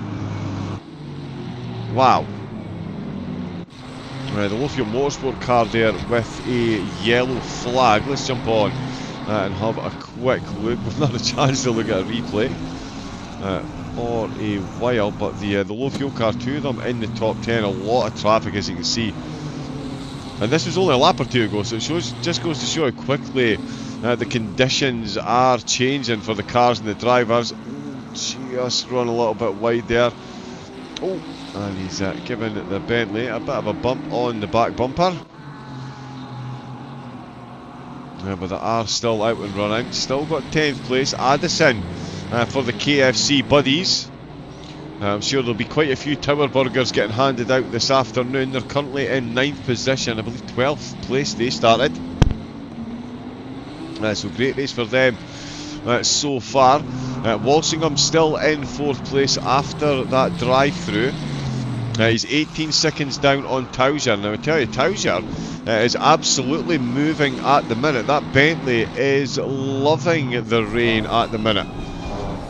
It's closing in on Caraca, who is losing a bit of time to Richter, so that's swung... oh no, sorry, he's not. He's within the 10-second mark, but yeah, Towser, as we can see, he really is moving quickly indeed. Caraca's has just made his way past another Ferrari. There's nothing to suggest he's had any type of yellow, potentially yellow flag. Car 55 drive-through cleared. Yep, there is the notification just popped up.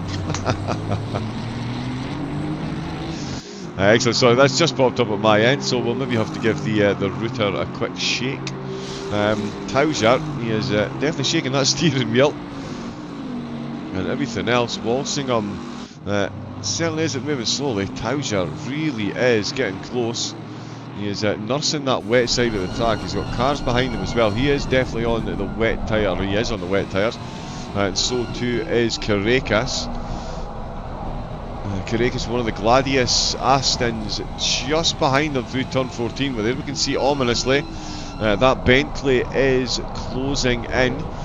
George Boothby is back behind the wheel of the 255 competition car. 13th position they are back up to.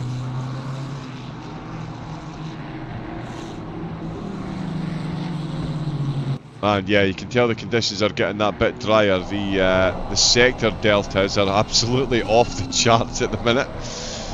And he is out on the dry tyres in the damp. So you can see the extra shine on the tyres there because of the water on them. I hope that's coming through on the stream there as he turns right, just that top corner of the tyre. Oh yeah, you can see the water that's on there. You can hear the squealing from the tyres as well. So damn track, the sun has popped his hat on. He is peeking over the clouds. Look how quickly this is drying out in different parts of the track. Heavy rain to come, track it damp, but it is at 36 degrees. I jokingly said, does anyone think it'll get back up to 38 degrees? It's amazing how we can get something like that right in some of the overtakes, so some of the strategies so wrong. But there we go. That is Boothby, still in 13th position. That's a blue flag, but he is by far and away the quickest driver on track at the minute, and I do mean the fastest driver on track. Yeah, so the dry tyres absolutely working, and Louis Reuters as well, not to be left behind. The BS Plus competition, BMW, I'm going to suggest they're out on the dries. Yes, they are, because they too are massively up on the times being displayed by anyone else out there. So it looks like they have picked the perfect opportunity to come in. Boothby is about to absolutely light up the fastest lap, certainly for the sector, although there goes Reuters with a very quick time. Boothby is about to do something similar. It takes him up to 12th with Polovchuk. He's got the message from the team. We need to come in and get the dry tyres on. They are absolutely the right tyre to be on at the minute, but for how much longer? 30 minutes. I mean, there's been so many short stints as well, so many trains of thought that we're going through here. Luke Addison's been out for 26 minutes, and he's still on the wet tyres, and they are going to be suffering right now. The rain is predicted for 30 minutes, so might not get any more rain until after his stint timer expires, so he then might have to bite the bullet and come in and get those things changed onto the dries, although it doesn't stop him making the overtake attempt. It also doesn't manage to stop him on the corner exit. They're rolling a bit too far. Distinct lack of grip as he squeezes his way past the Audi. And the LFM Ferrari not far behind there, back in 10th position despite that little incident. Polovchuk is in the pits. Skidmark Racing, they're on the dry tyre. No, yes, they are on the dry tyres as well. And look at this track evolution, absolutely incredible. It's saying it's damp, but that'll be surely be an aggregate. You can see there is a distinctly dry line there right in the middle. It's one thing holding the car exactly on it, of course. But yeah, certainly through multiple, yeah, right through the whole track, you can easily see that dry line. So yeah, times will be absolutely up and down. There is the LFM car coming into the pits.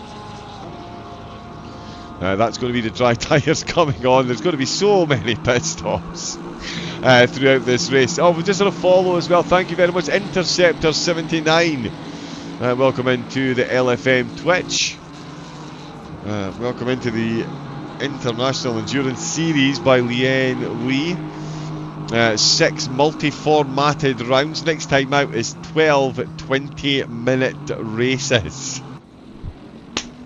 Absolutely cannot wait for that. That is going to be an absolute event. So make sure you're here for that one. I will get the date for that very shortly. Have I just been joined? Nope.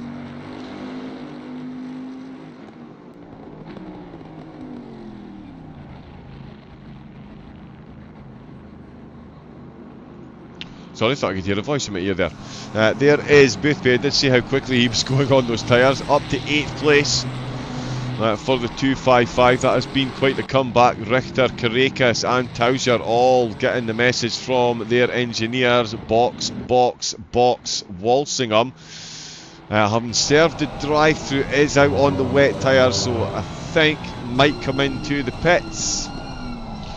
And there we go. Proving once again just how psychic I am. Haha. Not coming in to get those dry tyres on. Let's see. Lead car. 45-minute stint timer. We are 3 hours and 40 minutes into the race. And we have seen the car in the lead in the pits 5 times already. And in fact, Naldi, Lay and Ramone, they've been in the pits 6 times and are still inside the top 10. An incredible turn around the pits. Look at so much machinery moving through the pit lane. There's Samuel Schär coming in. Walsingham, of course, in, as we've seen. Bastian Richter on his way out of the pits in the Bentley. He's maintained the lead of the race. Here comes Karekas. Just ahead of the R&L Roar car. They've got their Aston Martin coming out just ahead of Tauser in the Bentley. Then it is Walsingham just on his way out of the pits. Let's see, Spansky is in, Samuel Schär is in as well, of course. Here comes Boothby. So it is Boothby that's going to be the next car behind Aidan Walsingham, and in fact it's Aidan Walsingham even out with the pits. No, he's not, he's heading up the hill. Boothby is ahead of him. So Boothby is ahead, and there's Walsingham just on the crest of the hill now. The LFM car slightly down the field. Reuters has definitely made hay while the sun shone. The BS Plus competition getting themselves back up to 4th place. Boothby now ahead of Iamulo, who has taken the wheel from Walsingham for Veloci. Of course, the yellow band very apparent on the side of the tyres now. The track has gone to greasy, so not much of a shade difference now, as you can see, between the wet and dry part of the track. In fact, not much of the track, yeah, just over on the left there. So definitely drying out. 36 degrees as well, that'll dry the curves out nice and quickly as well. Iamulo for Veloci. We've got Manike out for LFM. They've got 7th place with Ramone out in 8th position. In 10th, it's another Oplite car, it's Malinovsky in the Honda. Team Jardy, I think I'm getting incorrect team names on my listings. I will see about getting that fixed, so my apologies. I know that is the Team Jardy car. And yeah, Clopart is out, running out the top 10. Reinders is out behind the wheel for low fuel. A lot of cars changing cars. Sam Tema is out for the KFC Buddies. Podznyakov is out for Gladius with Visceral. Got Hutchinson behind the car. Andrew McWilliams still out for the Williams Esports car, with Porco out for Gladius now. So yeah, a lot of changes. Babin taking a drive. Naskidashvili is out in the Aston Martin inside the top 20 with Congratel for Gili. Grave swap drivers as well. Leonid Makovkin's out for Crazy Fly. David Pertile is out for a stint. He's in the Team Racing Point Machine. Lasse Striege comes out in the placeholder Ferrari with Filippi. Another Gladius car inside the top 25. Drescher is out for Skidmark Racing. Everyone really did change drivers. Proel as well is out for DYNMC, their youngsters car. 25th place, great race from them so far. Prace is out for Cryonics with Christopher Streppen back out for Connection Lost. We've got Ben McConnell out for the Aston Martin Enjoyers. I wonder if they are enjoying these changing conditions as much as we are. Yannick Meister finds himself handed the wheel of the RNL Roar car in 29th. And Armamentario, they have got Nikolai Polyakov behind the wheel of their Audi, 30th place. I'm a big fan of Polyakov, I have to say. He is a phenomenally quick driver. His mastery of the GT4 cars is just incredible. Pinzez is out for Brabham Motorsport, 31st with 31st. Let me just fix my false T30 DYNMC with Motorsports by Kalanick. Michael Frey behind the wheel of their Porsche. Sven Freitag out for Pit Speed Racing. Please no pit speed violations. Visceral have got Iverson behind the wheel. T-Pack out for a stint as well. He's got the low fuel Motorsport Ferrari 259 in 35th position at the minute. Sim Haven, I've got Sargisian, in 36th, with Pusel in 37th place. It's Rezkovsky for Sim Racing Champions, with Sasowitsny for Fisher Racing Esports. Some of these are very good. Beckman for Fisher Racing, much easier, thank you. Dezan still out for Top Racing. Eon still out as well. Sam Gaskell putting in another stint. One of the few cars that's got the same car that same driver when I started. And we've got Sindako out for 081. Every time we do a rundown, there's big changes up at the front. We'll see. No, but it's still Nicholas Holborn leading the way today. In second place with the Visceral Esports car. Klinkmuller is out for the BLN Concepts. They've got the Bentley back up to third. Louis Reuters, currently fastest driver on track, got fourth place. Then it is Boothby in fifth still for 255 competition, with Dario Iamulo for Veloci They're back out in 6th place. I can tell you the lap times inside the top 10 are just on an absolutely incredible evolution, and Leonardo Porco as well. His Ferrari is particularly relishing these conditions at the minute, and his pace is very much top 10 at the moment as well. So he's going to be one to watch for the next 30 minutes. The track has gone green. The last time I predicted it wouldn't change, it massively did. So let's say it's going to get to optimum, and as soon as it does, it's going to start raining. And when it does, it's going to very quickly go back to wet. 36-degree track temperature, hence the reason it has dried out as startlingly quickly as it has. So much change going on with the weather. It has been phenomenal. Again, 45-minute stint timer, and we've seen some teams with back-to-back stints of 19 minutes. And yeah, in fact, the lead 2 cars have been into the pits 6 times each. Again, 45, let's just do the maths on that. 3 hours and 40 minutes have gone. That should only just be 4 stints, and they're already at 6.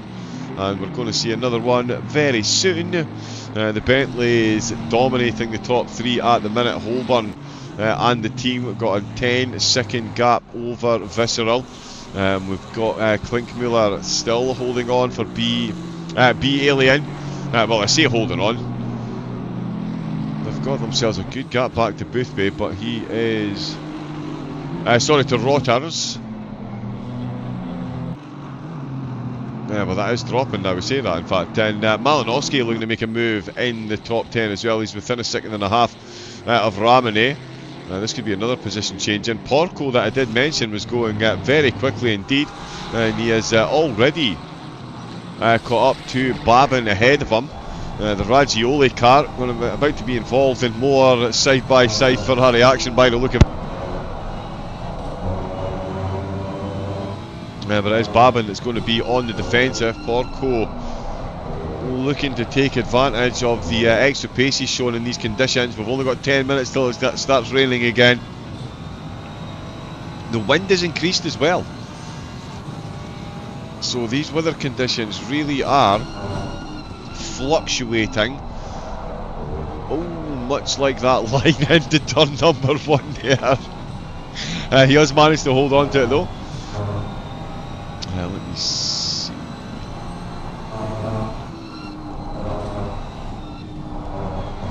Bear with me a moment, actually. I'm just going to see if I can find.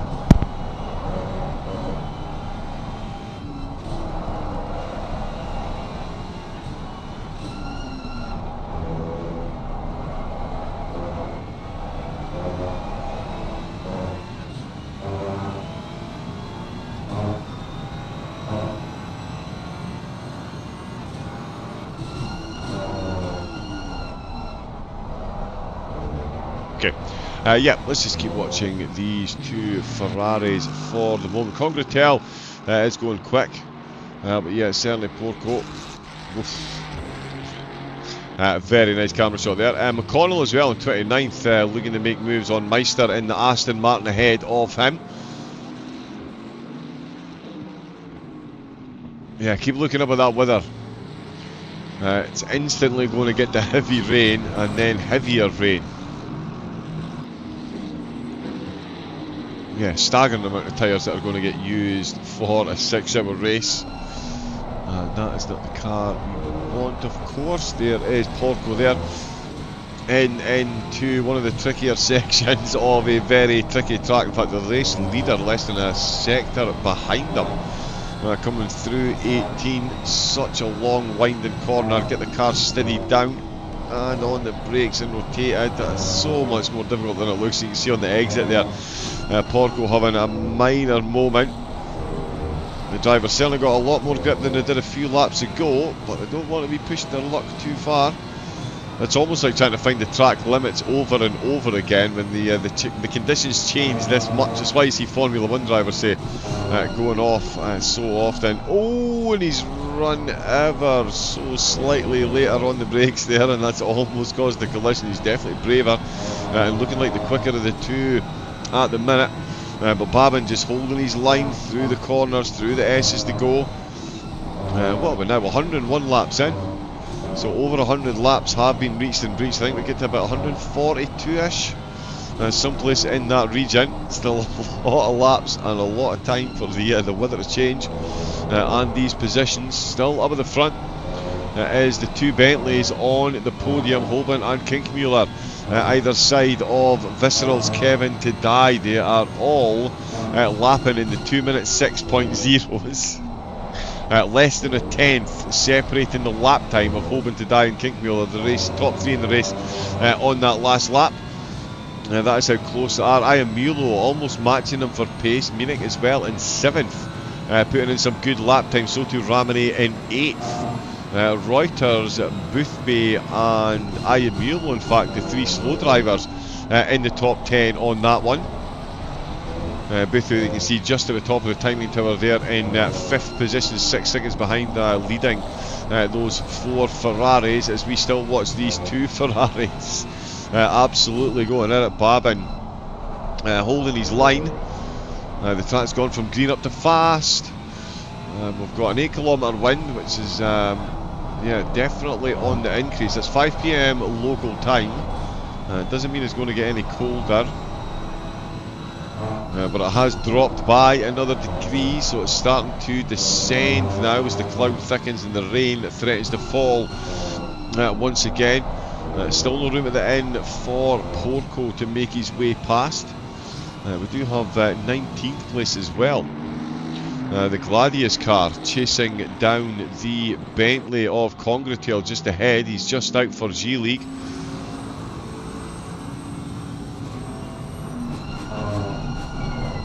Oh no, he's just got the overtake done, sorry, so yep, that's an overtake that's just been done, so he'll be looking to catch up to Porco ahead. That's a big gap he's got there though. Oh no, 4 seconds, the way they two are battling, he could certainly get dragged into that pretty quickly. Down at the back of the field, some big gaps forming for the drivers, but still 2 hours to go. So who knows where you could end up in this one. Niels Kinkmuller will be looking for improvements in that podium position. How is the Bentley going to do? How is the Bentley doing through this drier stint? Not too bad. Getting to within 5 seconds, 4.5 seconds in fact, of to die, and Holborn keeping to die at 9 seconds behind.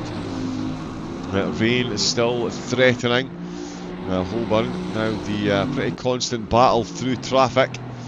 Still got 2 hours of this to go. He's been out behind the wheel now.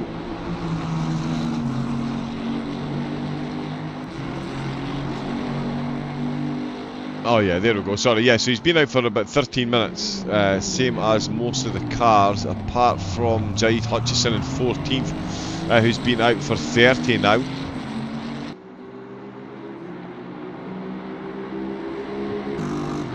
And yeah, I fear I might have been looking at the wrong timer for a poster of that. So yeah, we'll see what happens there. But yeah, again, so that's 13 minutes, but the rain's coming in about 10, so we're going to see dry tyres in the wet once again. The Aston Martin ahead, just running ever so slightly deep to die. Keeping it very neat indeed. Klinkmuller doing his best to close in though. Only 4 seconds down.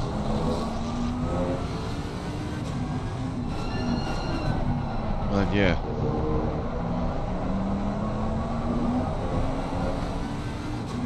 absolutely wringing the neck out of it still, trying to catch up to his spray ahead. Rotors, currently the fastest car on track, is being closed in on by Boothby and Iamulo. We've still got Porco trying to get past Babin. No room at the end so far.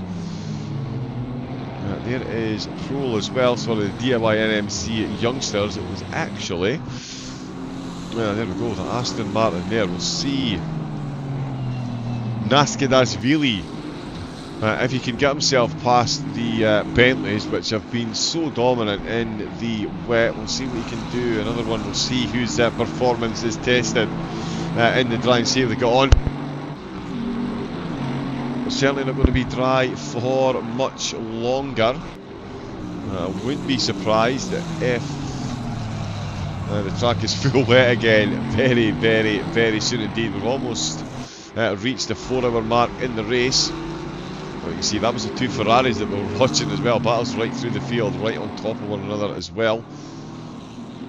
Still nothing falling though.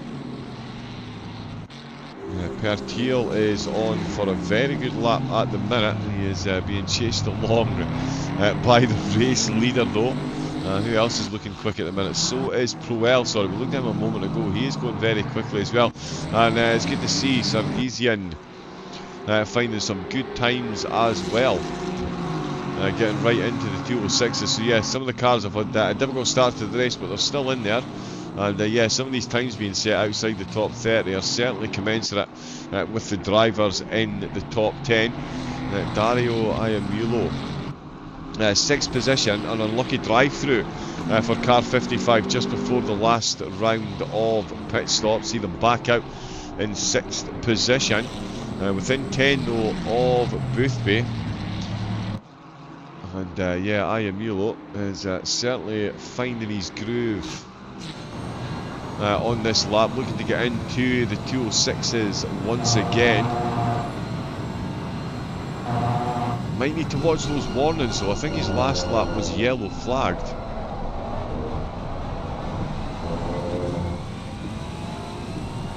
And there is the rain starting to fall. Lee Reuters.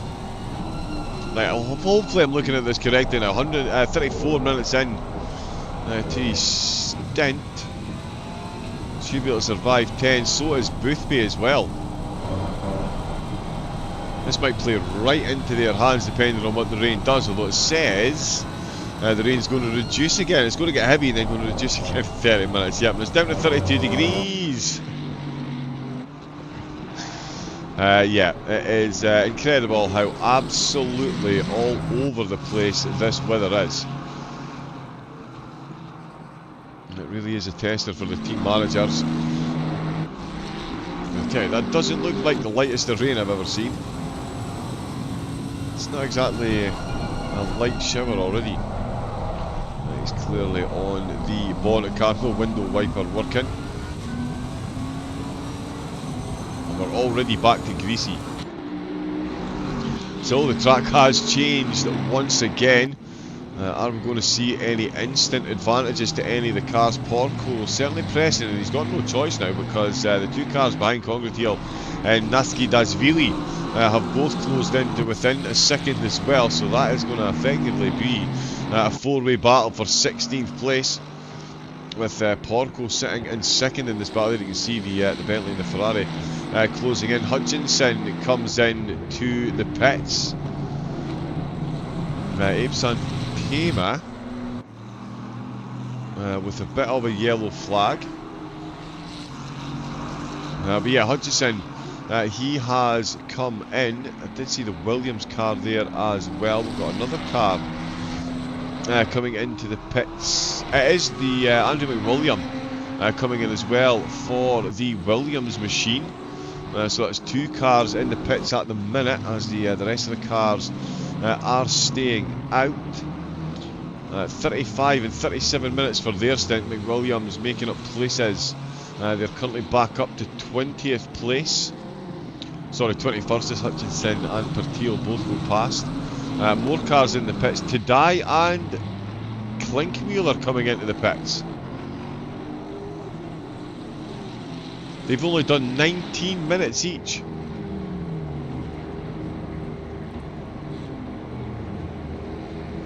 And they're straight back in. Wow.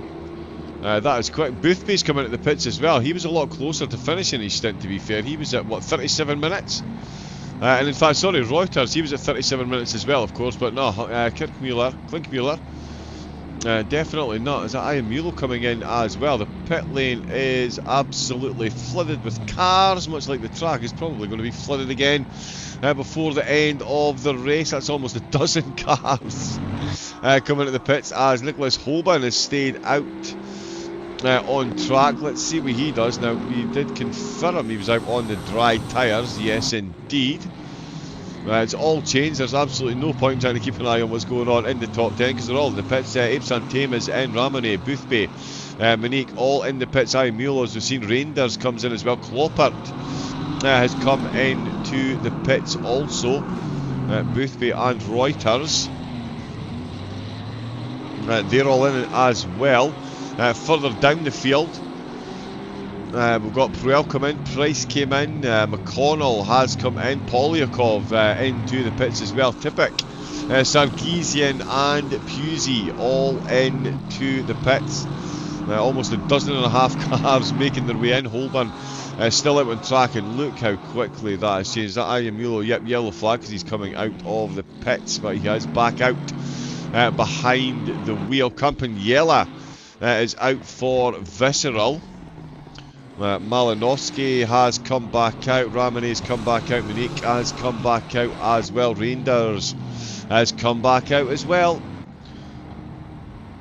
Podzniakov is on his way out for Gladius. I wasn't joking when I said a dozen and a half cars in and out of the pits. There's going to be a drier line on the pit exit rather than anything else, and unsurprisingly, Nicholas Hoban comes in from the race lead. Visceral are in second place. There's more cars coming out of the pits. Let's see, there is Hoban, there is Campaniella. He is in 14 and 15. Has the Bentley left it too late? They were 10 seconds ahead. Still very stationary. Campaniella, most definitely not. That's 16 now. Leon burnt out for the B Alien Nitro Concepts car.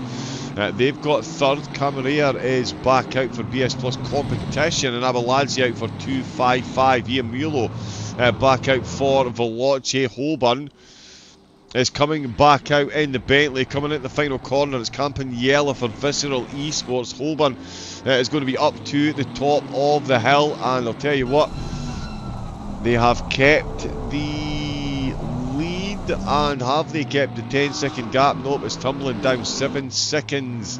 That was down to before it disappeared off the screen. We'll get a look. There it is through turn number 1, and it's set at 10 seconds. Although white flag for Holborn. Maybe just a bit of sideways movement. So actually gained about half a second. Gained about half a second. Let's see. We do have Alexandre Lay.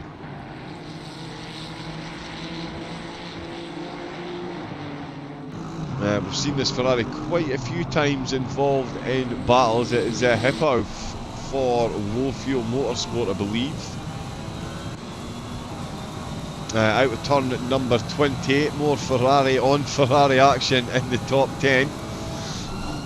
You'll absolutely love it. Oh, Ruggiero was back out in 18th position, all over the back of Congratilla. We'll jump on and have a look at that one, if I can find it. There it is. Oh, and he instantly having a look up the inside, locking up the tyres, having a bit of a rotate, doesn't manage to gain the position there, but he is certainly looking the quicker of the two at the moment. Absolute sideways action again. And the track back to wet and the temperature down to 29. Look at the difference in the track. All that standing water, as Ruggiero certainly not standing still. He's going to have the inside line through turn number 20. Do we really see a Bentley and a Ferrari go side by side through turn 20? Of course we do. Minor bit of door bagging in the Ferrari sails. See what I did there? Up the inside, and that is Ruggiero leaving the Aston Martin and the Bentley going side by side. And you can see the amount of spray, the amount of standing water. 2 hours and 3 minutes left of the race. It was fast track and near bone dry conditions. We are less than 9 minutes later, and there is standing water, and there is going to be heavier rain coming as the Bentley struggles down through turn number 2. And Ruggiero does some very good running, and unsurprisingly is on the wet tyres. Oh, Mulo having an incident. Mulo having a bit of an incident. Car 55, let's see if we can catch a look at that.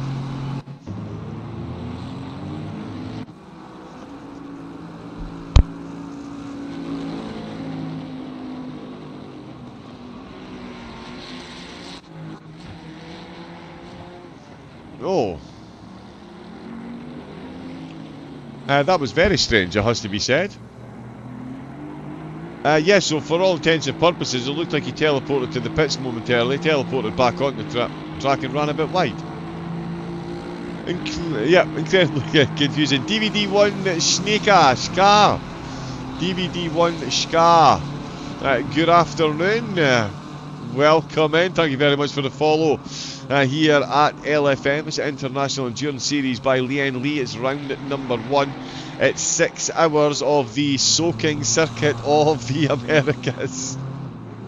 This has been some of the most changeable weather I have seen in my 6 years of doing commentary. It's been absolutely incredible. The drivers have been absolutely put through their paces. At the minute, it is the Boatley that is prospering up at the front of the field. They've got that 9-second gap. Sorry, let me just move this. Still got the 9-second gap back to Campagnella and Visceral. A second Bentley in the top 3. Beat Alien by Nitro Concepts. And in fact, there we go, Valentin Barriere looking to provide some overtaking action. I know it says Oplite Esports. I'll need to see if we get that changed. I know it is the Jardier team that he's running for, and Barriere wasting no time at all getting that overtake done there over the LFM car. That puts them up to 7th position. So much going on. Boothby team up to P5. Good start from them. Incredible start from them. I'm sure they've made up something. Yeah, they've made up an absolutely incredible amount of positions. Mr. Christian Romano that led off did try to give me a rundown of everything that had gone on in the 4 main runners and riders to watch, but there's been so much action and weather change in between. Yeah, it's been a fun one to keep up with.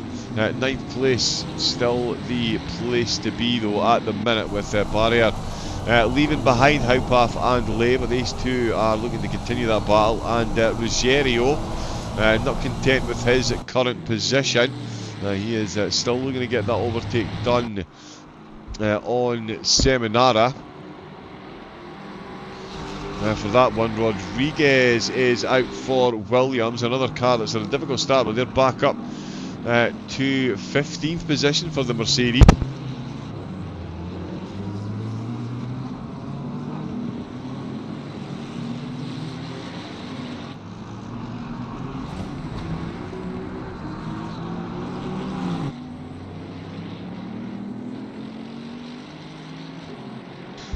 John, unfortunately, has been struck down with technical issues. His internet was just absolutely not playing ball, unfortunately, so we were denied his opening to the series. So yeah, but we're hoping, all fingers, toes, everything crossed, that we can get him back for the next round.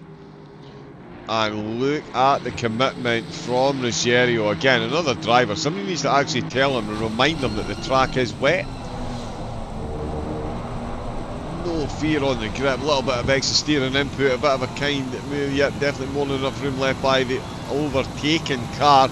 And that is Ruggiero looking to hold on to 16th into turn number 1. He's certainly going to have a run for his money, as the Ferrari is going to make him work for it by hanging on to that outside line. But you can see Ruggiero gets that one done very nicely indeed over the Gladius. Yeah, very, very, very unfortunate. The internet is a strange place at times, and yeah, it can throw spanners, throw a wrench into the works. Yeah, the drop of a hat, unfortunately. But yeah, again, fingers crossed. We'll have John back for the next outing. Yeah, and I will say again, 12 20-minute races taking place on the same day. There's a whole lot of sprint action going on. Bastian Richter with a bit of a white flag.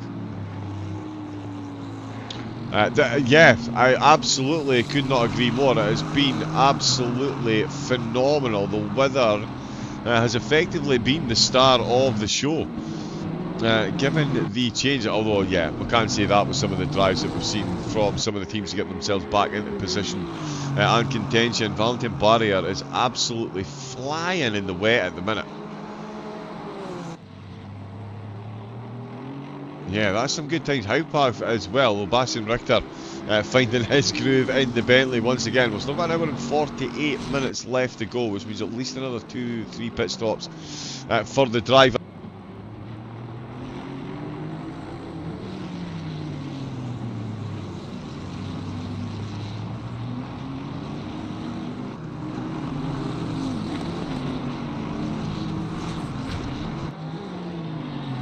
There we go, I think I've got my radiator turned. A bit of a dry heat in here, but we'll crack on. Barrier, Haupav both moving quickly. Bastian Richter definitely moving quick as well through the final sector of the course. A lot of the drivers on their wet tyres now very much finding their groove. RNL Roar will be looking to do so, down 7 places at the minute. Tazvinsva Hacker behind the wheel of Aston Martin for the moment. Another driver who we saw making some moves earlier, Marco Lome. He's closing in on Lasse Street. What a battle this could be between these two. Aston v Ferrari. Be a nice little change that Aston get into trouble for using chase cam. But that does sound very good. I'm so sorry. Ferrari and Aston. These two still absolutely going at it. Pozniakov in the Mercedes, another car that sounds amazing, chasing down Hutchinson, and they've got Rodriguez for Williams, only 5.4 seconds down there. Lome definitely the quicker of these two on screen at the minute, and I say Hutchinson slightly outpaced by the car behind him at the moment as well. The drivers up in the top 3. Again, absolutely matching one another for lap time. Campagnella a 10th quicker than the cars either side of him.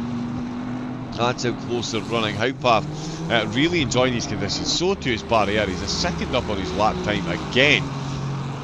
And he's a second quicker than anyone else, than any of the drivers in the top 3. Absolute stroke of genius putting Barrier in the car at this point, it seems.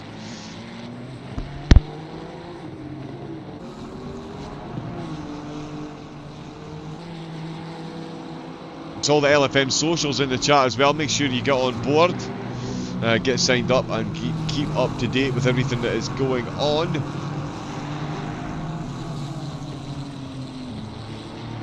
Incredible calendar of races, or events, shall we say. We won't call them races because they're not all individual racing, as I have infinitely mentioned. It's the 6-hour Infinity by VCO on February the 16th. Single make fields, changeable weather, 12 20-minute races. Then for round number 3, it's the Imola Double Stint Challenge, 270-minute race with a 48-minute stint timer. GT3 cars with no minimum pit stop time.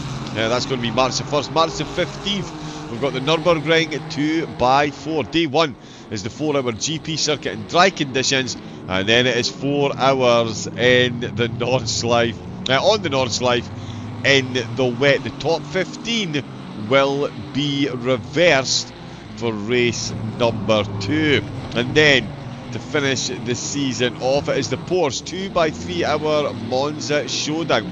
The Porsche GT2 cars with full reverse grid for race number 2 and high weather randomness as well. Just an absolute test for the drivers right through the series, but €3,200 up for grabs. It is the International Endurance Series by Lian Li, proudly sponsored of course by Lian Li, Moza Camus, Acetec Simsport, Case King and Nitro Concepts and Hoising Belt and VRS as well. So huge thank you to all of the sponsors of the series, and what an absolute treat it's going to be to watch these all the way through. Let me grab this again. Oh, it's Barrier. He's not wasting any time. Sorry, that's Abeladze ahead of him. Sorry.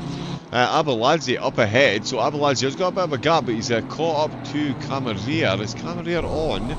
Yeah, he is on the wet tyres, but he is struggling compared to Abeladze. And Abeladze really is closing in very quickly indeed. He is loving these wet conditions like Barrier is. And I'll tell you, I don't think it's going to be long before we see him pop it up the inside and go for a drag down the second straight. The Ferrari falls back into line as the BMW has got the wider line, got more grip. He says in invented air quotes, although yeah, track temperature again up. We're back up to 30 degrees, but we're down to 28 when it started raining.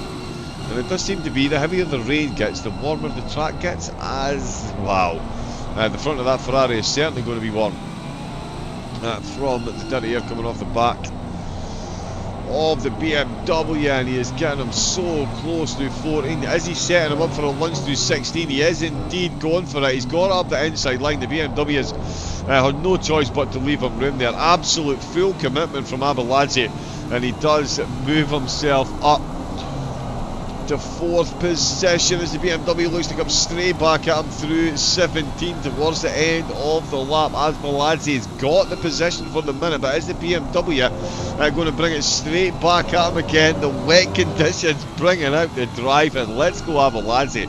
That is a very good overtake indeed, finding all the grip that he needed up that inside line. Coming there down to 5th position for BS Plus competition. It has been so topsy-turvy up inside the top 10. It is absolutely why you love being here on the cameras for all of this action. Bastian Richter getting quicker and quicker. The wet tyres certainly starting to find their groove for the race leader at the minute. He's into the 2:15.0s. Campaniella 2:15.0. Bernd 2:15.1. Abeladze with that overtake still did a 2:15.2.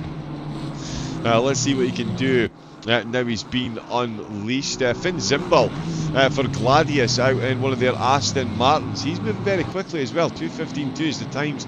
Really coming down right through the field. And in fact, Mikhail Baikov for Crazy Fly, he is going slightly quicker than the race leaders at the minute.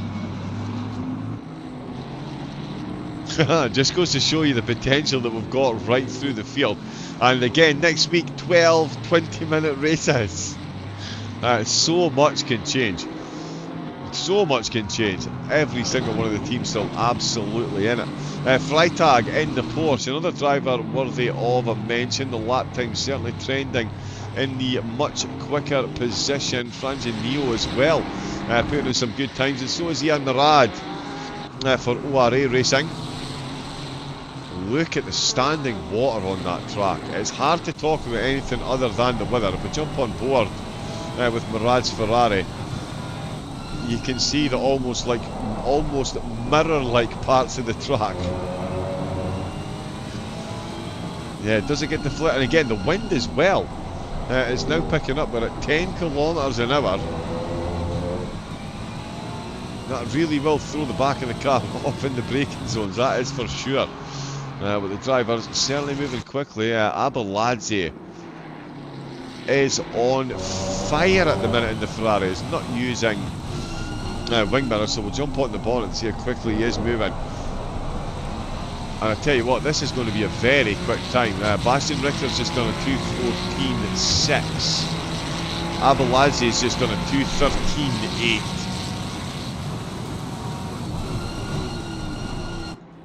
That is a remarkable time compared to the rest of the field. Abeladze really is moving. Let's see what Barriere does as he comes out of the last corner. Still just at wet, not quite at flooded. I think with the amount of cars that we've got on track, it'll take a whole deluge to get it to flooded. He's done a 2:14.3, so certainly quicker than anyone in the top 3, but Abeladze with a 13.8. He really is moving. Abe Santema looking to put in a quick lap as well. It's only going to put him into the 15s for the KFC Buddies. He's got Ian Mulo behind him. The Veloci car now down in 12th position. All these pit stops though, it's let me have a look and see. Oh, as Ian Mulo tries to go up the inside of Santema in turn number 1. Bit too much interaction with the inside curb, and he does manage to sail right back round the outside once again. I'm looking for yes, Ian Mulo has been out for 19 minutes, and so has Santema. Because of a third drive-through, Ian Mulo and the Veloci car have served the third drive-through penalty I will have to get my alerts fixed on that. My apologies, I am missing them for some reason. They are occasionally popping up on here.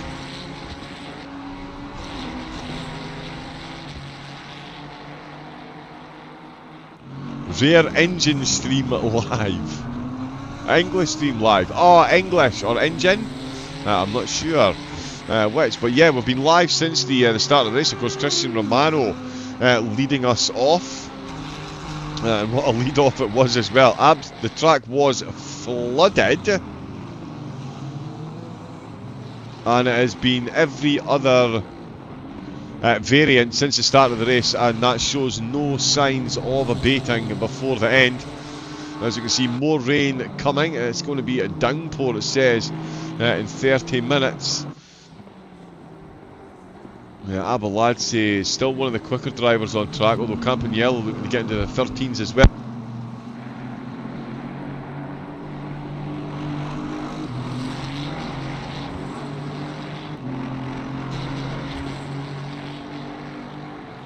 I'm sure the teams have spent a lot less time, a lot less tyre changes, obviously. The wet tyres certainly able. Let me just reset that. My apologies for the slight echo there.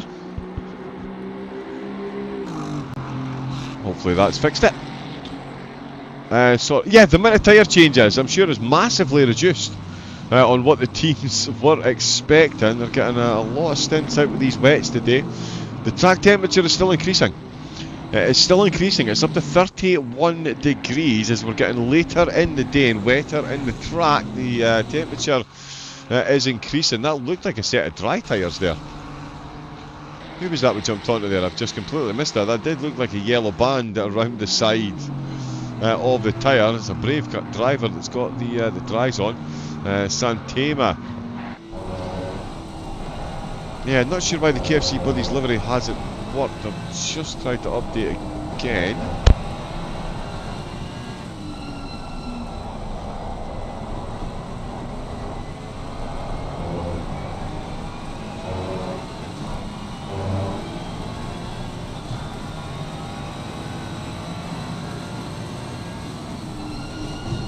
Wow, more rain coming.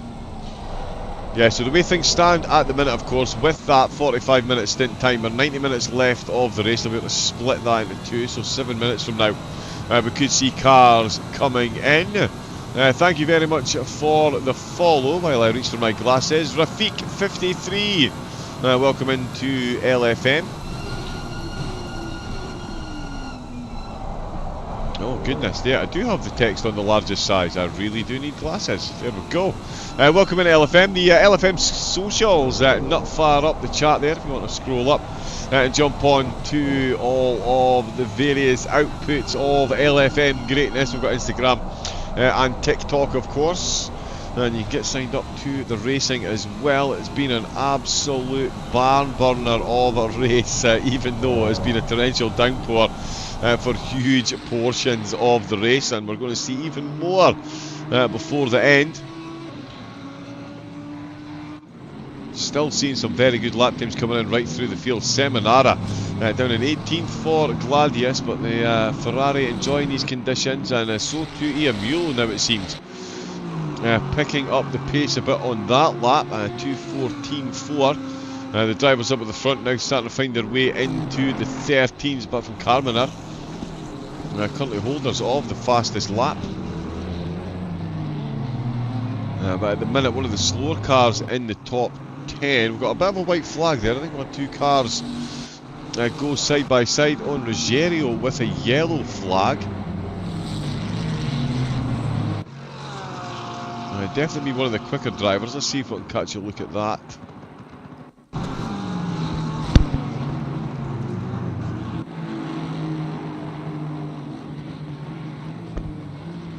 Oh, so taking a much tighter line and staying in the wet there. The blue flag Simhaven car quickly getting out of the way. Ooh, almost a touch on the exit. Yeah, I'm not sure there was actually much going on there. Not 100% sure why that was a yellow flag. But Ruggiero, yeah, very much still moving. Rodriguez for Williams. They're absolutely going to be ones to watch for the rest of the championship. I'm sure the teams ahead of them. Won't be overly saddened at the difficult start that the Mercedes had. They've been in and out of the pits early to get themselves some damage changed. Back up to 15th position though, and still got an hour and a half to work their magic. And again, one of the cars moving very quickly indeed compared to the rest of the field. Got another Mercedes just ahead of them. You can just see that rain light flickering away there with the amount of spray that's coming up.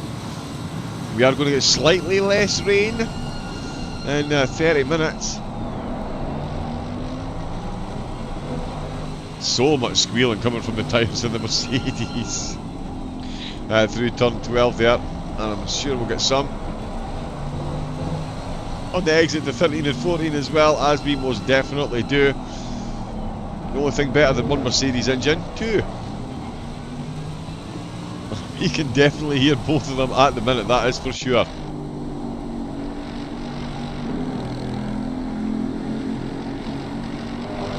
Just an absolute growl of an engine, you've got to love it. Into turn 19. And that is a little bit of contact that Pozniakov could have done without there. I guess it's going to be an interesting turn number 1. If Rodriguez can keep this planted, which, yep, I'm sure he more than can. The window wipers furiously working away. That's not what we want. That's what we want. And oh, that's not quite what Rodriguez wanted into turn 1. Although that's an early dive into the corner apex there from Gladius that could compromise their exit. Oh, and it's right on the inside there. Right up against that sausage curve in the Mercedes. The cameraman can't even keep up, but the Mercedes of Rodriguez definitely can keep up. It's put Gladius under serious pressure through the S's, and even in the best of conditions, you don't want to be going side by side through the S's and Rodriguez. Very much respecting that fact there. It's better to make it to the end and go out with a blaze of glory, that is for sure. We're almost approaching the 2-stint mark. 2 stints remaining of the race. 90 minutes left to go. And again, it looks like it's going to be an easy tyre choice for the drivers the next time they come in. Straight on at the wet, so much later on the brakes for Rodriguez, almost climbing into the back seat of the sister Mercedes ahead of him. But on the exit, it's all about the grip that Pozniakov has got. Down straight number 2. The battle of the Mercs will continue. Up inside the top 10, we've got Alexander Lay all over the back of Highoff. These two have swapped positions a couple of times so far, and it looks like they might be on the verge of doing it again. And in fact, Kloper and Schneckenberger, another LFM car there, you can see right behind as well, that Bentley feeling all the pressure. And in fact, let's see, we'll get a good onboard rear view. Oh, no we don't, because he doesn't have his window wipers on, so we can't see the cars ahead. And of course the Ferrari doesn't have the best rear view mirror from this camera angle, but you can still see that Bentley just appearing there on that screen.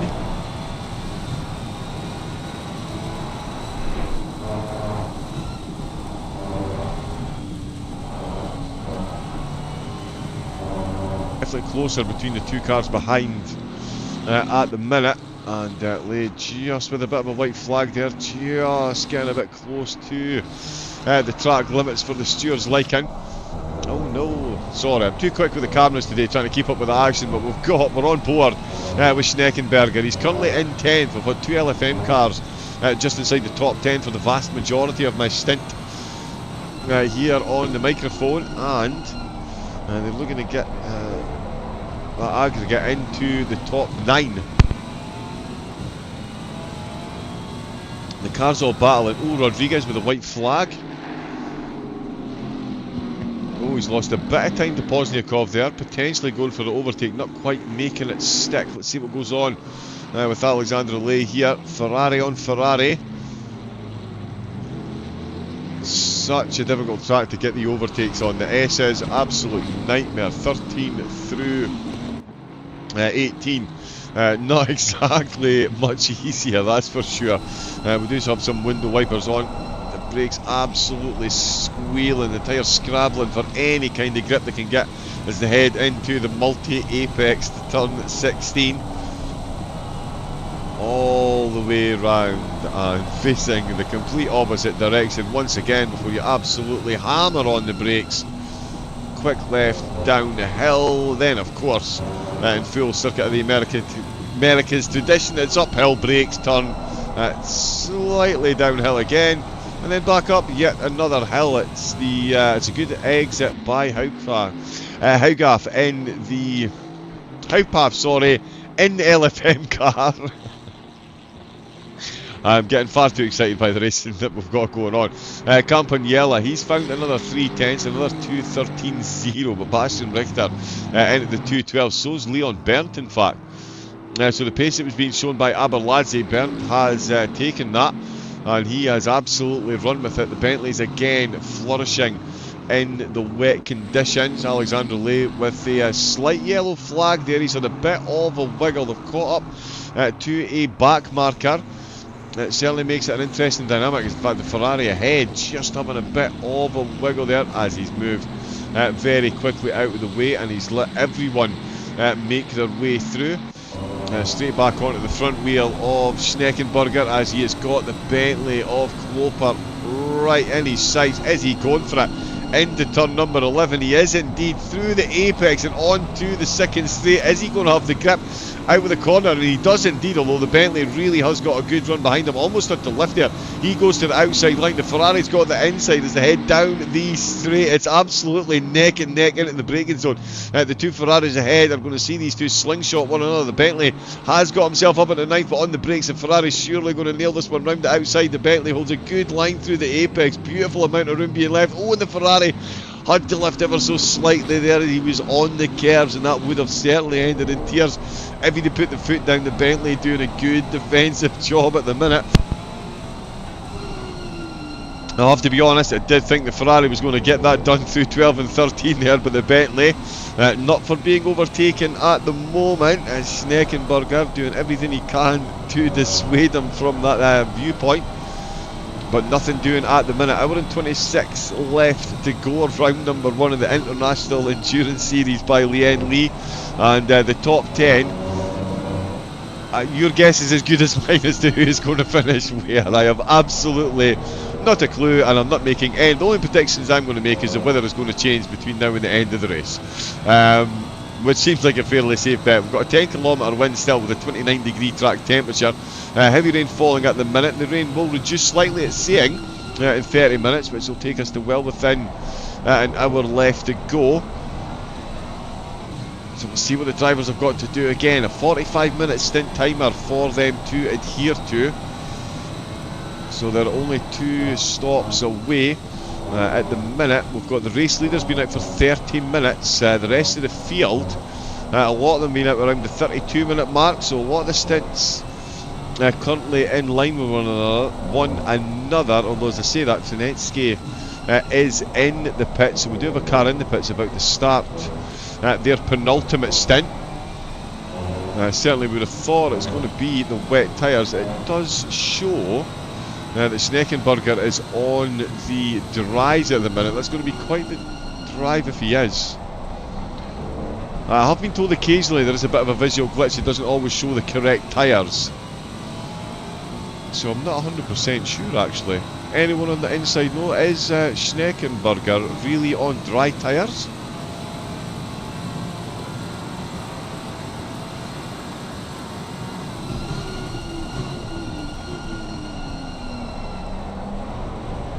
Yeah, I mean, it is a possibility.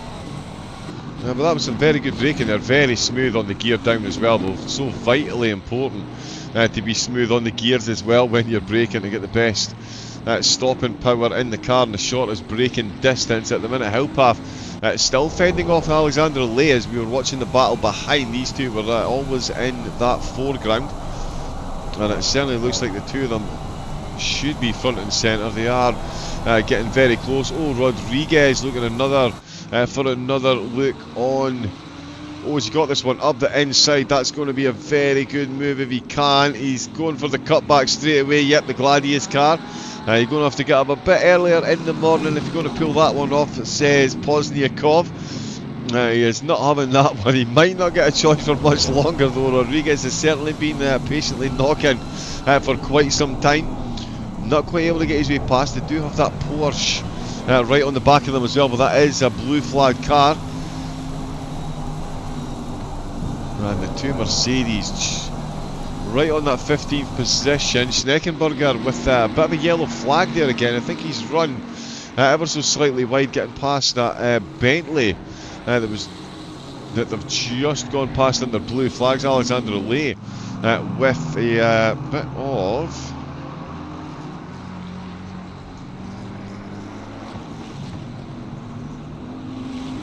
yeah, a bit of an off-track excursion there as well. Sorry, just got my eye caught by a couple of yellow flags further down the field. So the drivers are finding some good laps, but they're also still finding the edge of the grip.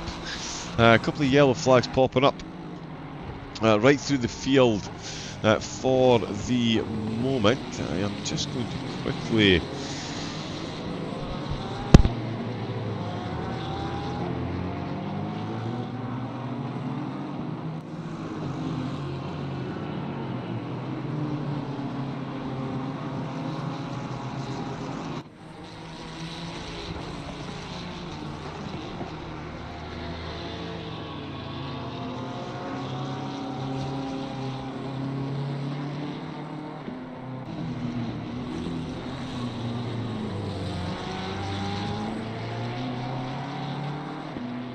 Bear with me a moment, my software needs a quick restart. I will leave you on with the race leaders. Back in a second.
Okay, there we go.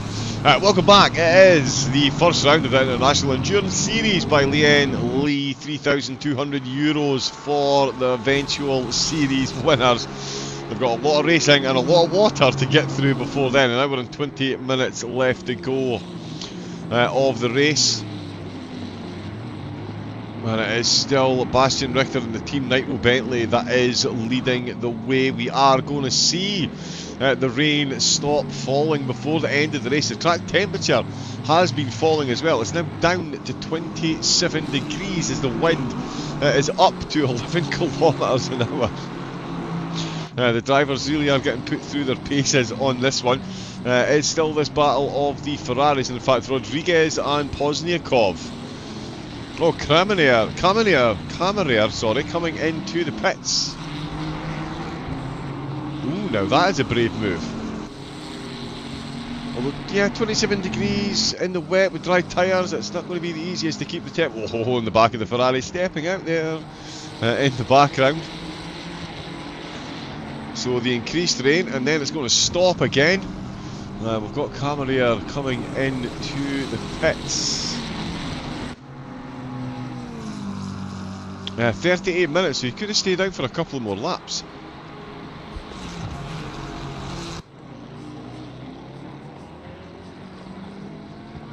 Yeah, so we'll see how that strategy plays out for them. No flinch up at the front from the race leaders. Although in saying that, yeah, 37 minutes debut now, so they've not got long left.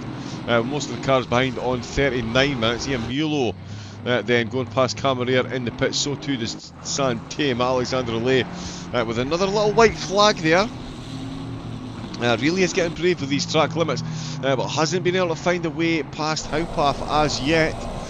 Oh, and that's a big snap of oversteer. Good save there by Hipaf. I tell you what, through the S's, that is an incredible save in these conditions. The back tyres absolutely kicking in exactly when Hipaf needed them, and Lay now finds himself still behind the spike. That little wiggle there.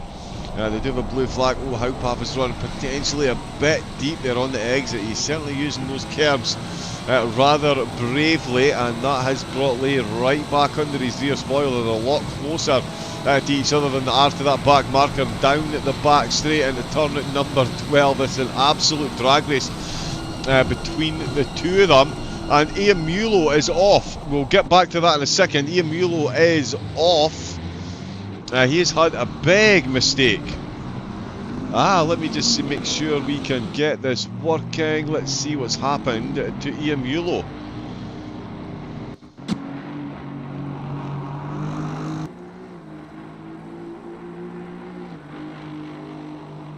So on the curbs there.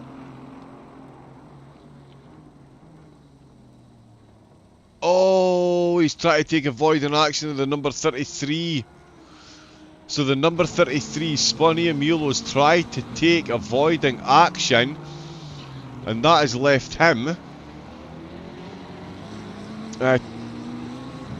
down the order. Where is Ian Mulo gone? Ruggiero with a white flag as well.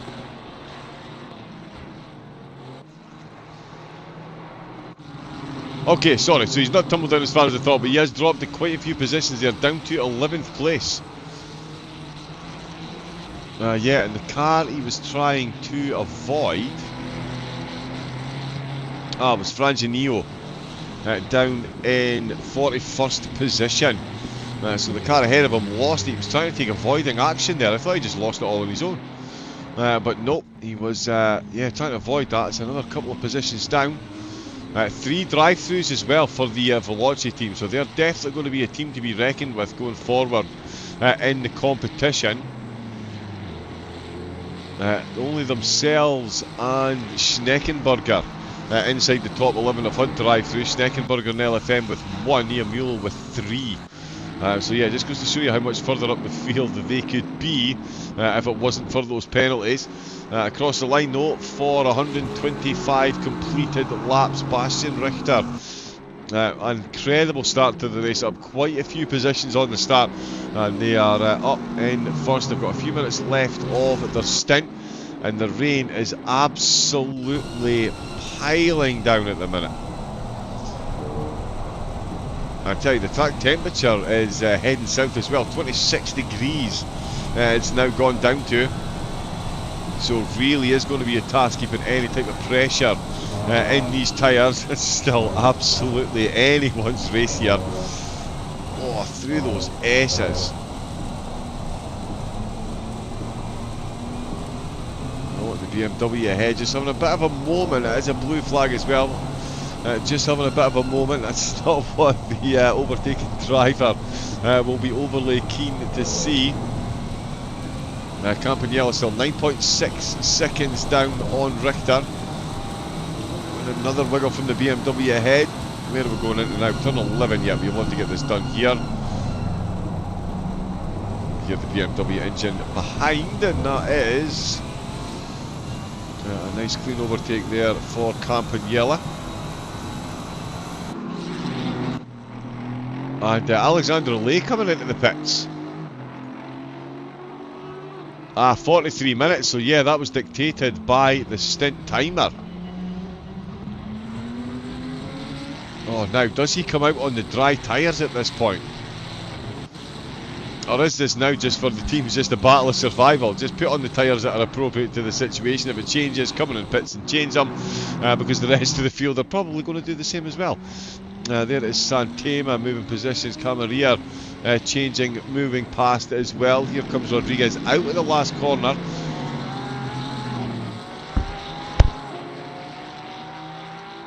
Gandolay exits the pits, and Rodriguez should get to turn 1 first, actually. Yep, he does indeed. Pozniakov gets through as well. So there'll be one more planned pit stop. They're well within the 90 minutes to get the two.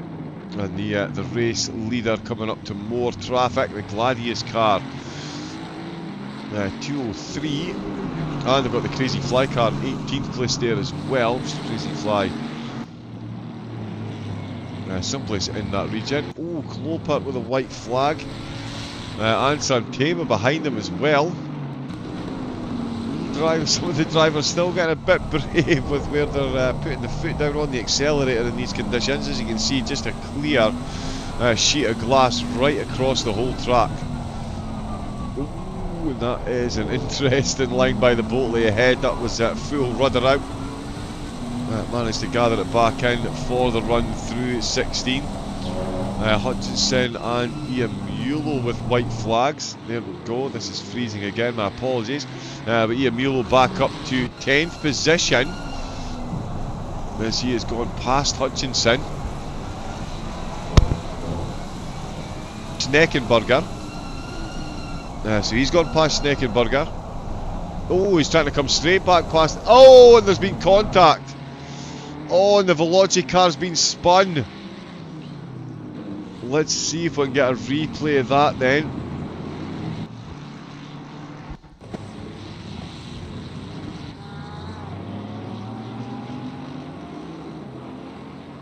Yep, Schneckenburger a lot quicker through that corner and just catching the back of the Veloci Ferrari. It has been a heartbreaker of a race for them so far. 3 drive-throughs and now that, and they're coming into the pits. They're coming in to the pits. Santema is in as well. Jide Hutchinson comes into the pits. Iamulo and Rodriguez in as well. And in fact, Iamulo was close to breaching his stint timer there. I'm not sure if that would pop up. Has he just been given a... He might have just received a penalty for breaching his stint timer.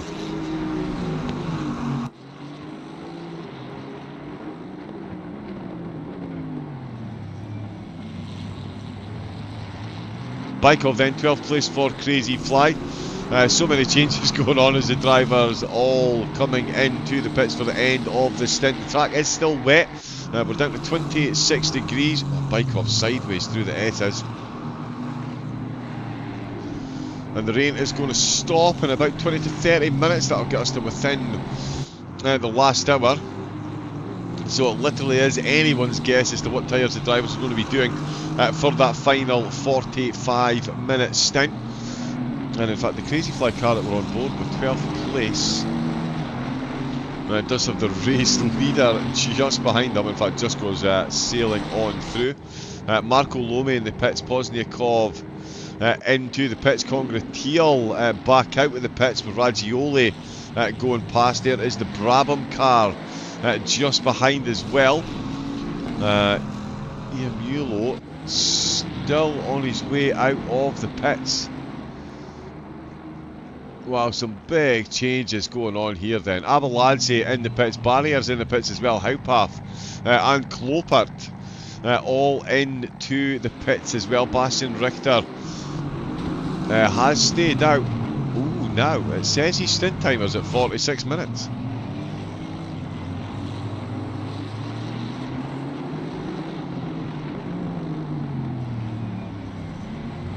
Cannot see any incidents, but it does here say that he's been out for 47 minutes now.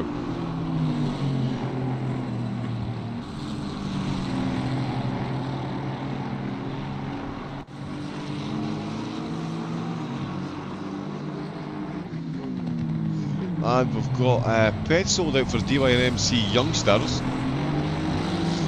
Popped up a yellow flag there. But would appear for no reason at the minute, so we'll keep an eye back up the front as Richter does come into the pits, followed by the Crazy Fly car. Leon Berndt is up in second ahead of Karekis in the Visceral car. It's all happening. Jordan Chirac is back out for 255 Competizione.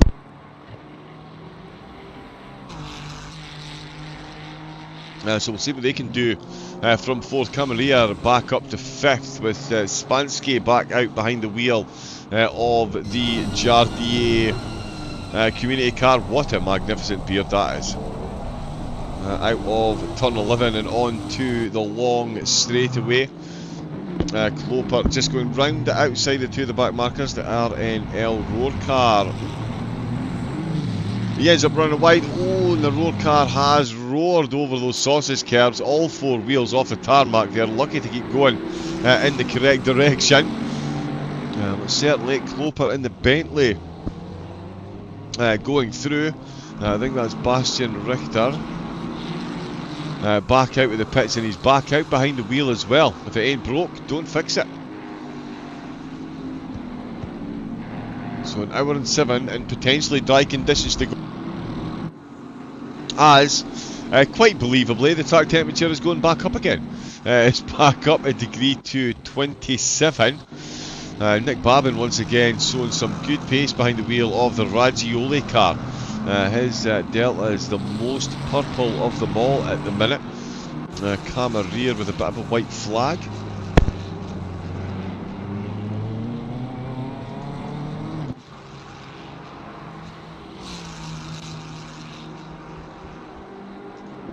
But no, he seems to be running fine. The track doesn't seem to have evolved much past the borderline flood that we've seen. Look at how much water is on there.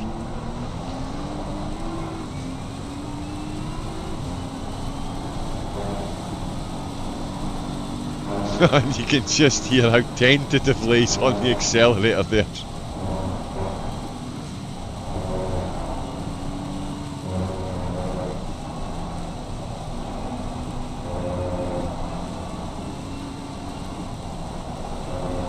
Yep, absolutely hanging on to the edge of the grip.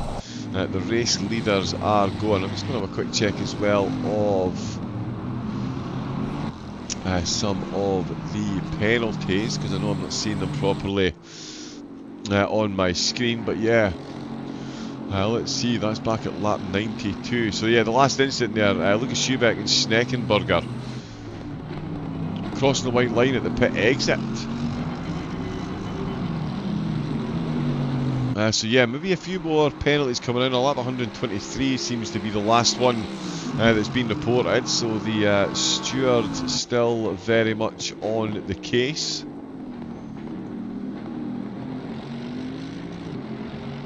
With an hour and 5 to go though, Richter leading the second Bentley. It's a Bentley 1-2, 17 seconds is now the gap. With Karakas in 3rd place. Again, you can see constant traffic for all the cars to deal with right the way through. Marco Lome, Igor Rodriguez with a bit of a white flag. Marco Lome though, looks like he's getting more overtakes done. What a race that Aston driver has had so far. Chasing down crazy flags Leonidka Makovka, and that is going to be an almighty battle. As the Gladius car tries to close in, Makovkin absolutely no slouch, and of course Amadea Castorino behind him in the Ferrari. He will definitely close in if these two spend too much time holding one another up. He's only 8 seconds down. Brescia comes into the pits from 25th position, so they'll have a 20-minute stint left at the end. Do they now come out on the dry tyres? Because you can easily get an hour and 4 minutes out of a set of dries. Obviously not the easiest if you're starting them in this position. That is for sure. So no further action to be taken for a reckless driving on lap 122. So that one has been looked at, nothing happening there. Still plenty happening here. Lome and Makovkin. And yeah, you can just in his side mirror there see Castorino getting that a little bit closer with every apex 4/10 separating these two. Zimbal looking to get 12th position from Seminara. Ooh, that's a bit close to turn 15. They do manage to separate. No contact between the two of them at that point. Through 16. Oh, the Gladius car right on that inside curb in there. No fear whatsoever. You can see how much of a wiggle on those front tyres though as he heads out of 19 and towards 20. Oh, and that's a sluggish one there from Makovkin, and it's left his competitor absolutely no choice but to go for a Marco Lome. Signed, sealed and delivered out of turn at number 20. Is Makovkin going to be able to come straight back at him out of the last corner? And it looks like a resounding no. Nicely done by Lome. He's had a very good race so far. And oh, that's a bit late on the brakes there from Makovkin. Almost flies into the back of the Aston. He did make the corner though. So maybe Lome a bit early on the brakes. Certainly is looking ultra quick at the minute is Makovkin. But Lome is that little bit quicker. Zimbal still going for it. Pozniakov has now got Congratil ahead of him. Rodriguez still in 15th position as these two fly past another blue flag. Camarilla, they've still got the fastest lap of the race so far. And they've got 5th place. Chirac in 4th place now, 22 seconds down on Karekas, who's found the second on Burnt ahead. That gap now down to 3.3 seconds. Yeah, he's actually coming up behind Makovkin.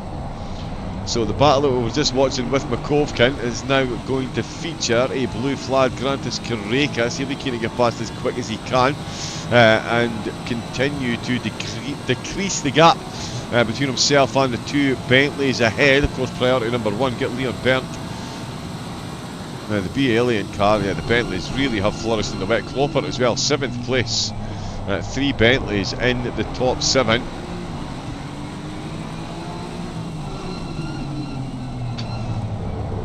As Karekas says, yep, as fascinating as it is watching this battle, fellow racers, I think I would like to crack on up the field. It does get past Makovkin out with turn 15, so yeah, you would think it with turn 20 it's going to be ahead of the next car as well. We're 10 minutes away from the rain stopping. We've still got 28 degrees. So we'll see how the track dries up. It's almost like a drier line is forming once again. In fact, it is, yeah. Predominantly where the left-hand tyres are. But yeah, the track is all kinds of changing. Yeah, window wipers still very much required for the drivers that are on board. Camarilla, he is absolutely monstering at the minute. Another no further action as well for Schär and Schneckenberger. The two of them doing a fair bit of door banging as they try to find the track position in the closing stages. And again, the track is still evolving. We've got to get a quick rundown once again. 28 degree track temperature, rain going away in 10 minutes. I was going to stop falling in 10. We might see some more fall before the end of the race. We started with a fully flooded track. Even at 28 degrees, I think it is going to be a bit difficult to get back to flooded with the amount of cars that are still running. The wet tyres will certainly shift a bit of the water. 12 km/h wind though, so the wind is still picking up as we get into the early evening here at Circuit of the Americas. It's round 1 of the International Endurance Series by Lian Li. The drivers vying for a phenomenal prize pool. Cash prizes all the way down to 20th position. No two events are the same. We've got events with on the same, yeah, so day 1 and day 2 is going to be the Nürburgring and then the Nordschleife, with the top 15 reversed for the Nordschleife race. And then of course the season finale in the Porsche GT2 is the top. The whole grid will be reversed for race number 2. So it's all to play for right down to the end of the series, with less than an hour to go. This one, 45-minute stint timer for the drivers to adhere to. So 15 minutes from now they'll all be in the clear. There is Rodriguez, but it was in fact Hutchison and Seminara that I was looking for. They're right on the back of Zimbal, who's just gone through the shot there, and that is not the best camera, unfortunately. I keep forgetting that about Aston.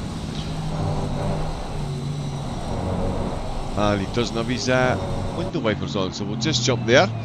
The Gladius car holding on to 12th place at the minute, but his teammate Seminara is just behind and is being hurried along by Jaid Hutchinson for Visceral.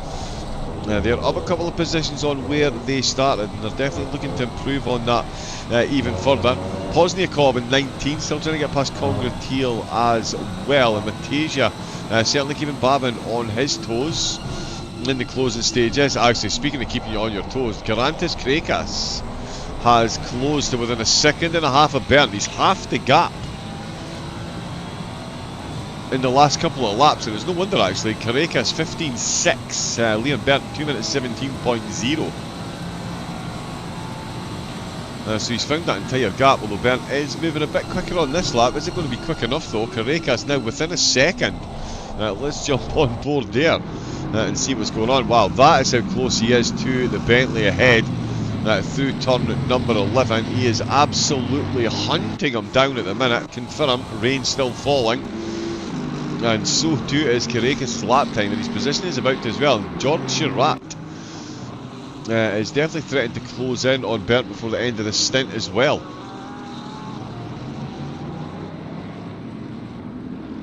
So this is Krekas. We're looking to catch up to and break the Bentley dominance once again. Was in second. Of course, Ian Mulo in the Veloci car after 3 drive-thrus and an unfortunate minor off-track. Find themselves outside the top 8. Matteo Naldi, we've got Seminara coming into the pits. So much happening. But yeah, Seminara coming into the pits.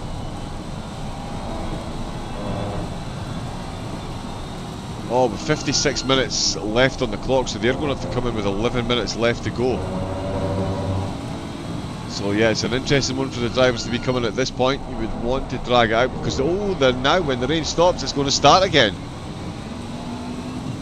So when the rain stops, it's going to start again a few moments later.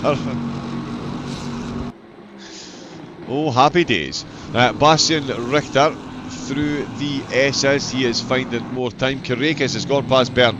He's already got that done. He was a few corners quicker than I thought. Let's see if we can catch that quickly on a replay.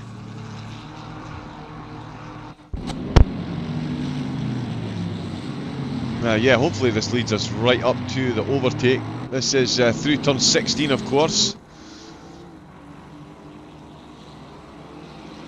Yeah, right through to 17 and 18. So many apexes to hit. We should maybe be watching Bernd actually to see if there was an issue. So much commitment on that inside curve there from the Visceral car. I'm sure that was a visceral experience driving over there.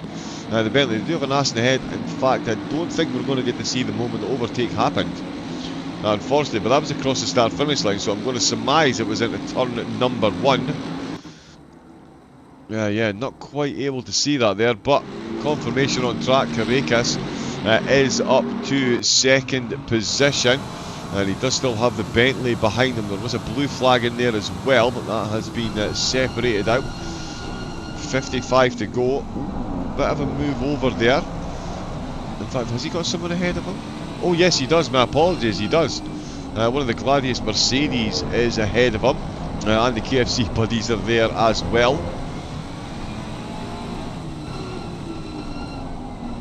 We'll be hoping to not come into the pits for at least the next 10 minutes.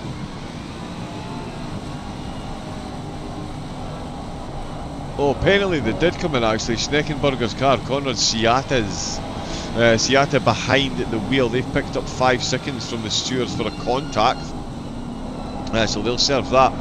That could be incredibly detrimental given how close it's been in these conditions. That could be a big one. That could bring the Veloci car back into it. In fact, let me just check that.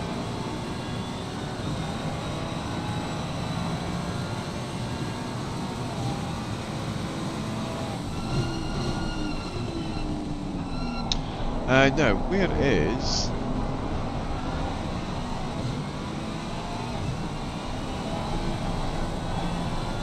Oh yeah, sorry, they're already down in 21st place actually.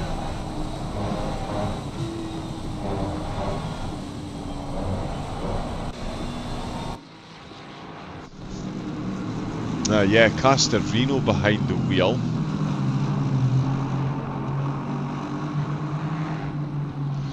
We do have a yellow flag. Now this might just be a pit exit. For some reason mine seems to do that. Let's...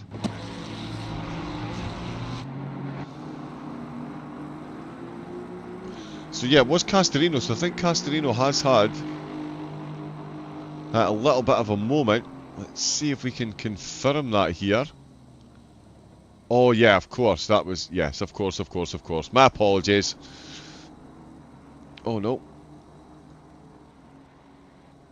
Yeah, that was taking a void in action earlier. So yeah, that's settled them down in 21st position. Absolute heartbreak for them at the minute. All the cars up ahead are moving quick. They've just got past that Gladius car. The rain has stopped falling, it says. We do see some window wipers still on. But yeah, that's just to clear the spray at the minute. No rain is falling from the sky. We're back up to 31-degree track temperature. Tim, good afternoon, how are you? Sounded like smooth honey in my ears. Hopefully see you next round. Yeah, fingers crossed, Tim. Absolutely, I appreciate that, thank you very much. I'm needing a lot of honey. There's been so much going on with the weather. I've basically turned into a weather girl for this one. And yeah, bringing constant track evolution updates. With the way things have been running, it has been an absolutely incredible first outing. And we've still got 51 minutes to go. Don't think we'll see many more cars pitting in the next 6 minutes though. Of course, that'll get them to within the last 45, which is exactly what they need to make it to the end of the race. What is the track condition going to be though? I did think it would maybe get itself a bit dry again. I mean, is it going to get to damp before the rain falls again? 31 degrees, I mean it could, there's plenty of wind as well.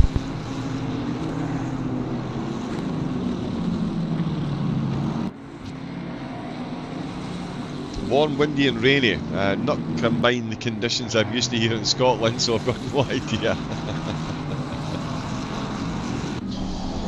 how to surmise what might happen. Leon Byrne already now 4 seconds down on Grantis Carracas. What a stint he is having. Absolutely flying in that Ferrari at the minute. As you can see the track definitely again forming a dry line. Carracas keeping the right hand tyres at the start of this back straight. Over on the wet, then moves over, gets the bit of water on the left hand tyres before he makes his way into the braking zone. So smooth on the gears and the brakes once again, right on that inside curb, no fear whatsoever, and that's why they're out there winning races. Bastian Richter back behind the wheel of the Team Nitro car, and yeah, safe to say they have had an absolutely incredible race so far, currently up in the lead. They've made up 5 places since the start. All the extra work done there by the suspension. But yeah, they crossed the line to start lap number 137 with an 18-second gap over Carracas for Visceral. Then it is B. Alien and LFM's Jordan Chirac, the 255 competition car. For Go Setups, sailing past another back marker, a BMW there. Holding on to 4th. Camarilla still holding on to the fastest lap of the race so far. Ooh, and we'll jump down to Rodriguez. He's just had a bit of a white flag there actually. No, he's just gone sailing past another... sailing past an overtake actually, Babin. He's got that one done, so that's them up to 14th position. Still got all 44 cars that started the race as well, which is very good to see.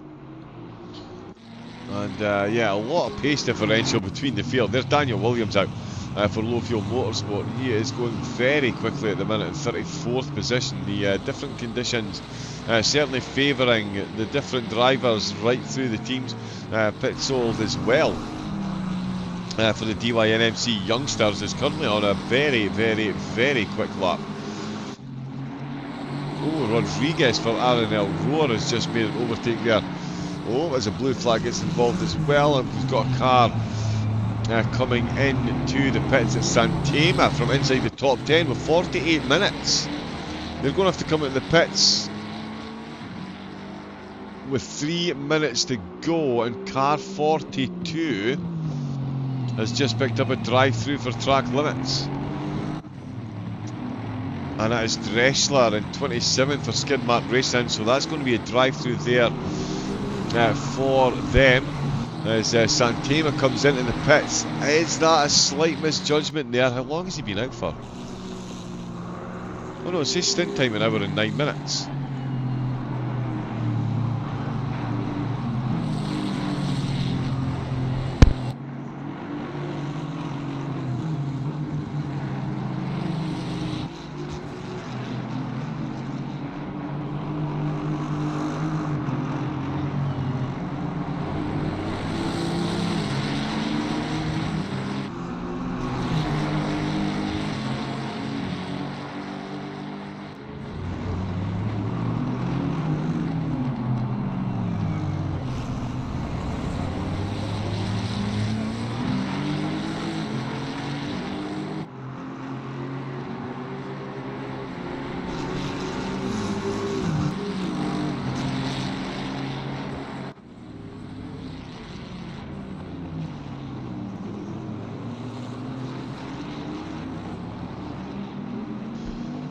Yeah, just checking the clarification. What's my favourite livery of the race? That is a very good question. We do like the watermark through this one. There's some absolute crackers. Can't argue with the black, white and red Ferrari. That is for sure. Yeah, the 255 competition, they've got a good setup as livery as well. Nitro with the black and white. Ooh, white and gold Ferrari. How... Oh, that's a good question, Tim. You've absolutely put me on the spot there. I am a livery lover, but there is a few to choose from. Raggioli is good. Actually, I like Raggioli. Yep, I'm going to go with that because they've got the bird on the side. And that's Raven, and it's a Ferrari. So the full bias kicking in there. So yeah, we'll go with Raggioli.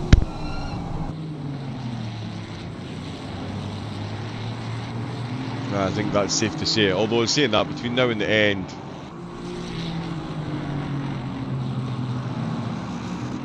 yeah, no, there isn't any mean ones this time out. I can't off the top of my head. That one with the Idrisil 3 on it is pretty cool as well. Can't tell if that's the Idrisil 3 or if it is Lightning. I'm going to guess Idrisil. That does look nice as well. We'll do a gratuitous rundown of the liveries. Simhaven have got a neat one. We do like that as well. Yeah, Fisher Racing. Brabham as well. Nice plain blue with a rouge along the side. The LFM one as well. Yep, so many good liveries. That's quite good as well.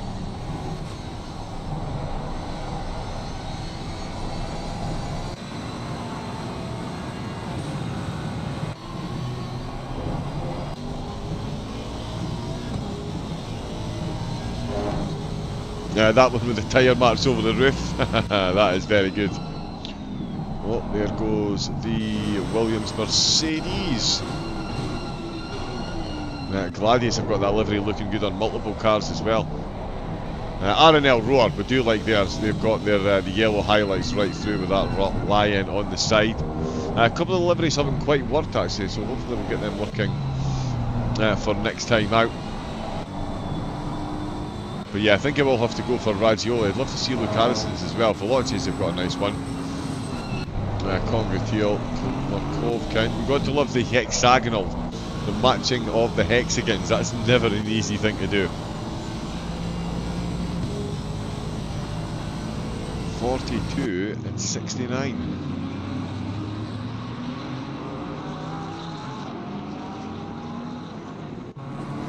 Oh yeah, the Porsche.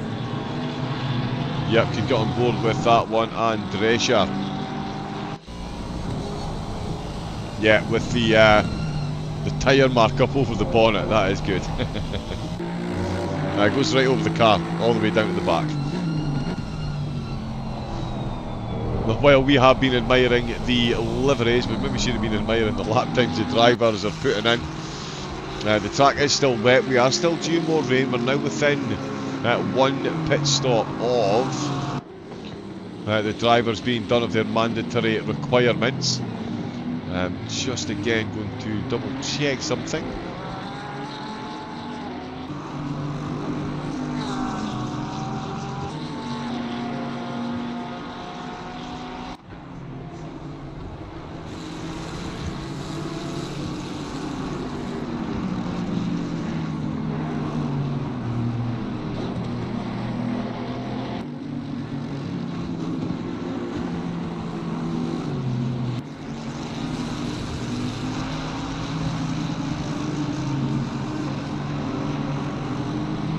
Yeah, some of the stint timers not quite adding up, but we'll see what happens come the end.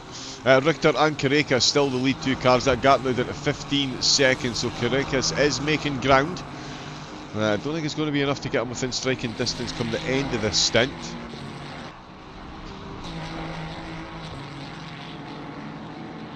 And we've got the rain, apparently 17 minutes it's going to be stopped.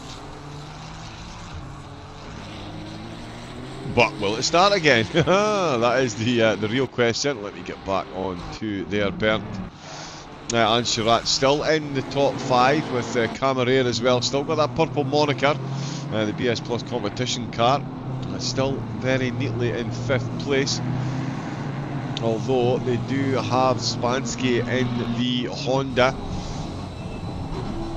He is absolutely closing it.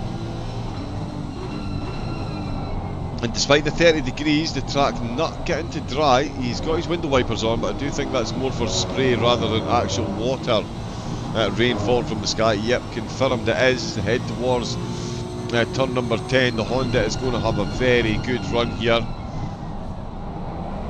Okay, so yeah, 48 minutes.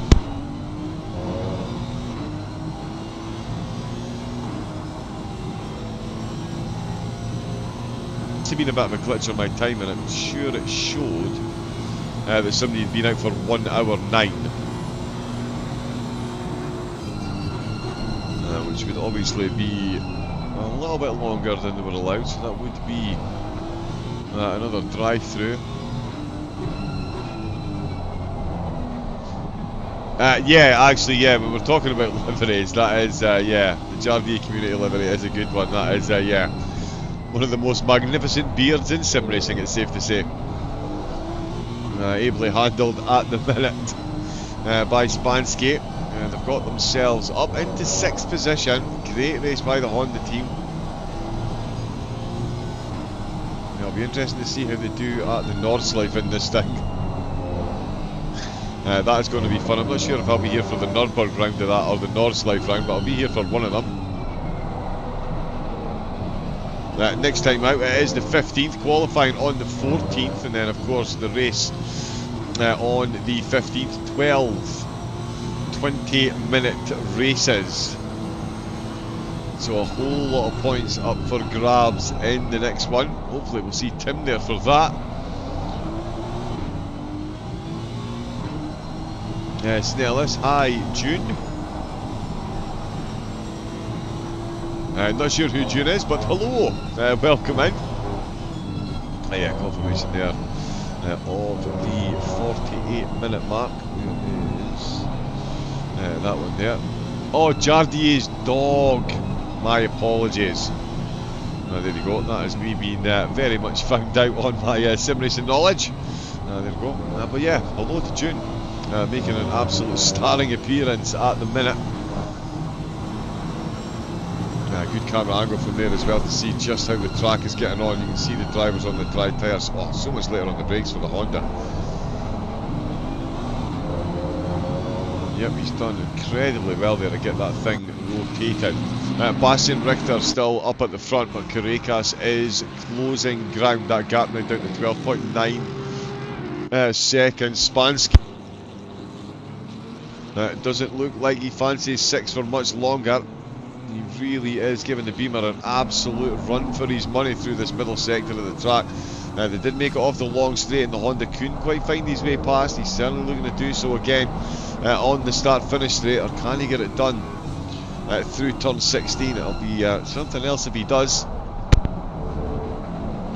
But definitely wouldn't put anything past the calibre of drivers that we've got here today. Through 16 we go. The multi-apex madness that is 16 through 18. And then heavy on the brakes. Got to throw the car over to that right hand side, jam on the brakes to get it through turn 19, and then down the hill and up the hill again through turn 20. Let's see what the Honda can do along the start finish straight. 37 minutes to go. Carreras comes into the pits. That one flew under my radar, so that's Carreras in. That'll be their last planned stop. Oh, and he comes back out in second place. No, sorry, fourth place. Back out in fourth place, just ahead of Camarilla and Spansky. Wow, that might have saved these two battles. It might have actually saved him getting caught up in that battle. So he's come back out at what appears to be a very good time. The rain's coming back again, so I'm guesstimating that is wet tyres. As you would expect, and yeah, why not? The rain is... the track is still wet.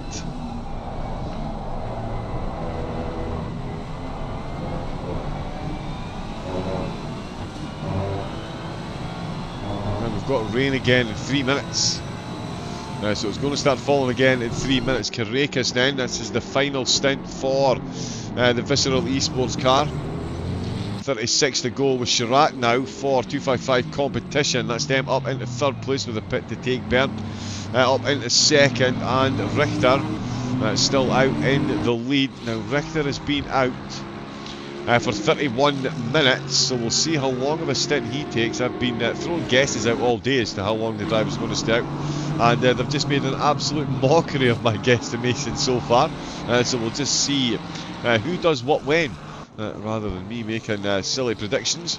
Freitag in the Porsche, going very quickly at the moment in this transition of conditions. Through 13 he goes, and Iverson as well for Visceral, another very fast Visceral driver. And so too Dressler, the skid Mark Aston. Yeah, showing some good times there as well. Pertiel in 20th with a bit of a yellow flag there. Just trying to, oh sorry, he was just getting out of the way for that blue flag, my apologies. So he hasn't had a moment. There is COTA coming out with the pits. Another one, that'll be the final planned pit stop, as Gates is in as well for Cryonics. Brandon bringing in the BMW from 17th position, so we'll see where that one shakes out. Richter still going quicker.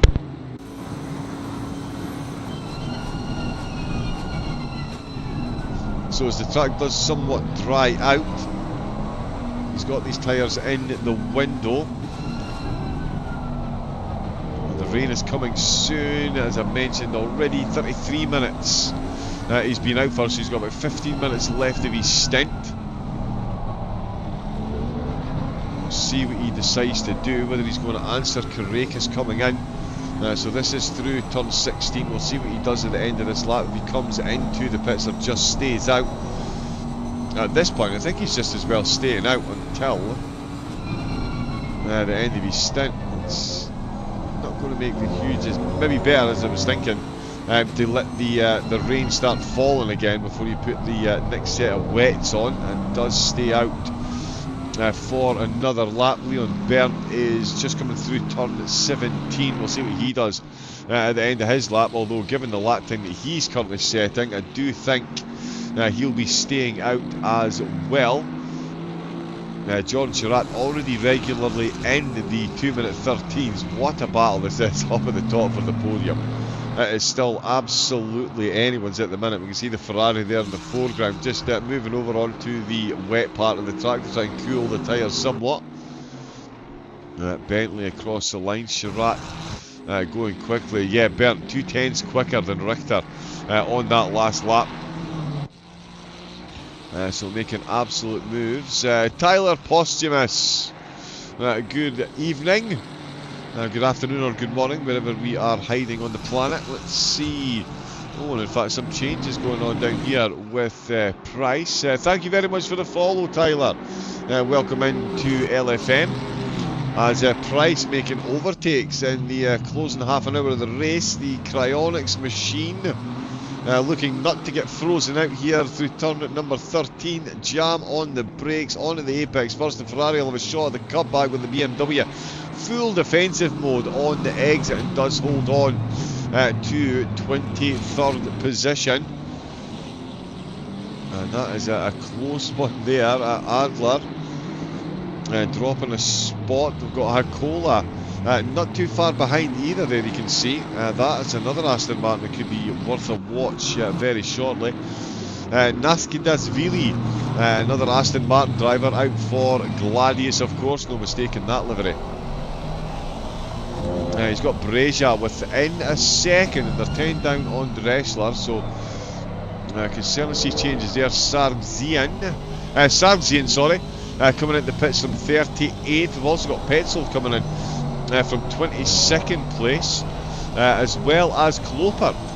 So Kloppert has come in from inside the top 10, so more of the top 10 drivers coming in. We'll see who comes out to finish the race for them. That has put the Mercedes of Williams Esports into the top 10.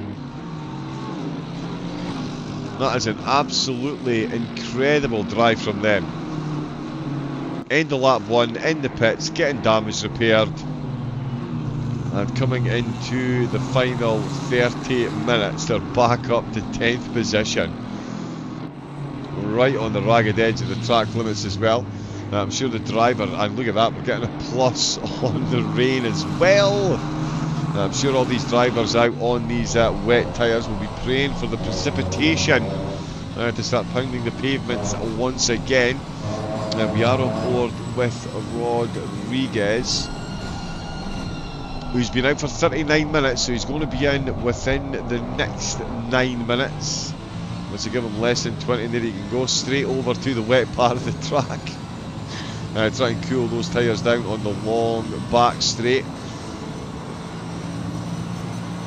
Into a very tricky turn number 12. Got to go over onto that dry line. 2 wheels on the dry, 2 wheels on the wet. Rotates it very nicely, gets the power down nice and smooth, and definitely closing in. We've got more cars in the top 10 coming in. It's Camarier. They've still got the fastest lap of the race day. Maybe I'll keep that all the way to the end now, because we are going to get more rain, it says.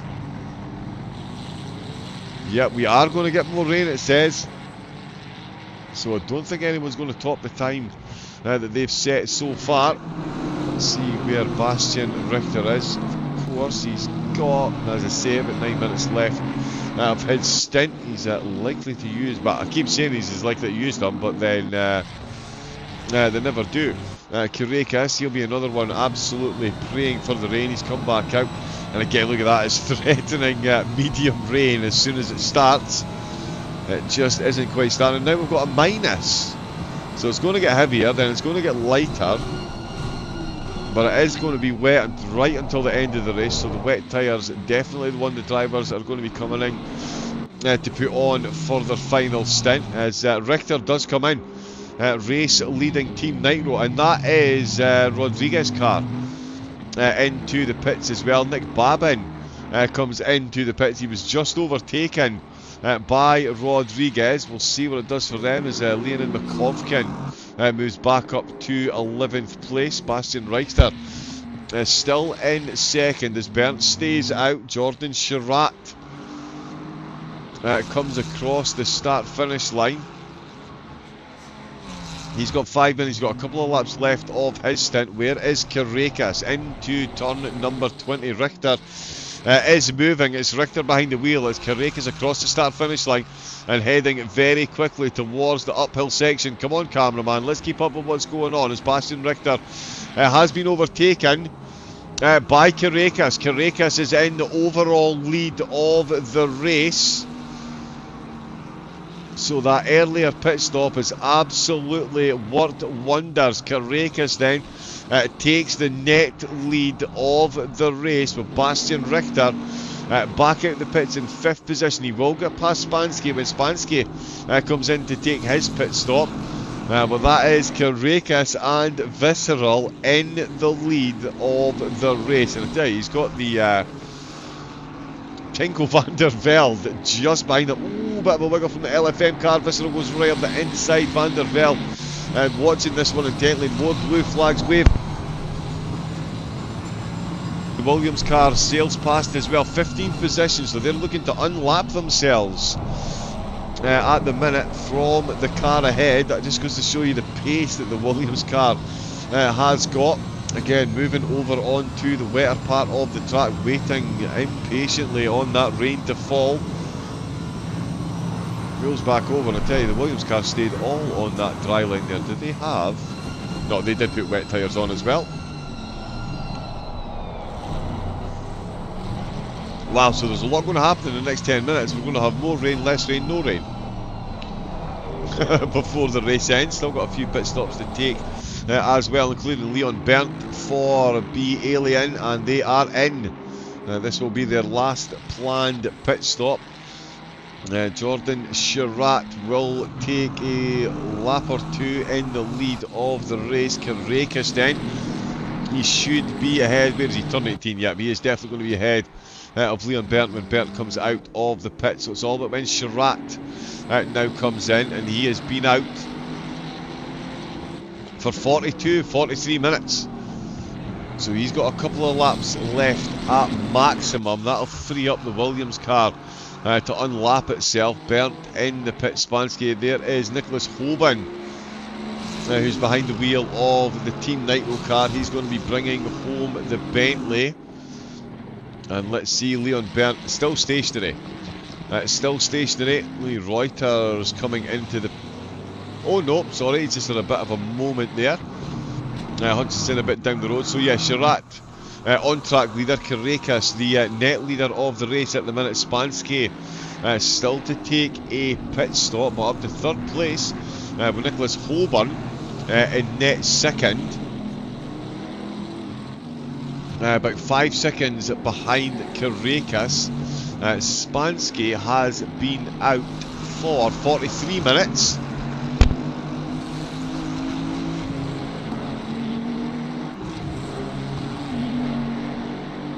So yeah, that is going to change up a couple of things. Hutchison, Julian Sauer is out for the Alien Bentley. They're back out in 10th place.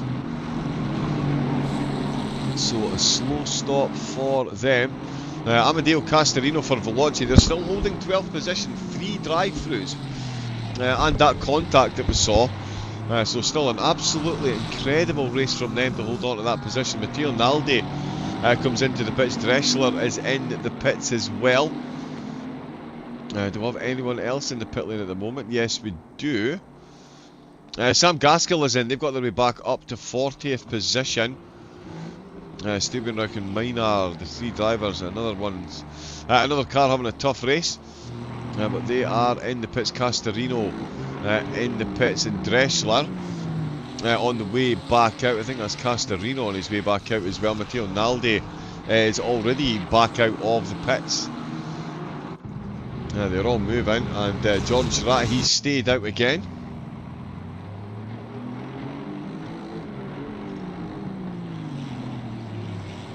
Runs a bit deep through turn 1, and just as the track goes to damp, the rain does start to fall again, and the wind is up as well. 13-degree track temperature. That is absolutely remarkable how much this has fluctuated up and down. Yeah, the wind, the temperature, the clouds, the sun, the rain, the whole 6 hours has been an absolute guessing game for the drivers.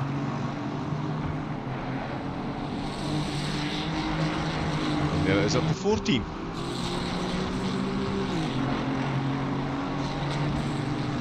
Absolute grandstand finish on the card. It's going to be quite the drive if Caracas can bring this one home. Nicholas Hoban and the team have led for so long. There is Spansky in and out of the pits. 23 minutes left to go. Adler in 21st is closing in on Priest ahead.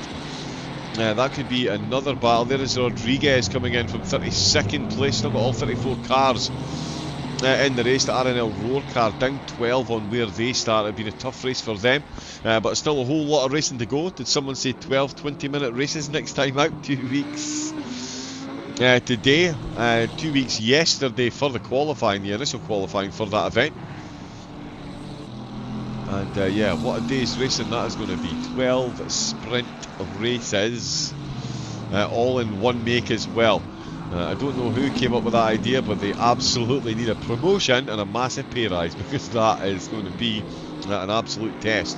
There is Jade Hutchison in and out for what they will hope will be their last pit as well. Only 22 minutes to go, and John Surratt does peel in to take his last mandatory pit stop. Caracas through turn 18 once again. Nicholas Hoban still the lead Bentley, but not leading the race. 4.3 seconds down on Caracas. Where will he come out compared to Surratt? Should still be ahead of Surratt. I think Klinkmuller in the Bentley will be as well. I do think we're going to see 2 Bentleys on the podium. Caracas does go past Surratt in the pits. He's still moving, and Nicholas Hoban as well will go past it. You can see them in the pits. Surratt still moving. Here is Klinkmuller then. We'll see where he is. Is Surratt going to be able to hold on to a podium? And in fact, no, he's not, because Klinkmuller is in turn 20, not turn 16, which I thought he was. Surratt is on the way out. It is going to be close, but I do think... Oh no, I've got this wildly wrong. Surratt is back out in third. There you go, yet another useless prediction brought to you by Double O Raven, and it is Jordan Surratt who is up on. So it's not 2 Bentleys on the podium, it's looking like 2 Ferraris.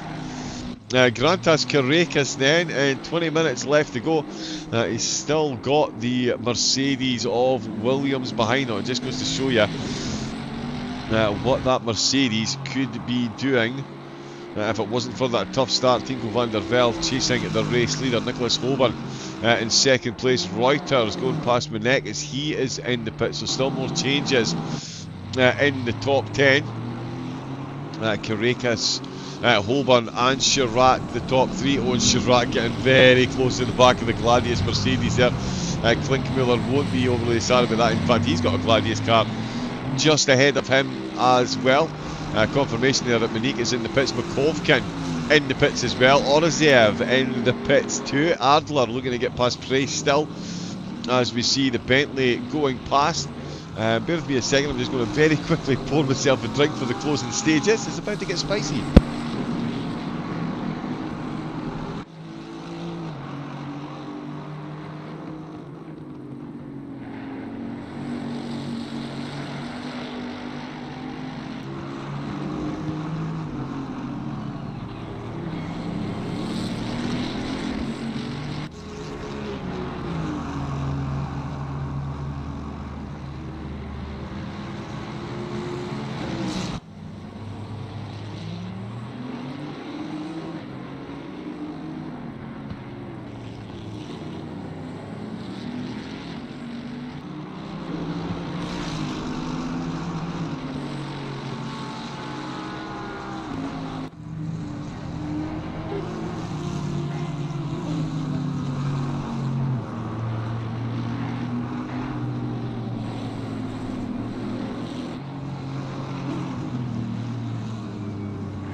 So, 20 minutes to go of the International Endurance Series by Lian Li.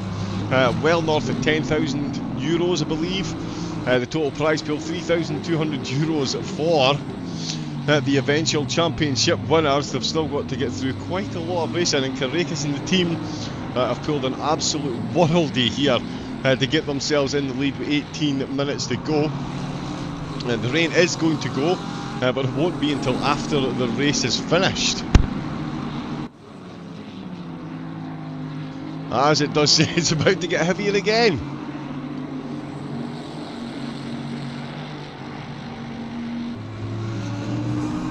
So yeah, wet track all the way to the end. Nicholas Holborn, the lead at Bentley still, with John Surratt breaking Bentley Hearts up into 3rd place. Good evening. Starting in the wet, ending in the wet. How nice. Indeed, Price Wonder Kid. Could not agree with you more. Certainly from a viewer and comedy point of view, absolutely here for it. Klinkmuller is being chased down by Spansky at the moment. Got a 17-second gap there. Amadeo, Tinko van der Velde with a bit of a white flag. Back up to 13th for them. Incredible drive there. Addison bringing home the KFC buddies in 11th. They've made up a position or two in the race. It was Spansky I was looking for. The other one, oh yeah, Adler and Naskidasvili in 24th place. Yeah, so still positions up for grabs in the closing stage. As we can see in here, just how much rain is now falling once again, and the track temperature back down to 27 degrees. The wind currently at 14 kilometres, so the wind has slowly but surely picked up throughout the entirety of the race. The temperature has been up and down more times than the cars themselves getting tyres changed and fuel in the pits. And we could still see positions changes here as Beresia coming under increasing pressure in the Bentley out of the last corner. Nastiasvili's got 16 minutes to work. Dressler as well in 29th. He looks like he is looking for a move as well in the dying embers of the race. Is that Oraziev? It is indeed in the Audi for Armamentario, being chased down by the skid mark Aston Martin. You can see the tyre marks right across the car.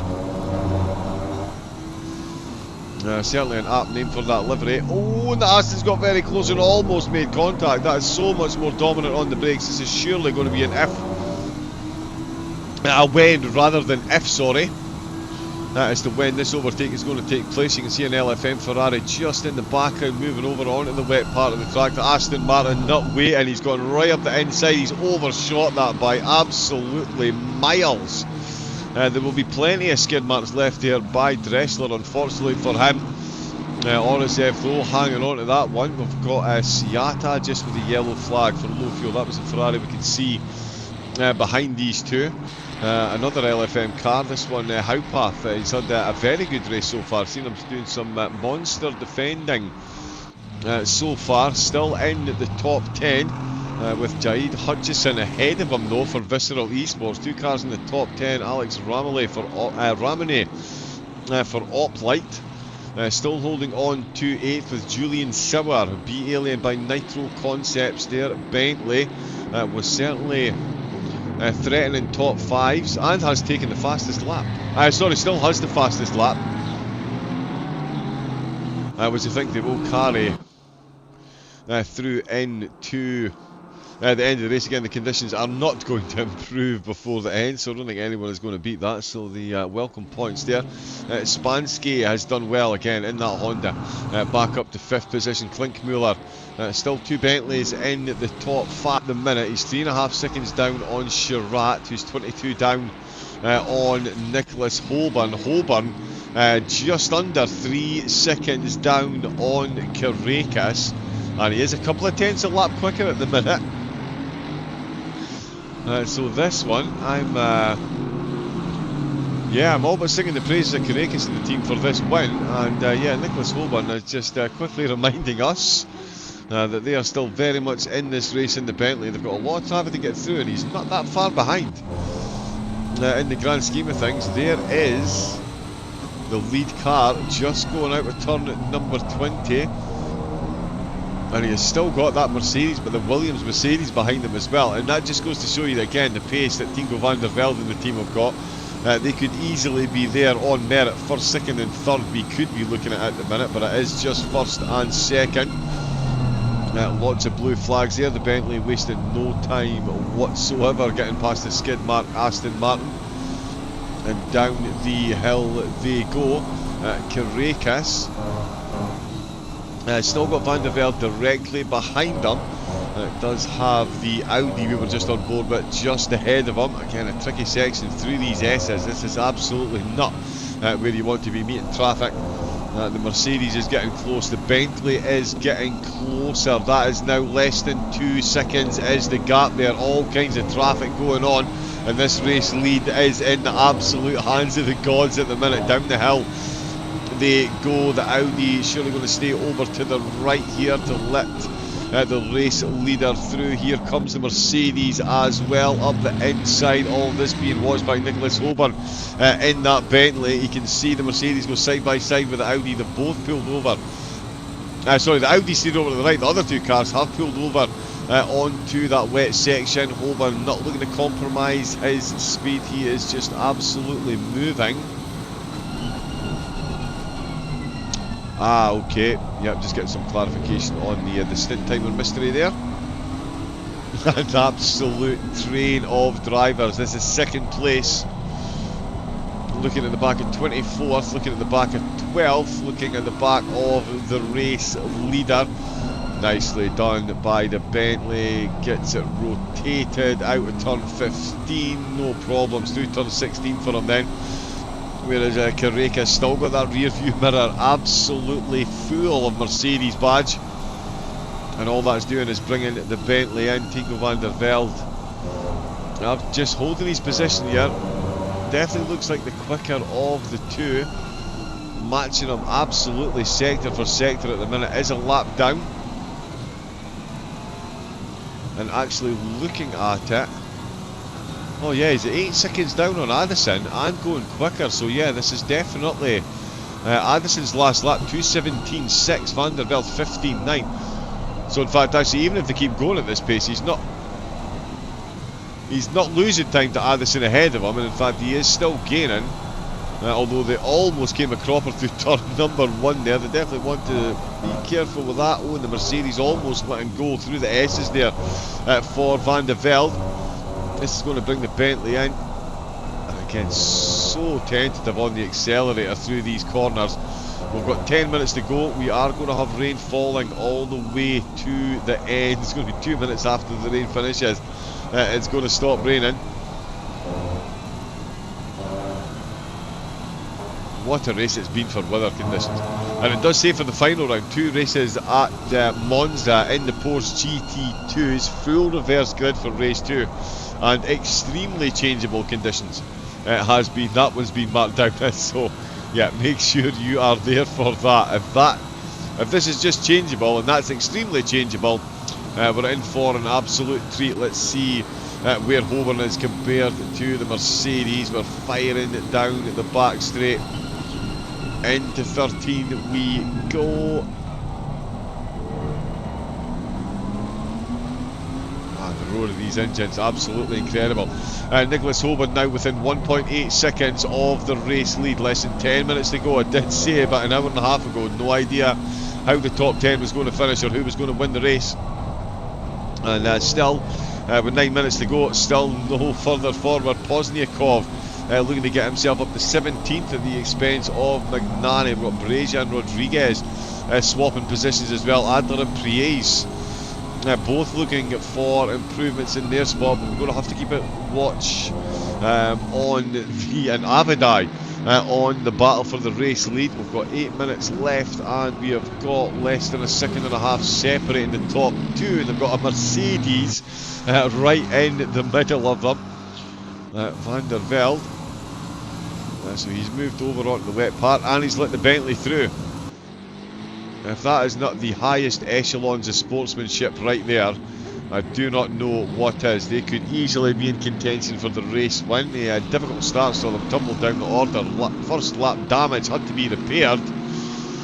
And yeah, with 8 minutes to go, they find themselves within striking distance of first and second, but a lap down in 13th place. Not to get involved, they've moved quickly out of the way, and they're letting the Bentley and the Ferrari battle it out for our viewing pleasure. What can the Bentley do here? Nicholas Hoban is out for the final stint. 8 minutes to go, so only a few laps left, especially in these conditions, and these conditions are not going to change before the end of the race. Let's see if the Boltley can live up to its name, or Caracas can fend them off.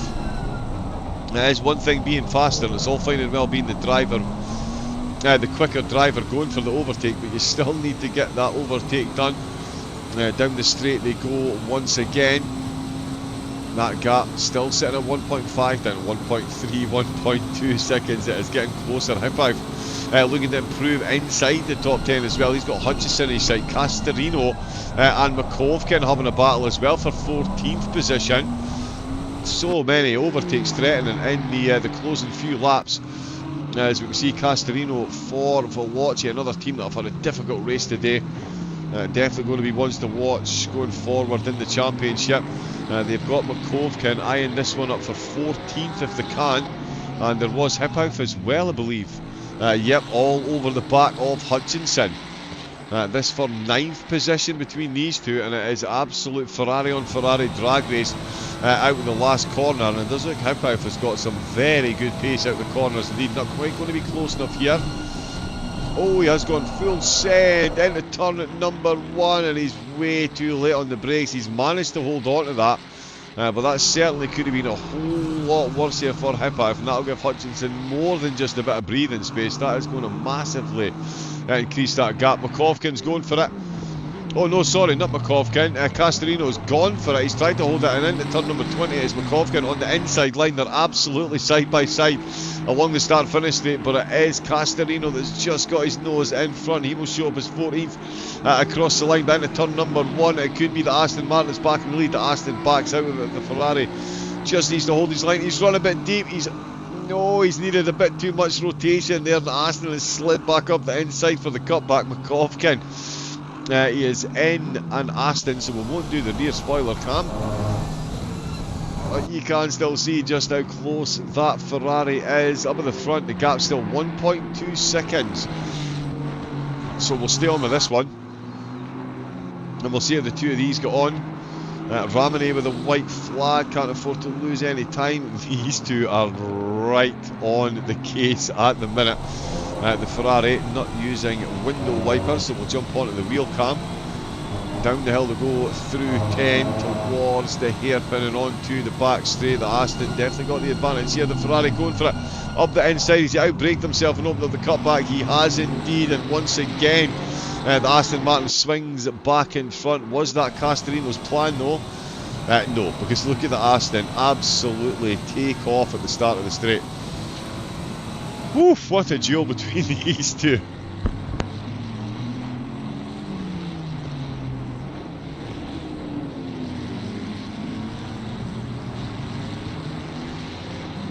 Yeah, quite the duel going on there. Holborn and Caracas matching one another lap for lap, sector for sector. Holborn half a tenth quicker on that last lap there.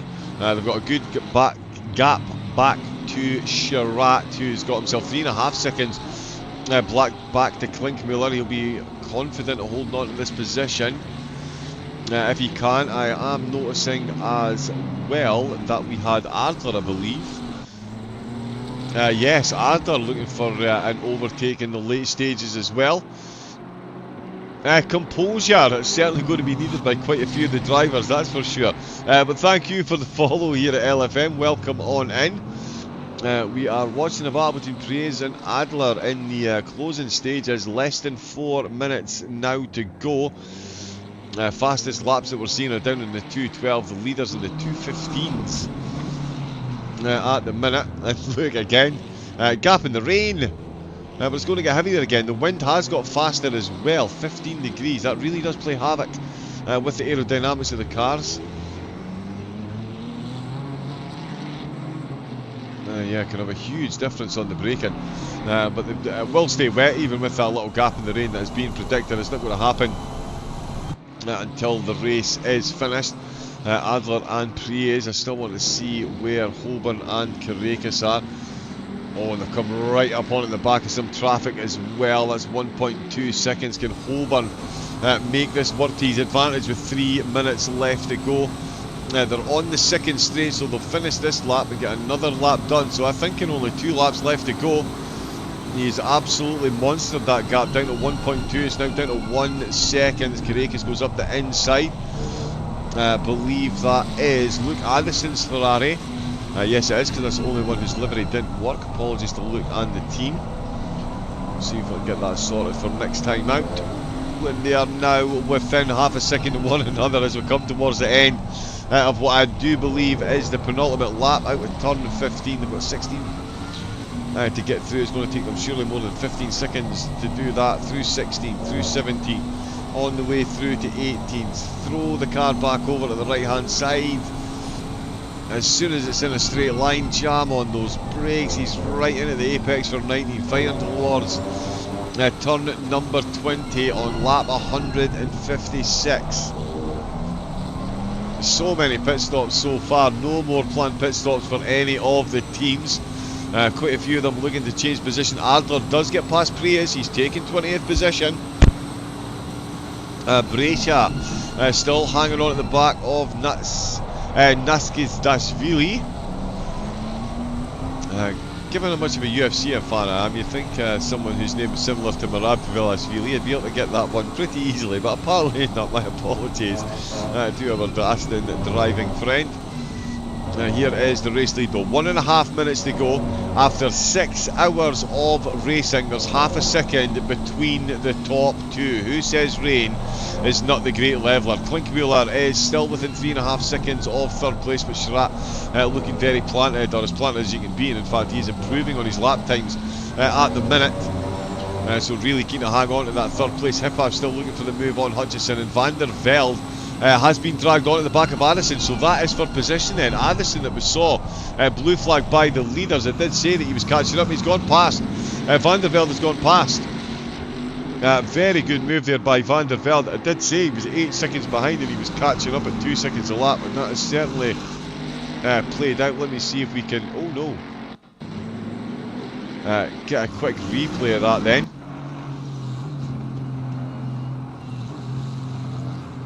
The Mercedes down the hill.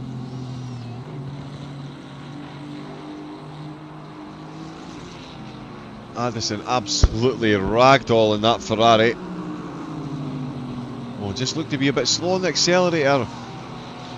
Out with the corner there. I think we are going to stop short of the actual overtake, unfortunately.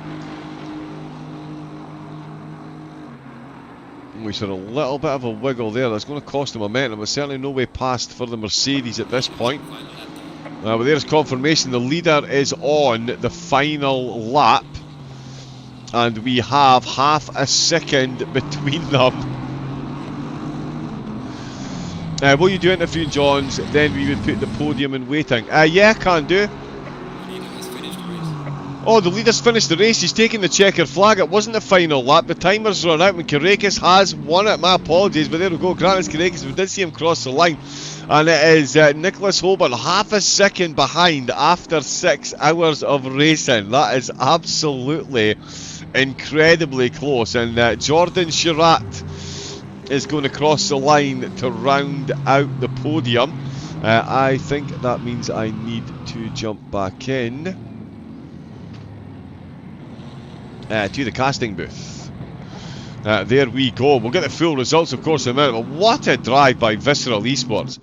Absolutely incredible. Holborn in second, Chirac in third, Klinkmuller brings home fourth with Spansky for the Jardier team. What a beard, what a dog, what a drive. Fifth position for the Honda. Lee Reuters, they're going to take the fastest lap of the race with 6th position. B Alien in the Bentley have got 7th with Ramini in 8th place. Hutchinson for Visceral. They're going to cross the line with a well-deserved top 10 position, although still through turn 13. Hippa might still have something to say about that in the closing stages, as these two are only 3/10 apart. The race in action is not over yet, and these are points paying positions inside the top 10 that's up for battle.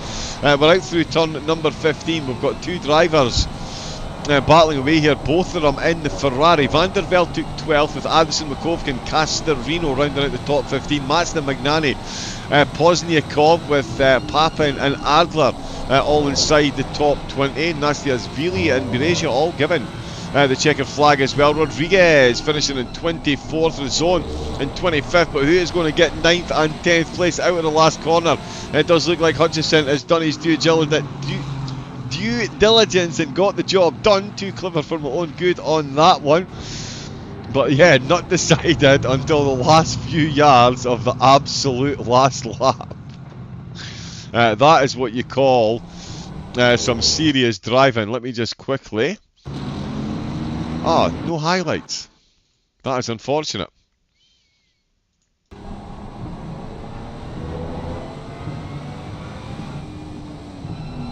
There we go. Yeah, let's get the race leader across the line.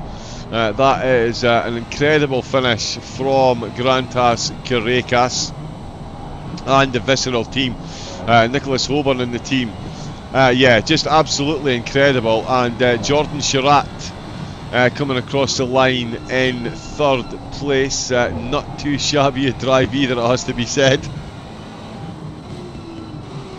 I am going to catch my breath very quickly, and we are going to bring you some interviews from the podium drivers as I try and sort out my multiple windows that we've got running. Let me just unmute the chat so we can actually hear the race leaders when they come in, and I'm sure we can even bring home there we go. Number 2. Oh, somebody had a penalty.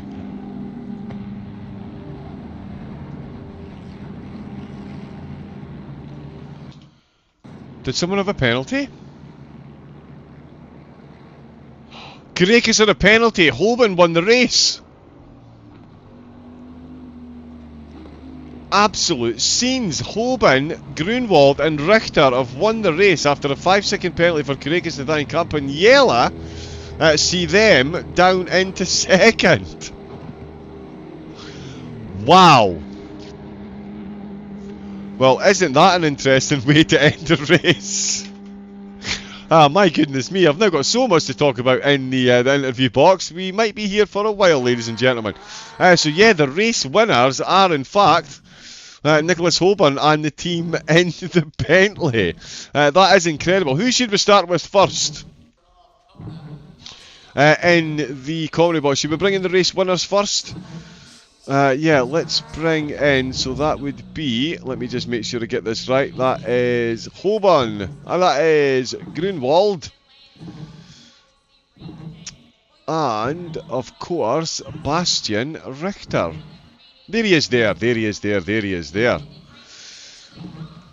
Welcome in Low Fuel German channel as well. The race results have been decided by a 5-second penalty after the top two cross the line, half a second apart, after 6 hours of races and more changes to the weather and track conditions than the number of tyres we've seen changed during the pit stop. And it is Bastian Richter, Nicholas Hoban and Tobias Grunwald that take the victory in round 1 of the International Endurance Series by Lian Lee. Welcome the three of you and congratulations on what can only be described as an absolutely incredible race.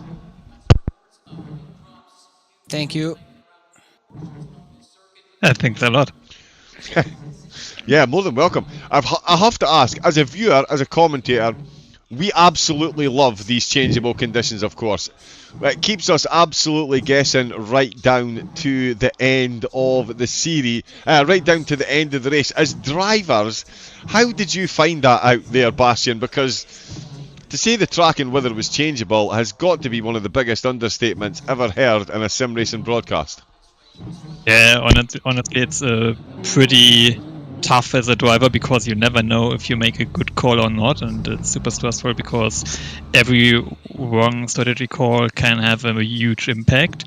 And especially with the weather system we have with only like 30 minutes forecast, it's just so unpredictable, and we just hoped every time that it's a good call, and sometimes we were right, sometimes we were wrong, so it wasn't a flawless race from our side, but super happy that it still was enough in the end. Yeah, it absolutely was. I mean, I don't even know where to start. We started with flood the track, everything chopped and changed. At what point, or was there any point at all, Tobias, that you felt before the last hour of the race that the win could be on? I mean, you guys were out in the lead for a considerable amount of time, but again, those changing conditions at such a technically difficult track, all the blue flag traffic as well. I mean, at what point did you start to believe we could win this? I mean, you come across the line in second, to be fair, so even then it was right down to the wire. I mean, to be honest, I would say pretty much after the first stint, because we thought that the Bentley would not be so quick in the wet as well. We knew it was a good car in the dry, and also over the stint and the dry especially in those hot conditions. But that it is so quick also in rain, and especially that much rain, we were also, I would say, a bit surprised about. So after the first stint where I drove from P5 to P1, I think at least a chance of a win was there, even though the race was very long. But we managed to brought it home, kept the car clean, did not get a penalty, which we could just see makes a big difference in the end. So also at the end, we didn't want to fight it. We knew they would get the penalty, so we just stayed behind and just drive it home clean without a penalty. And I think it worked perfectly. Yeah, it certainly did. And Nicholas, that is something that I was highlighting as well. It wasn't just the track conditions that were changing. The reason they were changing so much, we saw north of 32-degree temperatures in the heavy rain. That is, I mean, it's just... Yeah, I don't know. It must be an absolute nightmare on the fuel calculator and the tyre pressure calculator trying to figure out exactly what to do when you've got not only the track changing the way it was, but also with that track temperature. I mean, 34-degree track temperature in the rain, that's an interesting tyre choice you're presented with there, especially if it says the rain is going to go off again in 30 minutes. Yeah, it was very interesting during the race. To be fair, the tire pressures was more or less easy. We do the work before the race, so we try everything out and write that down. So we just have to look that up and don't have much to do there. We were, I think, 2 times wrong with the fuel, but in the end it was still okay, I would say. But I think the strategy is done by the guys who are not driving, so that's nothing the driver is doing. So he can keep his head clear and just drive. So it was not any different than to any other wet race, especially, besides the conditions that were changing every half an hour. Exactly, yeah, they really were changing. I felt like a weather girl for most of the broadcast, bringing changes in wind strength, track temperature, rain, just all the way through. We have got an incredible format of races coming up. Of course, the next time out is 12 20-minute races in single makes, and then we've got the Nürburgring Nordschleife Duo. We've got, of course, the Porsche Cup. As a team, how are you feeling about this format? Because for me, it is just absolutely incredible. I'm absolutely loving the difference, and it really is, as far as I can see, going to be a huge test for the drivers. We'll start with Tobias. How are you looking forward to the challenges ahead in this series? Yeah, I think it's a very cool format, to be honest. The next race, the Infinity style, is something I think we all enjoy, especially because it's equal cars and tracks for everyone, so there's no BOP or anything involved, so it just comes down to 20-minute hot lapping and a good qualifying lap.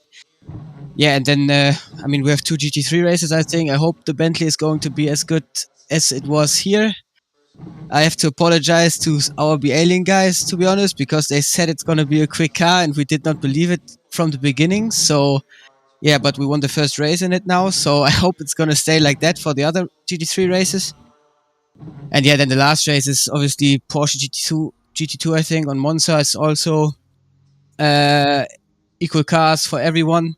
And especially I think with the full reverse grid, it's going to be a mess at the end. So, and I think the championship will be decided in the very last race.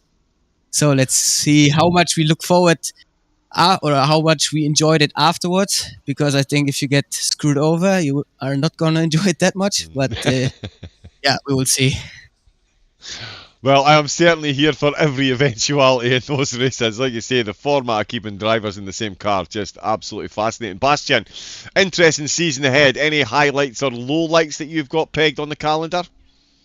It's tough to say because usually I will say Nordschleife right away, but we know that the Bentley isn't the best car there, so that's what we're kinda afraid of in terms of the GT3 races. And yeah, apart from that, I'm happy with the Bentley right now. It was a very surprising pick for us as well. We didn't see it coming either, and let's hope it keeps like that. And apart from that, I'm really looking forward to the next event with the Infinity format, because last year we had that already with LFM and VCO, and it was really, really funny. And yeah, always a good challenge to fight all the other guys in equal machinery. So yeah, that's probably the one I'm looking most forward. Yeah, that'll be good. And Nicola, same question. How are you feeling ahead of the series? We've got the Bentley hoping to shine, and these single makes as well that are going to separate the drivers from the Skyvers. What has Nicholas got marked down as a high point of what could be a phenomenal series? Yeah, it's a very, very interesting series. I would say especially Infinity style is something that should fit our driving or our drivers. Yeah, we're kind of afraid of the Nordschleife, but I think we can do still pretty decent there. I was looking forward to Imola, but I won't be there sadly, probably at least. But I think Imola will be another highlight for us, especially. Yeah, well, the whole series is going to be an absolute highlight for me if the opening race is anything to go by. Decided by a 5-second penalty. Huge congratulations though, team. One step closer to that €3,200 prize money, and the deepest of thanks from myself and everyone that's viewing for putting on an absolutely incredible race through those conditions. And yeah, we're looking forward to seeing what Team Nitro can do for the rest of the series. Yeah, thanks a lot, and also thanks to you and the whole team for let this event happen. It was a great pleasure today, and let's hope for future races. Indeed, yeah, it should be good. Yeah, huge thanks to the team for getting me involved as well. Front row seats. I absolutely cannot complain. But there we go then, ladies and gents and race fans, young and old. Nicholas Holborn, Bastian Richter and Tobias Grunwald, Team Nitro, taking top honours in round number 1 of the International Endurance Series by Lian Lee. So thank you very much to them for joining us in the commentary box. Next up, we will have the team that cruelly ended up in second place. Let me just see if I can't multitask them all in here. Bear with me a moment. There we go. They do in fact join us now, and the Visceral Esports team. Fabrizio, that is safe to say quite a visceral ending there. The 5-second penalty at the end, putting you cruelly 4.5 seconds behind after crossing the line half a second up. How is the team feeling after that one? Yeah, hello everyone. I mean, the team is feeling good because of the results. It's still a P2, a nice result to bring home, and a very good performance overall from every one of us, including also the team manager, who's always helped us with strategies and everything. Yeah, a little bit of a shame for that penalty, but at the same time it's fair. So I'm happy with the result. I know it's not a P1, but I'm very happy with P2, and we made some good calls, some bad calls. But in the end, I think everyone made something better and something worse. So to still be P2, after everything that happened, it's still a great result, and for sure we can fight for the lead for future races. And well done to my teammates as well, because they've done a very nice job. Indeed, yeah, some cracking drives throughout all of the teams there. Kevin, Fabrizio touched on there, the team manager had the strategy, some good calls, some bad calls, but at the end still brought home the P2. How was it for yourself out there as a driver? Such changeable conditions, and I mean, predominantly throughout the race, very little idea of what your next stint was going to be, the conditions that the next stint was going to be, and how was it for you? Good evening. The conditions were definitely interesting, I think is the right word to describe them. The variability made it so that we had to work together in a very short amount of time to find the right strategies, the right calls. And in these situations, team cohesion really gets into play. If you don't have a cohesive team, a team that is willing to work together, to listen to everybody, and to take the decisions by your own head, by your own hands, by your own matter when it matters, that you're not gonna get a good result. And we were able to fulfill all these requirements, so that was very important to the result we got today. Yeah, absolutely, incredibly important. And Grantas, it's safe to say that some of the stints that you drivers put in there were absolutely vital to the result as well. Quite a few, I mean, the talent in this field is absolutely incredible. But at what point did you think the race win could be on? Because it was from a fair bit down the grid that you have managed to come, and really on point with the laps. Yeah, I mean, we always thought we could fight for P1, like literally the whole race since the very start until the very end. Obviously, in the middle of the race, we made some mistakes and got unlucky with the strategy a little bit, so that kind of put us back a little bit, but some good decision making on the second half of the race helped us get back for the fight to P1. So yeah, I'm really proud of my team, how we did, especially in the second half of the race. And yeah, it was a very action-packed race, one of the most fun races I actually had, endurance races, in a while. So yeah, hopefully many more to come like this, and we can do one step better next time.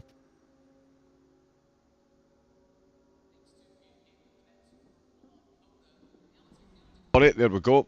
Just getting some extra information in. Oh yes, Pran. Of course, Pran is in. There we go. We've got a team manager in as well, so let's throw a question your way as well, Pran. As far as changeable conditions go, that must have had your pencil extremely sharpened, the calculator working overtime there, trying to work out. How was it for you working out those strategies over the most changeable 6 hours I've ever seen in sim racing? I think it's just a case of just letting the drivers figure it out by feel. I think the main thing for me was just to sort of empower the guys to sort of make decisions on their own and sort of work on that, and sort of just provide brief input, nothing too much, just so that, you know, they can keep their heads clear and just focus on like the very specific of the task at hand. And you know, these guys did extremely well to sort of battle against all the sort of changeable conditions. The weather cycle was brutal today, so it's very good to see that our guys all came together and performed very, very well, getting that P2 position. And yeah, for Grantas's first endurance race with Fabrizio and Kevin, you know, they all worked extremely well. So it makes me extremely happy to come away with a solid podium position to start off our championship fight. And we hope that we can continue on forward with this. Yeah, well, it's certainly looking promising. Speaking of going forward, Fabrizio, I was asking the other team there, it is an absolute multi-formatted competition. I cannot wait to see some of these races play out. Top 15 reverse, full reverse grid in the GT2s. How are you feeling going into the rest of the series? Any highlights or anything you're thinking, I'm maybe just going to get through this one?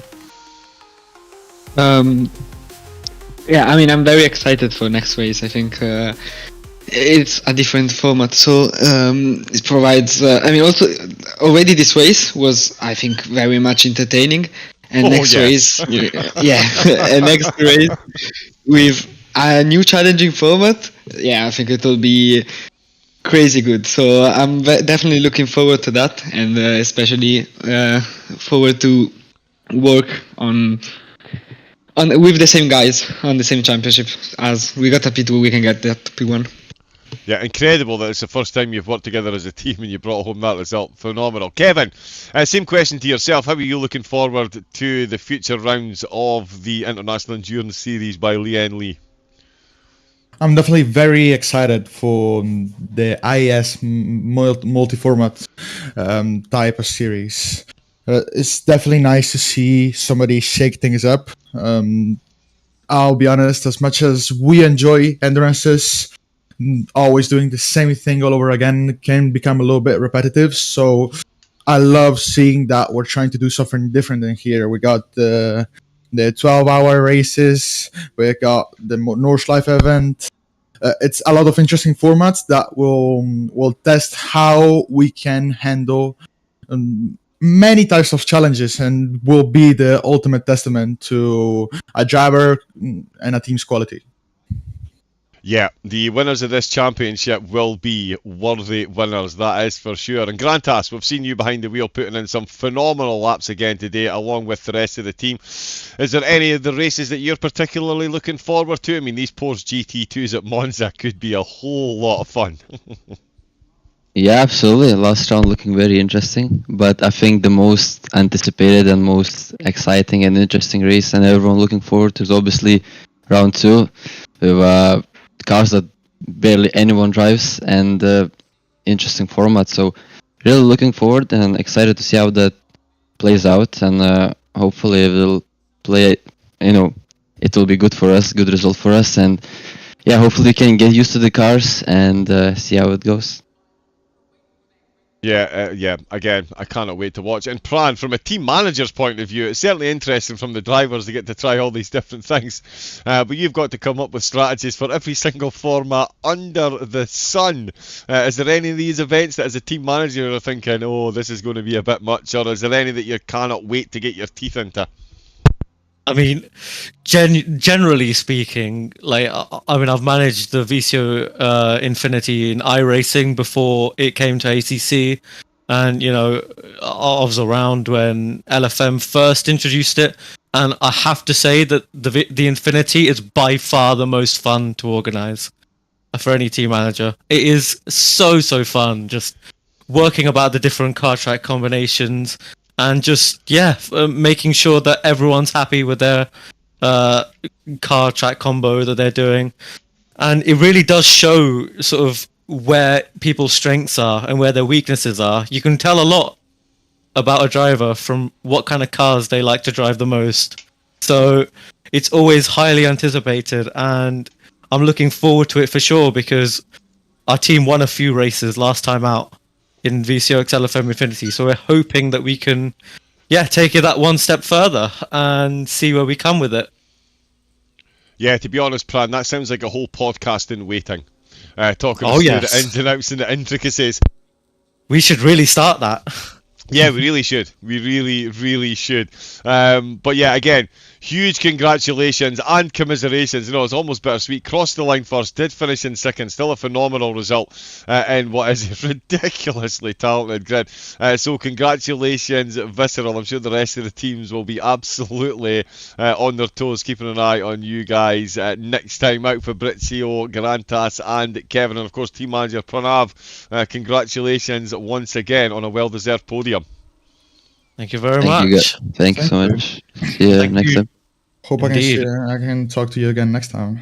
Fingers crossed. Thank you to all the partners for sort of helping bring this season to people, including Aztec Sim Sports, who are our partners as well, and who without of which we wouldn't be here. So just hopefully more and more brands come in and support IES so that it can happen in the future. And so say all of us.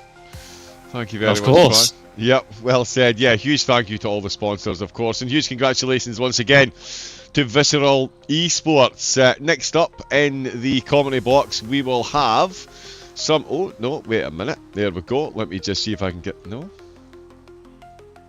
Bear with me a moment. Minor technical... There we go. There is 1. And there is 2 after making back somewhere, I believe, about 13, 14 positions. The 255 competition car making it on to the podium. No Abeladze joining us, but we do have Jordan Sherratt and one Mr. Boothby as well.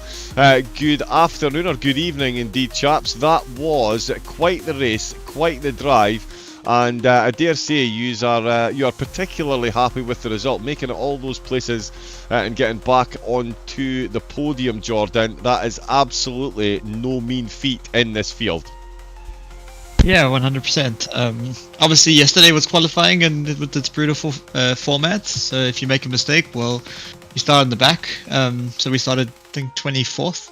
We had quite a scrambly first lap. We were like 32nd, and we were like, okay, well, you know, let's pray and push for the top 10. But with the right strategy calls, staying out of trouble, I guess being fast when it mattered.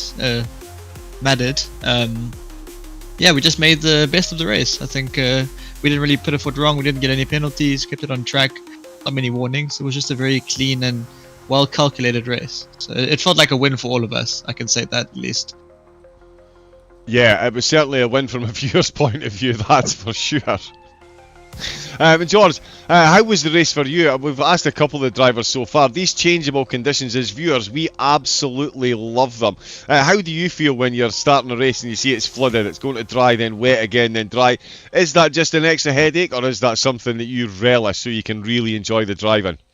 Well, we sort of, for this race, we prepared one of our drivers would start if it was flooded, and then I'd start if it was dry. And before, when we were when the server opened, it was meant to be dry. It said dry in 30, but I guess the rain gods came out and made it flooded. So I was starting the race with the opposite of what I practiced. So there was a bit of a head in my hands moment, but you just make the most of what you got. And yeah, I do really, really enjoy these conditions. It just makes it different. It makes strategy mean something instead of it just everyone doing the same laps, pitting on the same, on the same lap as well. It just makes strategy fun, and knowledge is key in how this simulator works, I guess. And we called it perfectly every single time. So I'm really happy with that, and I think that was a really key part of how we were able to jump so many positions. There was one stage where we went on to dry tires whilst it was still raining. No one else did that, and we thought we're just going to do it because we think it will dry up, and then we'll save a pit stop, and we did. So that really, really helped us move along. I think we're looking maybe a top 6, and then suddenly a podium was on the cards. So yeah, I think everyone drove amazingly. I think Slava especially, he was a rain master today, and yeah, we all drove well. We all strategized well. Couldn't be happier. Yeah, it is always nice when you throw the dice and you do hit Yahtzee. It can very much be a 0 to 0 if you get it wrong, but if you get it right, you get yourself a podium, which is not too bad. Jordan, any highlights for you in the race? As you say, as George was alluding to there, that strategy call to go onto the dries gained you quite a few positions. Any moments in the race while you were on track that particularly stood out in the extreme wet, or as it was dry? And in fact, which conditions did you find the most enjoyable to drive in today? Sure. Quite hard to say. I think the hardest part, because my one stint I was driving on dries in the stint where it went to wet, but only a short shower, so the track went full wet and then dry again.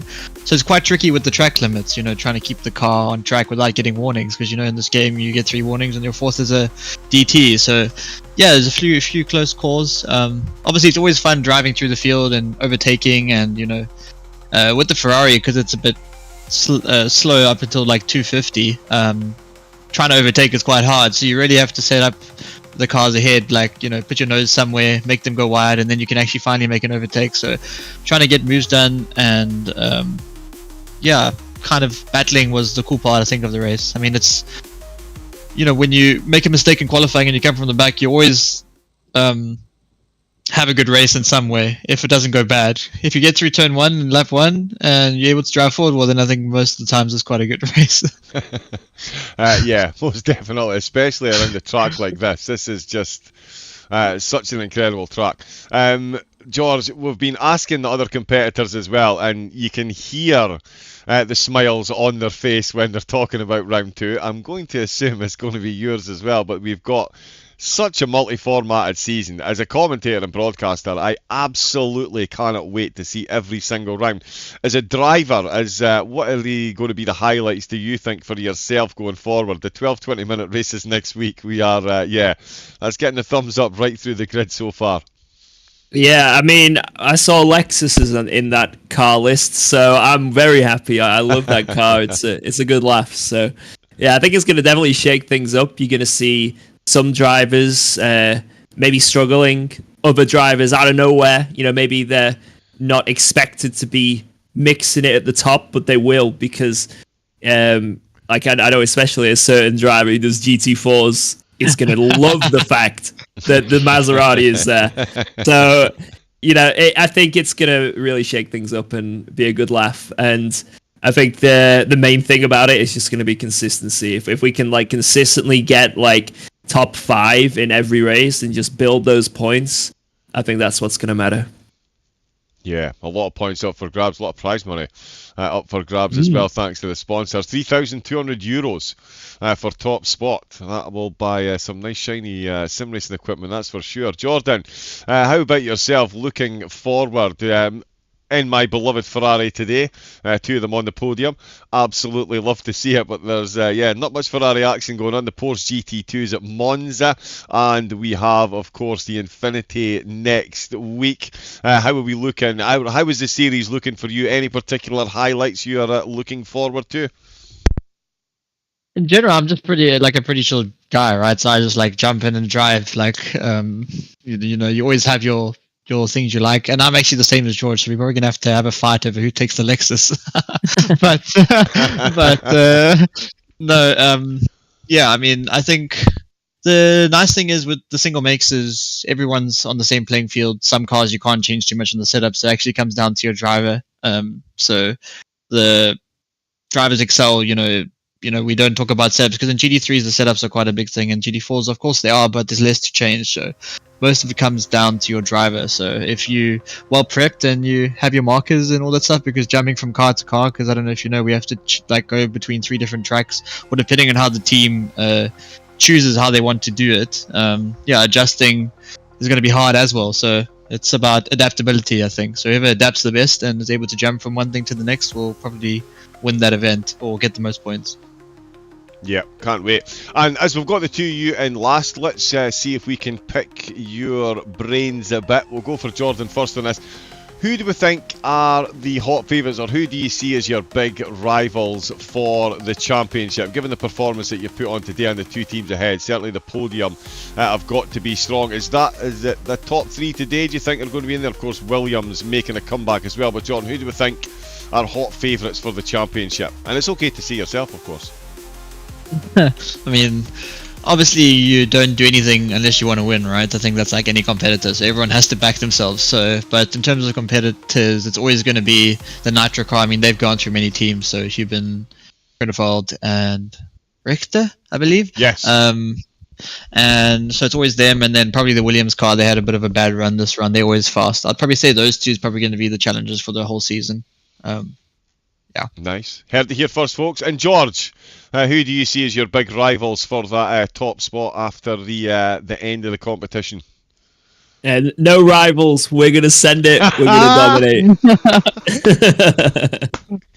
There we go. That is the attitude we love. That was round number 1, and that was an extremely well-deserved podium for the 255 competition car, and an absolutely mouth-watering prospect for the rest of the series. So again, on behalf of the viewers and the broadcasting team, thank you all for the race that you put on today. Thank you for the rain gods as well. And we're looking forward to seeing you both cooking, I believe the kids say these days, at the next few rounds. Yeah, let's go. Thank you very much, Ben. Yeah, and thanks to you guys on the commentary. Thanks to Boris and the sponsors who sponsored the team and LFM. Without them, this would not be possible and us driving here. So, yeah, I'm sure George can say the same. But yeah, thanks again. Yeah, absolutely. Well, congratulations, 255 competition. I'd like to echo their thanks as well, of course. Thank you to LFM for letting me broadcast this. Front row seats and full control of the camera. Happy days. But yeah, well done again to the podium, of course, Jordan and George there. Valentin Abeladze unable to join us for the interviews, but he certainly was there out on track putting in the laps. I do believe we are going to jump to a raid. Chris we'll get that set up any moment. Huge congratulations to our race winners once again, down to a penalty here at round number 1 of the International Endurance Series by Lian Li. €3,200 up for grabs for the championship winner, and as we may have mentioned once or twice, next time out will be 12 20-minute races featuring the Super Trofeos, the Maserati GT4s, the Audi GT2s and the Lexus GT3s. They will be racing out over Paul Ricard, Snetterton and Bathurst. What an absolute lineup of the gods that is. That is on the 16th of February. We've got the qualifying for that for the first race the night before. 1st of March is the double stint challenge. 4.5 hours of Imola. All drivers must double stint. And they've only got 3 tyre sets for the race. March 15th and 16th. It's going to be race 1 at the Nürburgring. That will be full dry. Race 2 at the Nordschleife will be wet, and the top 15 from race 1 on the 15th will be reversed. And the finale, as a couple of the drivers had mentioned, 29th of March, it is the Porsche Showdown. 2 3-hour races of Monza with a randomness high. The full grid will be reversed from race number 1. So make sure you get tuned in and enjoy all of those races. Thank you to everyone that's given us a follow here at LFM today, of course. Too many to mention. We'll see if I can spot any. Yeah, DVD1 Shka, thank you very much. And a couple more as well. Rafiki is in there as well. Of course, all the LFM socials in the chat. And again, huge thank you to the sponsors, Lian Li main series sponsors. And of course, along the bottom there, Moza, Nitro, Acetec, Camus, Hoixfeld, Case King, RS and VCO. No sign of Chris with a raid. Let me just check and see if he is doing a raid today.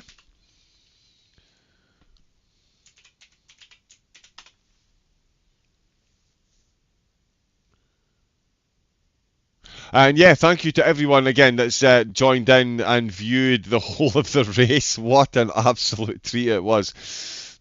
I will be back, I believe, for the start of the next round. I will check the calendar. But I will definitely be back for the rest of the races. In fact, I'll be bringing you the qualifying in 2 weeks' time.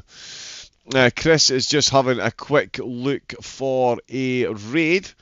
And then we will send you all on your merry way. Big thanks, of course, as well. How can I forget? Almost did. Christian Romano, who brought us the opening 3 hours of the race, did qualifying last night as well. We'll have Tim Loon and John Watt.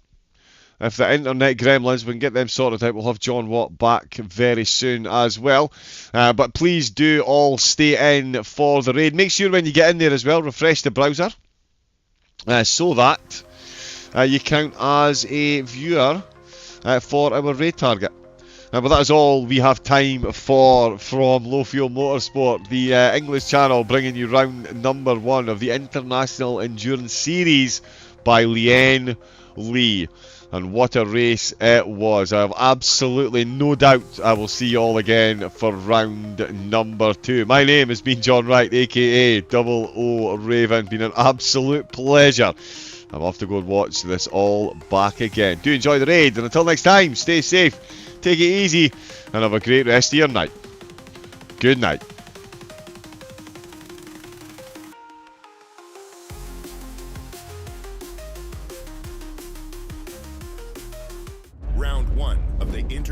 Professional Endurance Series is here. In this round, drivers will be tackling the Circuit of the Americas in the GT3 category. 6 hours of relentless endurance will take place where split-second decisions, fierce rivalries, and unforgiving weather will separate the best from the rest. 49 elite teams, only one shot at glory. Who will rise above the chaos and seize victory? Stay tuned.